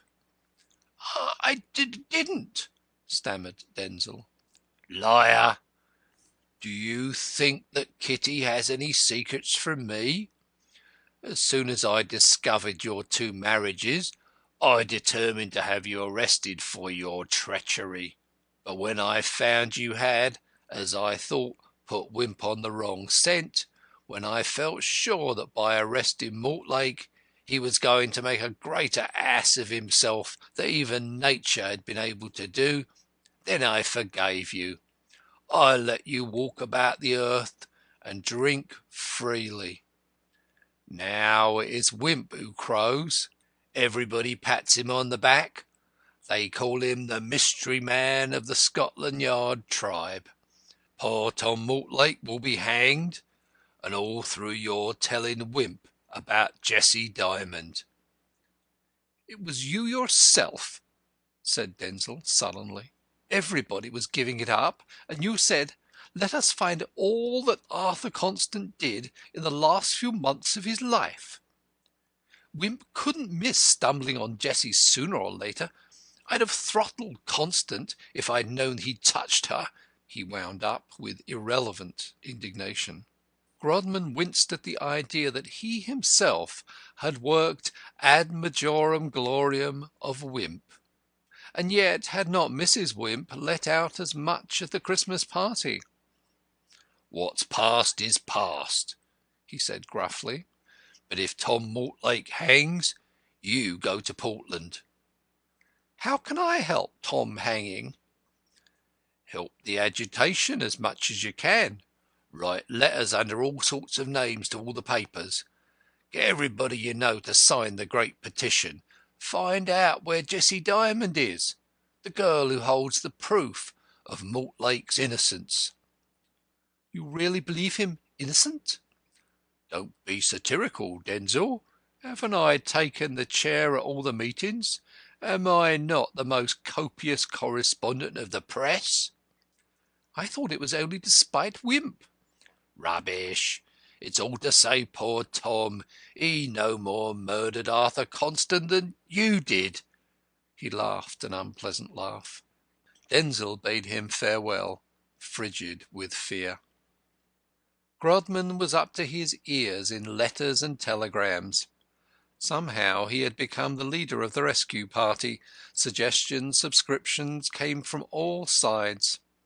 The suggestions were burned. The subscriptions acknowledged in the papers and used for hunting up the missing girl. Lucy Brent headed the list with £100. It was a fine testimony to her faith in her dead lover's honour. The release of the jury had unloosed the greater jury, which always now sits upon the smaller. Every means was taken to nullify the value of the palladium of British liberty. The foreman and the jurors were interviewed. The judge was judged, and by those who were no judges.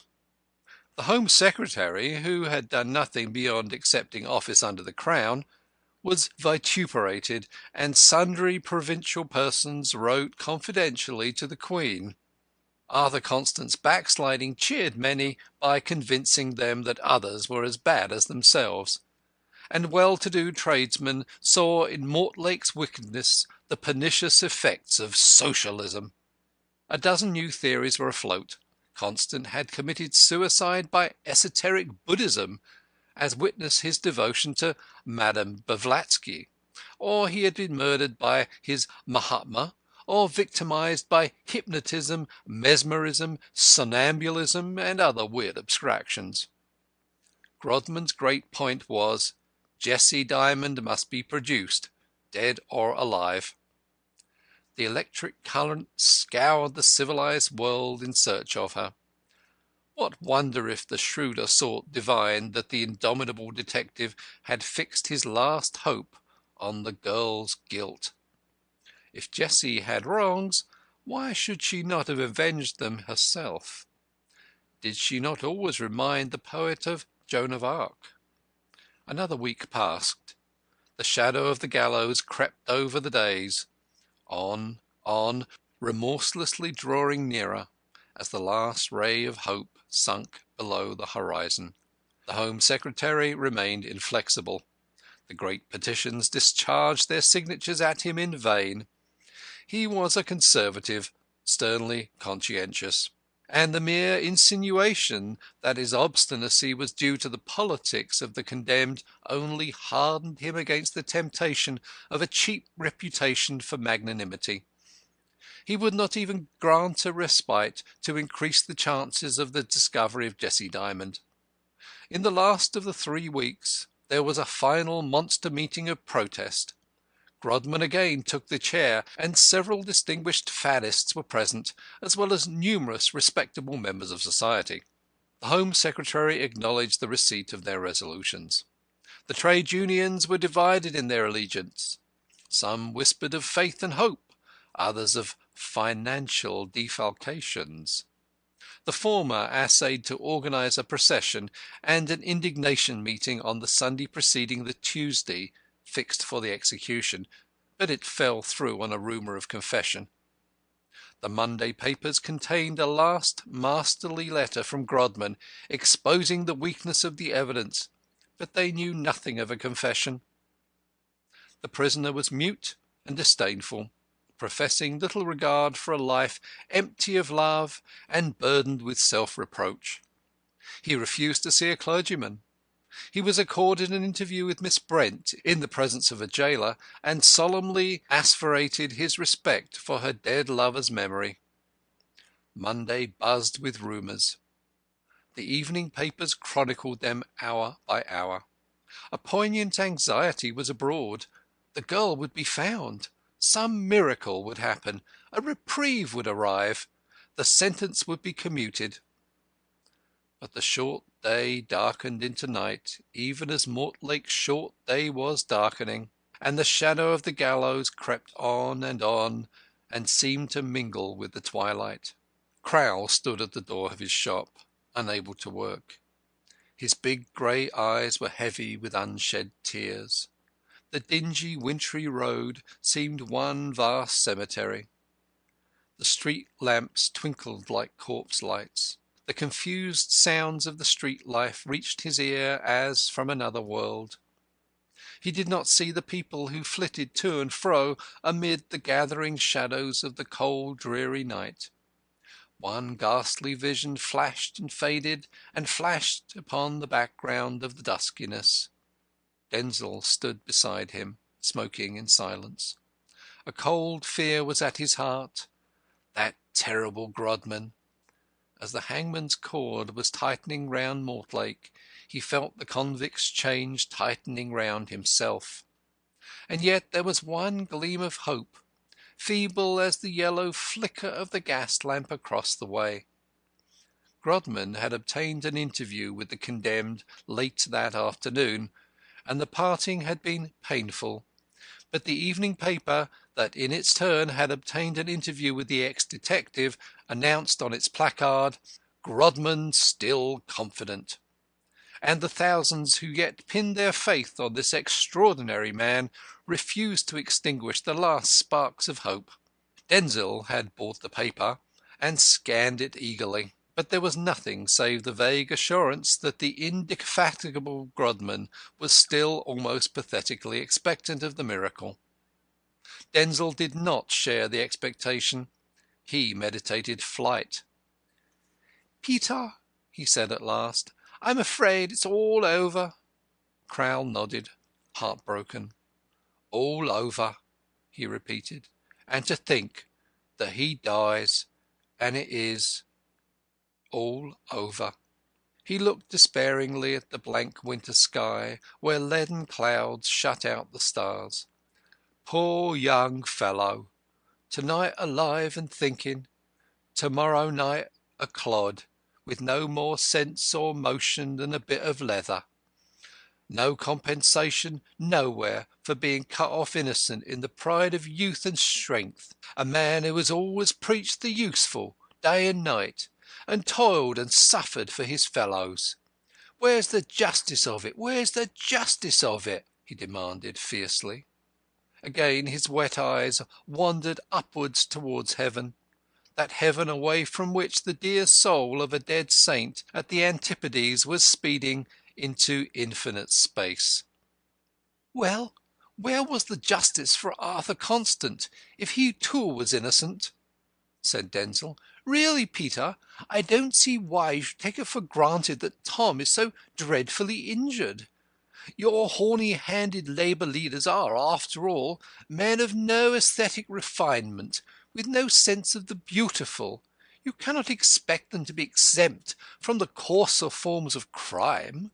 Humanity must look to far other leaders, to the seers and the poets.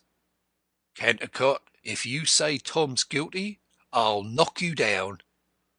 The little cobbler turned upon his tall friend like a roused lion. Then he added, "I beg your pardon, Cantercot. I don't mean that. After all, I've got no grounds. The judge is an honest man, and with gifts I can't lay claim to.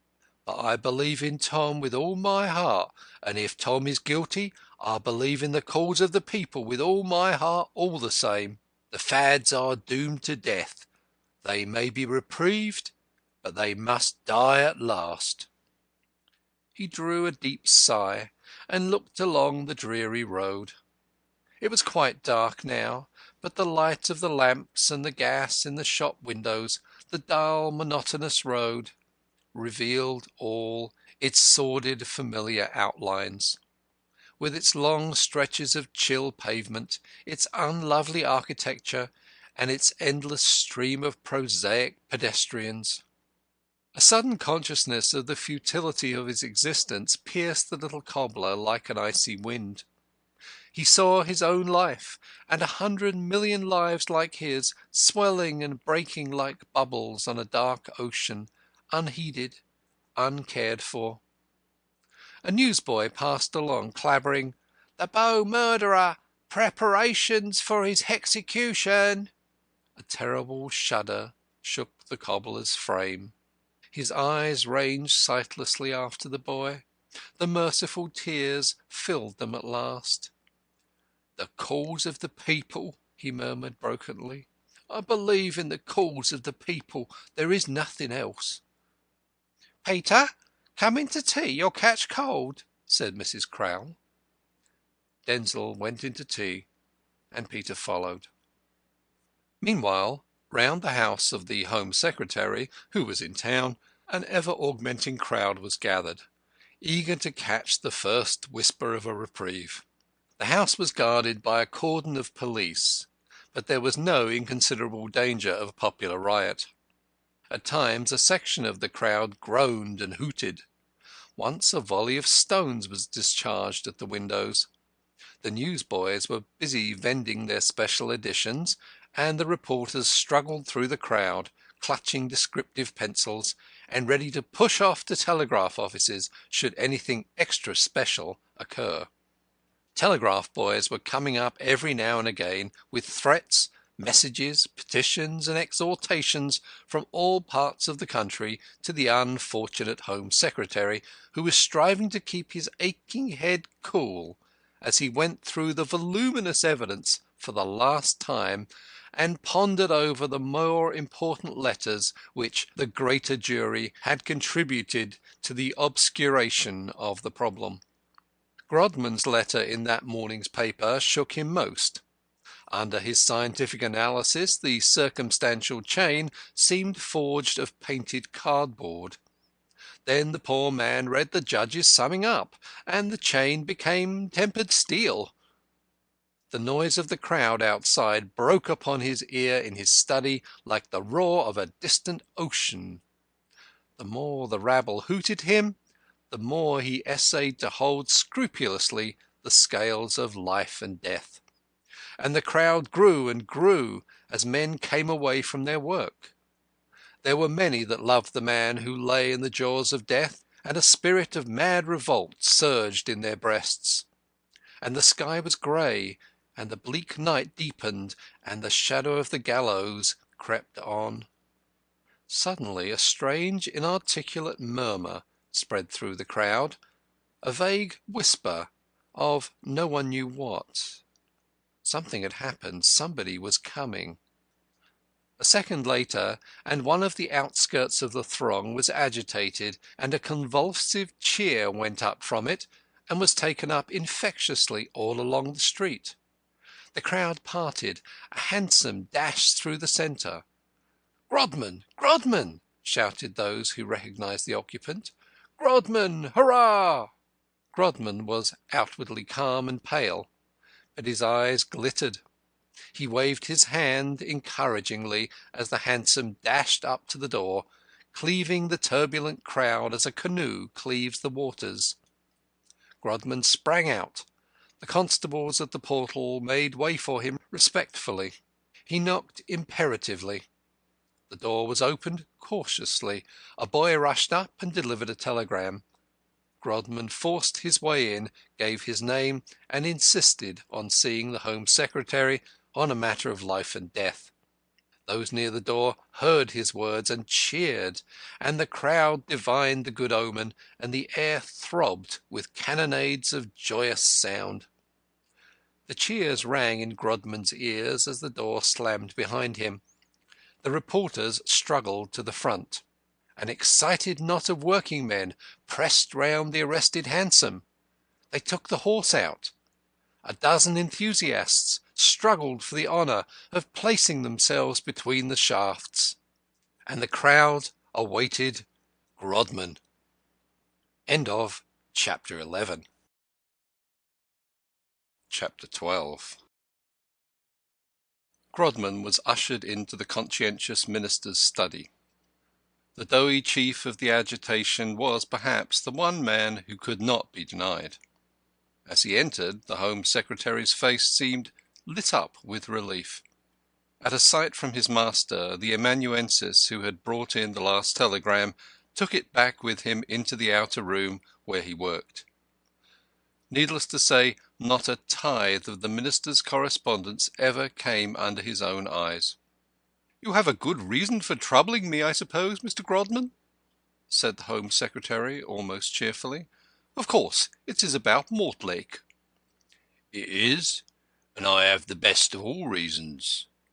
"Take a seat. Proceed." "Pray do not consider me impertinent, but have you ever given any attention to the science of evidence?" "How do you mean?" asked the Home Secretary, rather puzzled, adding with a melancholy smile, "I have had to lately. Of course, I have never been a criminal lawyer like some of my predecessors, but I should hardly speak of it as a science. I look upon it as a question of common sense."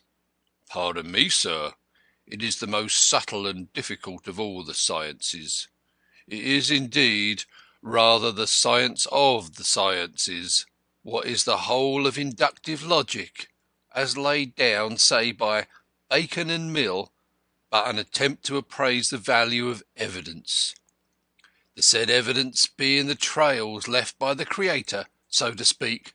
The Creator has, I say it in all reverence, drawn up a myriad red herrings across the track. But the true scientist refuses to be baffled by superficial appearances in detecting the secrets of nature. The vulgar herd catches at the gross apparent fact, but the man of insight knows that what lies on the surface does lie."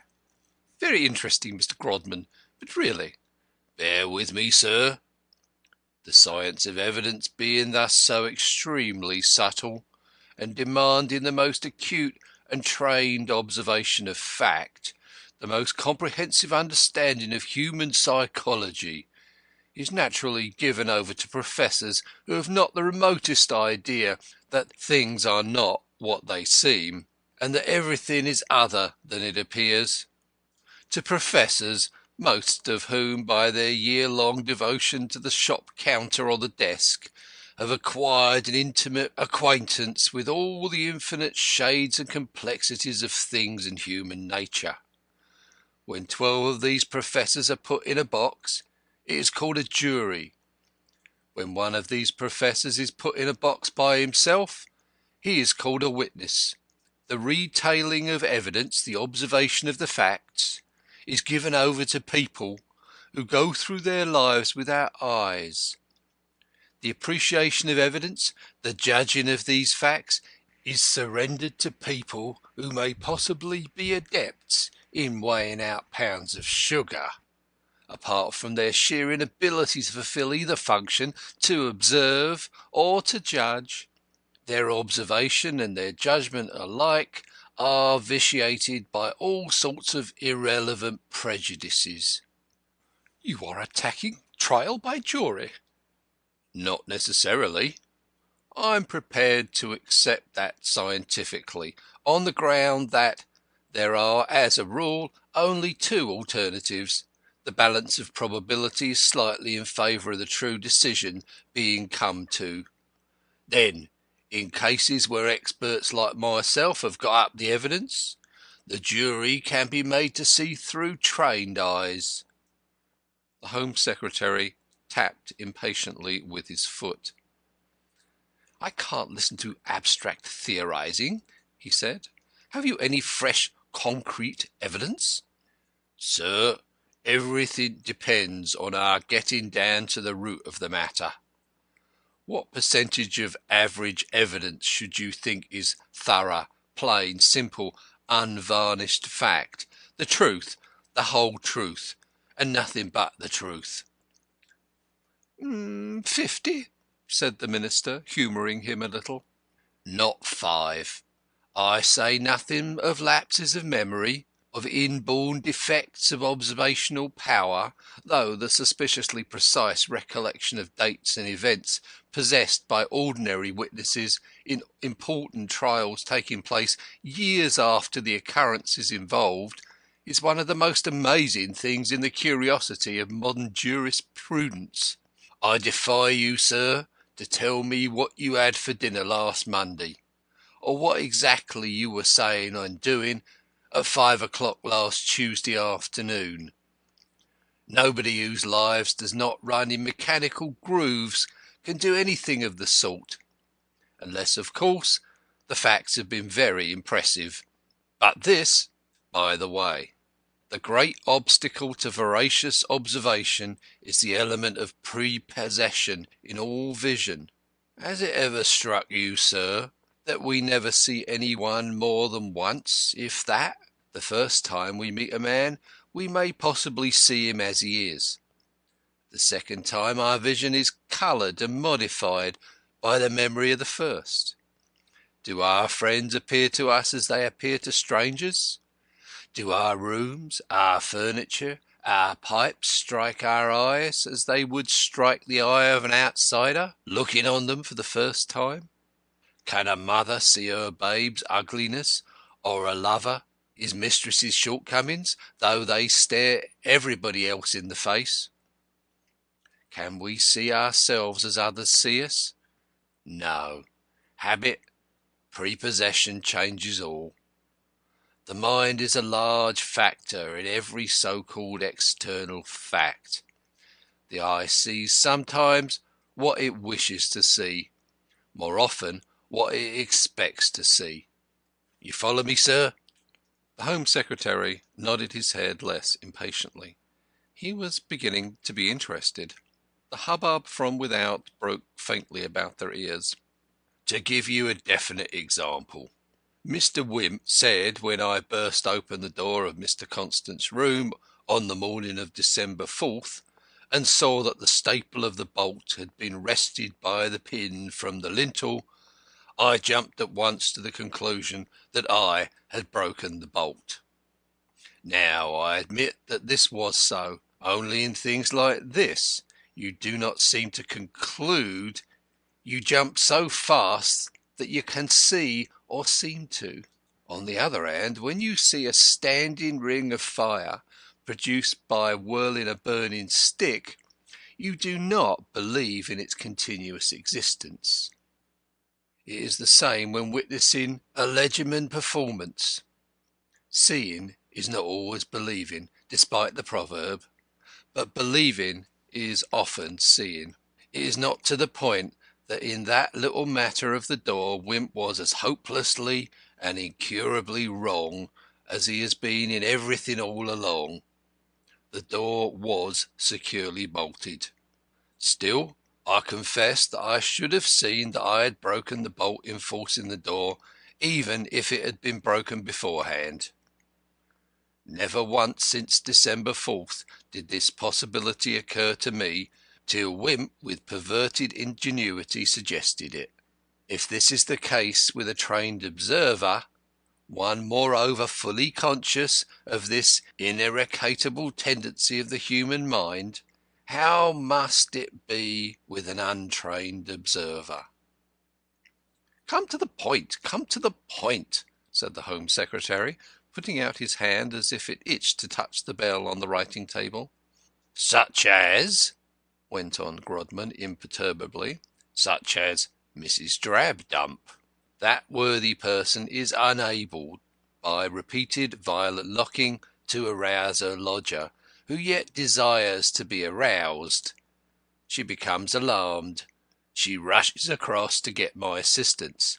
I burst open the door. What do you think the good lady expected to see?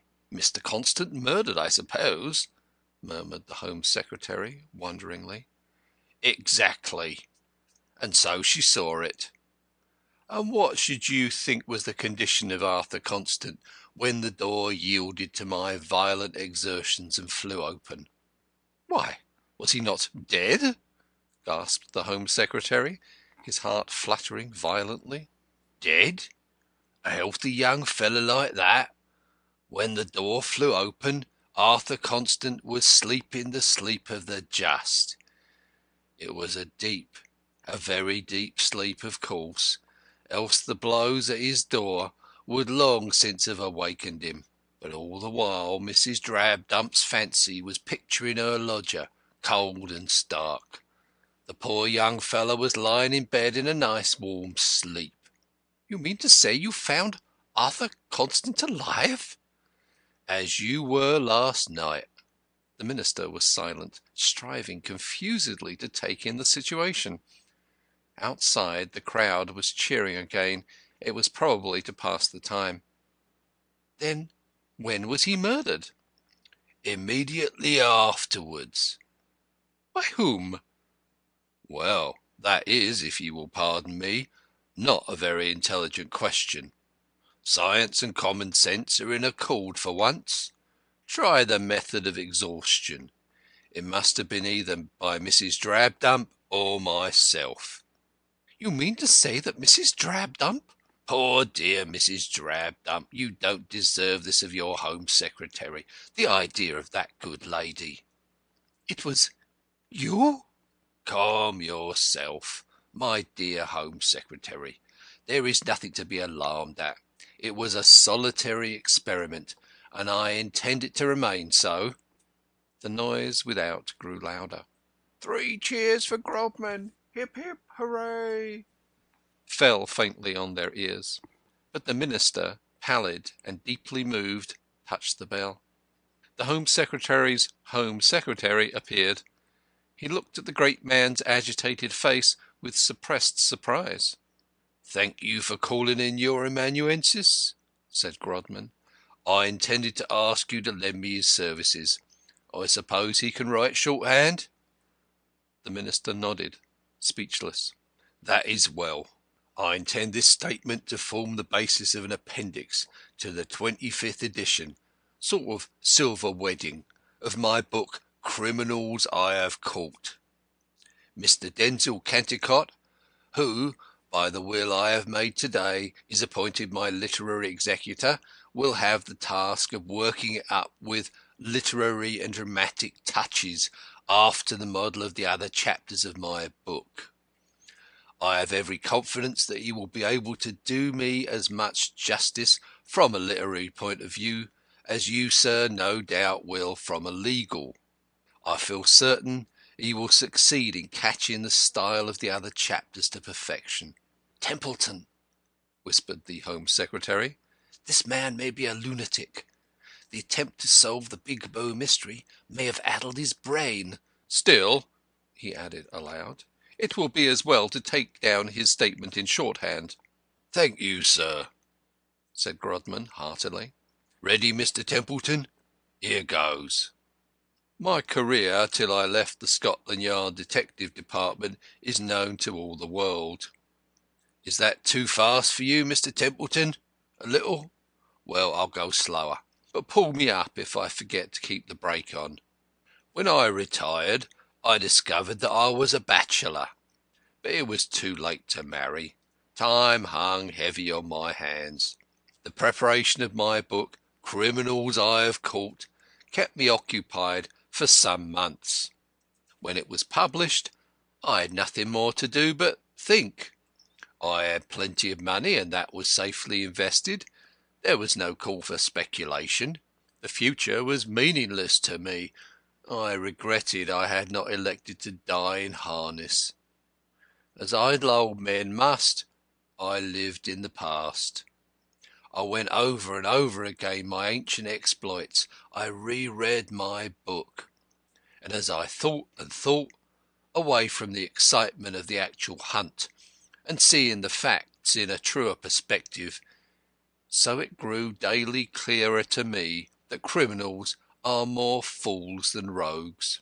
Every crime I had traced, however cleverly perpetrated, was, from the point of view of penetrability, a weak failure.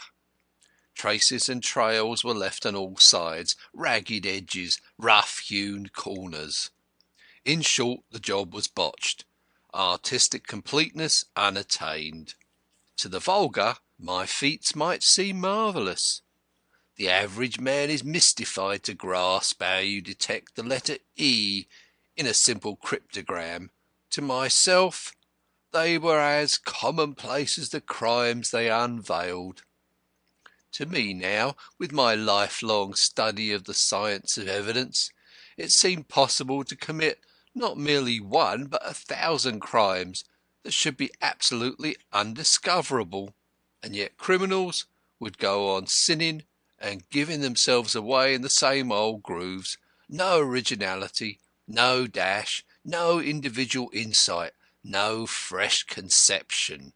One would imagine there were an academy of crime with 40,000 armchairs, and gradually, as I pondered and brooded over the thought, there came upon me the desire to commit a crime that should baffle detection. I could invent hundreds of such crimes and please myself by imagining them done, but would they really work out in practice?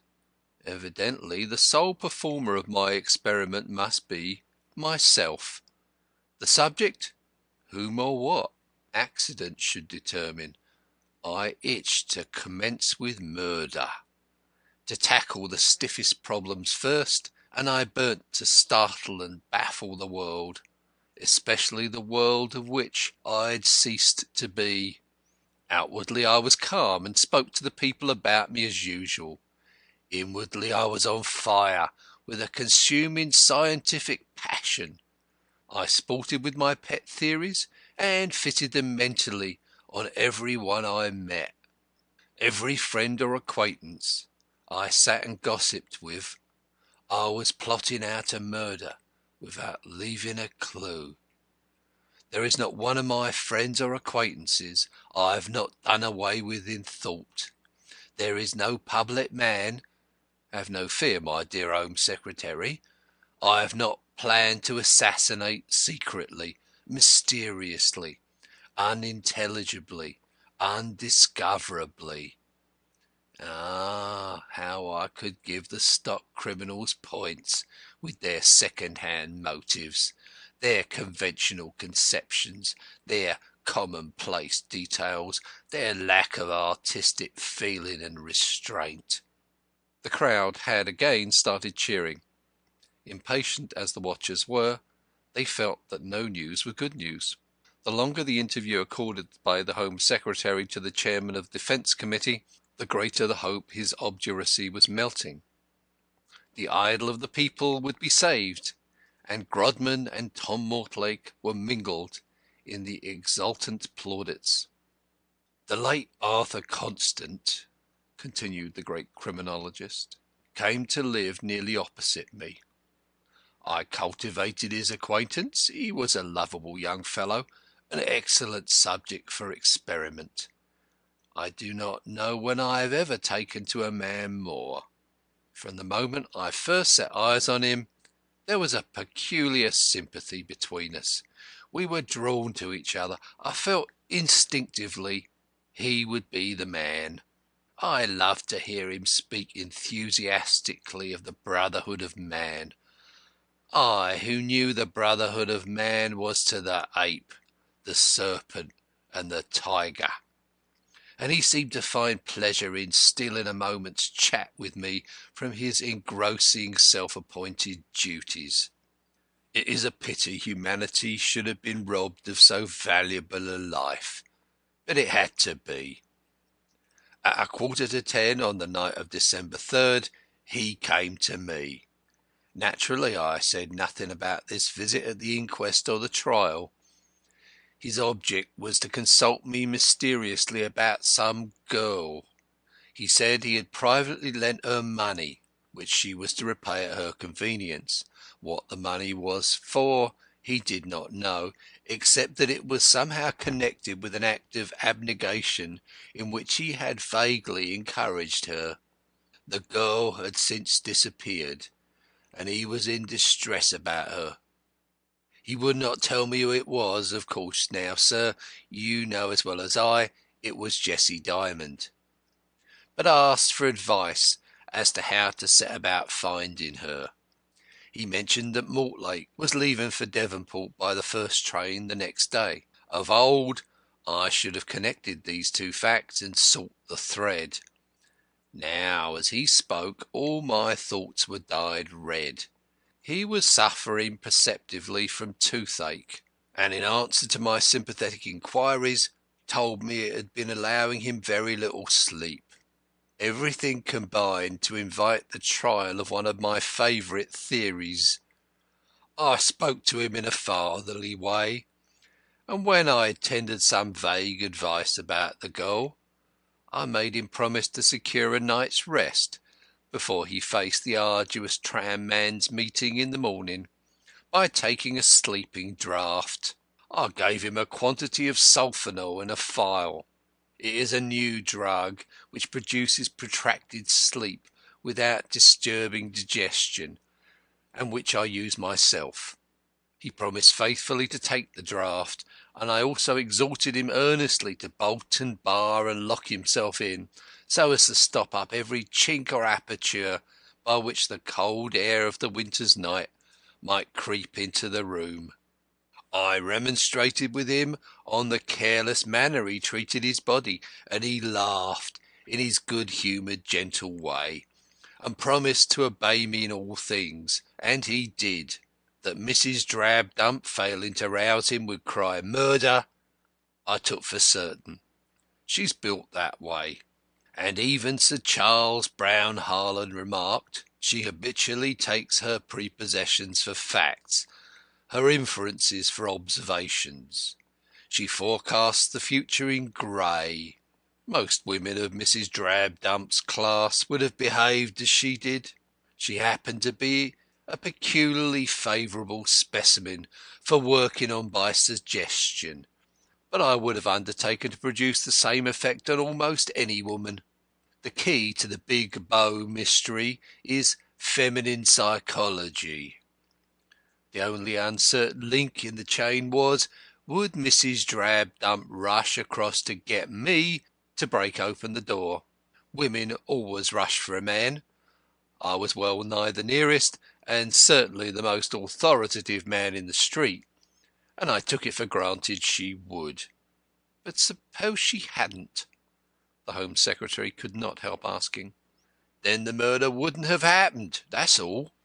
In due course Arthur Constant would have awoke, or somebody else breaking open the door would have found him sleeping.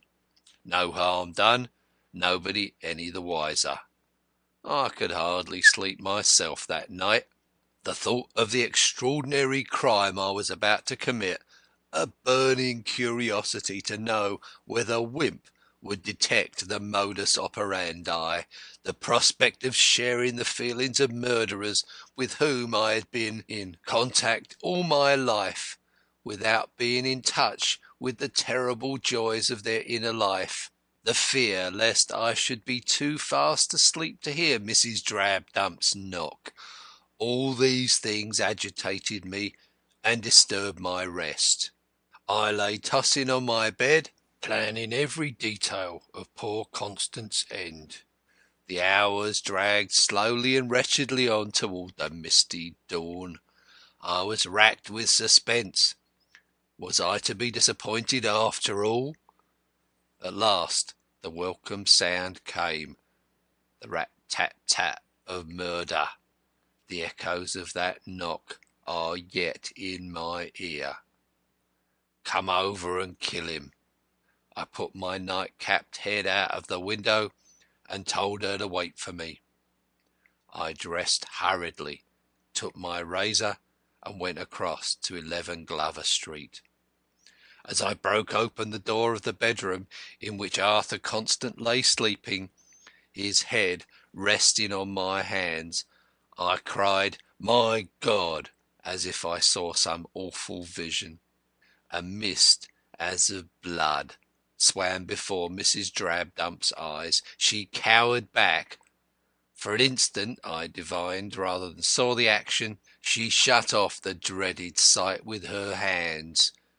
In that instant I had made my cut, precisely, scientifically, made so deep a cut, and drawn out the weapon so sharply that there was scarce a drop of blood on it. Then there came from the throat a jet of blood, which Mrs. Drabdump, conscious only of the horrid gash, saw but vaguely. I covered up the face quickly with a handkerchief to hide any convulsive distortion, but as the medical evidence, in this detail accurate, testified, death was instantaneous. I pocketed the razor and the empty sulfonal phial. With a woman like Mrs. Drabdump to watch me, I could do anything I pleased. I got her to draw my attention to the fact that both the windows were fastened. Some fool, by the way, thought there was a discrepancy in the evidence because the police found only one window fastened, forgetting that, in my innocence, I took care not to refasten the window I had opened to call for aid. Naturally, I did not call for aid before a considerable time had elapsed. There was Mrs. Drabdump to quiet, and the excuse of making notes as an old hand. My object was to gain time. I wanted the body to be fairly cold and stiff before being discovered, though there was not much danger here, for, as you saw by the medical evidence, there's no telling the time of death to an hour or two. The frank way in which I said the death was very recent disarmed all suspicion, and even Dr. Robinson was unconsciously worked upon in adjudging the time of death by the knowledge (query here, Mr. Templeton) that it had preceded my advent on the scene. Before leaving Mrs. Drabdump, there is just one point I should like to say a word about. You've listened so patiently, sir, to my lectures on the science of sciences that you will not refuse to hear the last. A good deal of importance has been attached to Mrs. Drabdump's oversleeping herself by half an hour. It happens that this, like the innocent fog which has been made responsible for much, is a purely accidental and irrelevant circumstance. In all works on inductive logic, it is thoroughly recognized that only some of the circumstances of a phenomenon are of its essence and causally interconnected. There is always a certain proportion of heterogeneous accompaniments which have no intimate relation whatever with the phenomenon.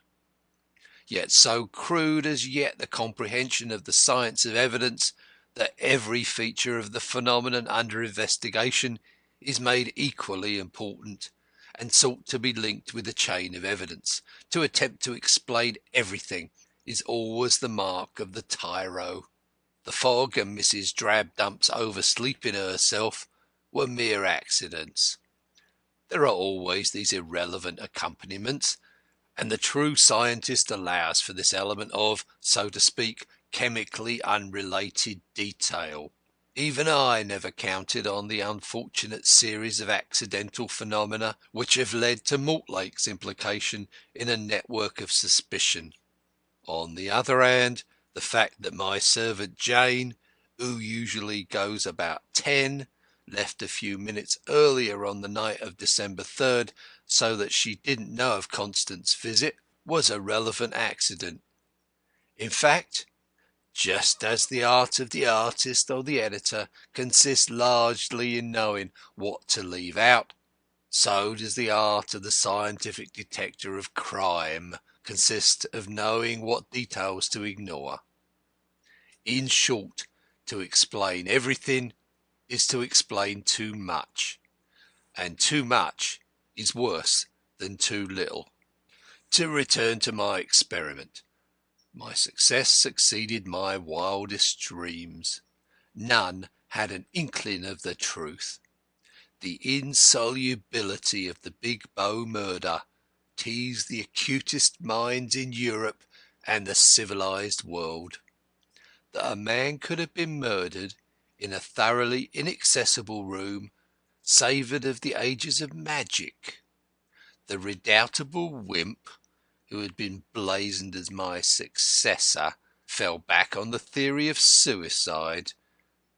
The mystery would have slept till my death, but I fear for my own ingenuity. I tried to stand outside myself and to look at the crime with the eyes of another, or of my old self. I found the work of art so perfect as to leave only one sublimely simple solution. The very terms of the problem were so inconceivable that had I not been the murderer, I should have suspected myself, in conjunction of course with Mrs. Drabdump. The first persons to enter the room would have seemed to me guilty. I wrote at once in a disguised hand over the signature of "One who looks through his own spectacles" to the pell-mell press to suggest this. By associating myself thus with Mrs. Drabdump, I made it difficult for people to disassociate the two who entered the room together. To dash a half-truth in the world's eyes is the surest way of blinding it altogether. This pseudonymous letter of mine I contradicted, in my own name, the next day, and in the course of the long letter which I was tempted to write, I adduced fresh evidence against the theory of suicide. I was disgusted with the open verdict, and wanted men to be up and doing, and trying to find me out. I enjoyed the hunt more. Unfortunately, Wimp, set on the chase again by my own letter, by dint of persistent blundering, blundered onto a track which, by a devilish tissue of coincidences I had neither foreseen nor dreamt of, seemed to the world the true. Mortlake was arrested and condemned. Wimp had apparently crowned his reputation. This was too much. I had taken all this trouble merely to put a feather in Wimp's cap, whereas I had expected to shake his reputation by it. It was bad enough that an innocent man should suffer, but that Wimp should achieve a reputation he did not deserve, and overshadow all of his predecessors by dint of a colossal mistake, this seemed to me intolerable. I have moved heaven and earth to get the verdict set aside, and to save the prisoner. I have exposed the weakness of the evidence. I have had the world search for the missing girl. I have petitioned and agitated. In vain. I have failed. Now I play my last card. As the overweening Wimp could not be allowed to go down to posterity as the solver of this terrible mystery, I decided that the condemned man might just as well profit by his exposure. That is the reason I make the exposure tonight, before it is too late to save Mortlake. So that is the reason? Said the Home Secretary, with a suspicion of mockery in his tones. The sole reason. Even as he spoke, a deeper roar than ever penetrated the study. A reprieve! Hooray! Hooray! The whole street seemed to rock with earthquake, and the names of Grodman and Mortlake to be thrown up in a fiery jet. A reprieve! A reprieve! And then the very windows rattled with cheers for the minister, and even above that rose the shrill voices of the newsboys. Reprieve of Mortlake. Mortlake reprieved. Grodman looked wonderingly across the street. "How do they know?" he murmured. "Those evening papers are amazing," said the Minister dryly. "But I suppose they had everything ready in type for the contingency." He turned to his secretary. "Templeton, have you got down every word of Mr. Grodman's confession?" "Every word, sir."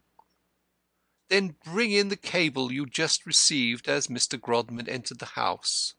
Templeton went back into the outer room, and brought back the cablegram that had been lying on the Minister's writing table when Grodman came in.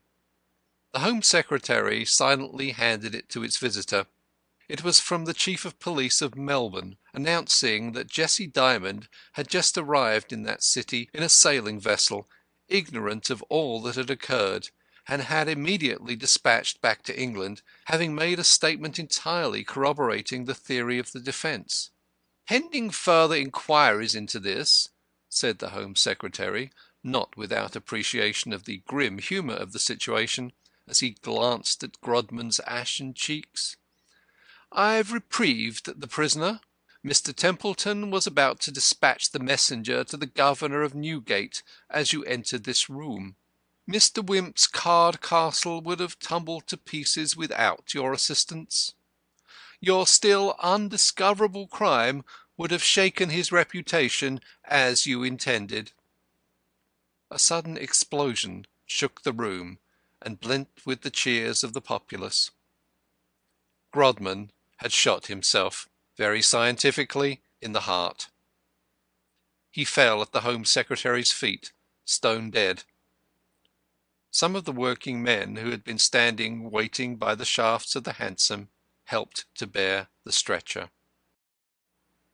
End of chapter 12 and end of The Big O Mystery.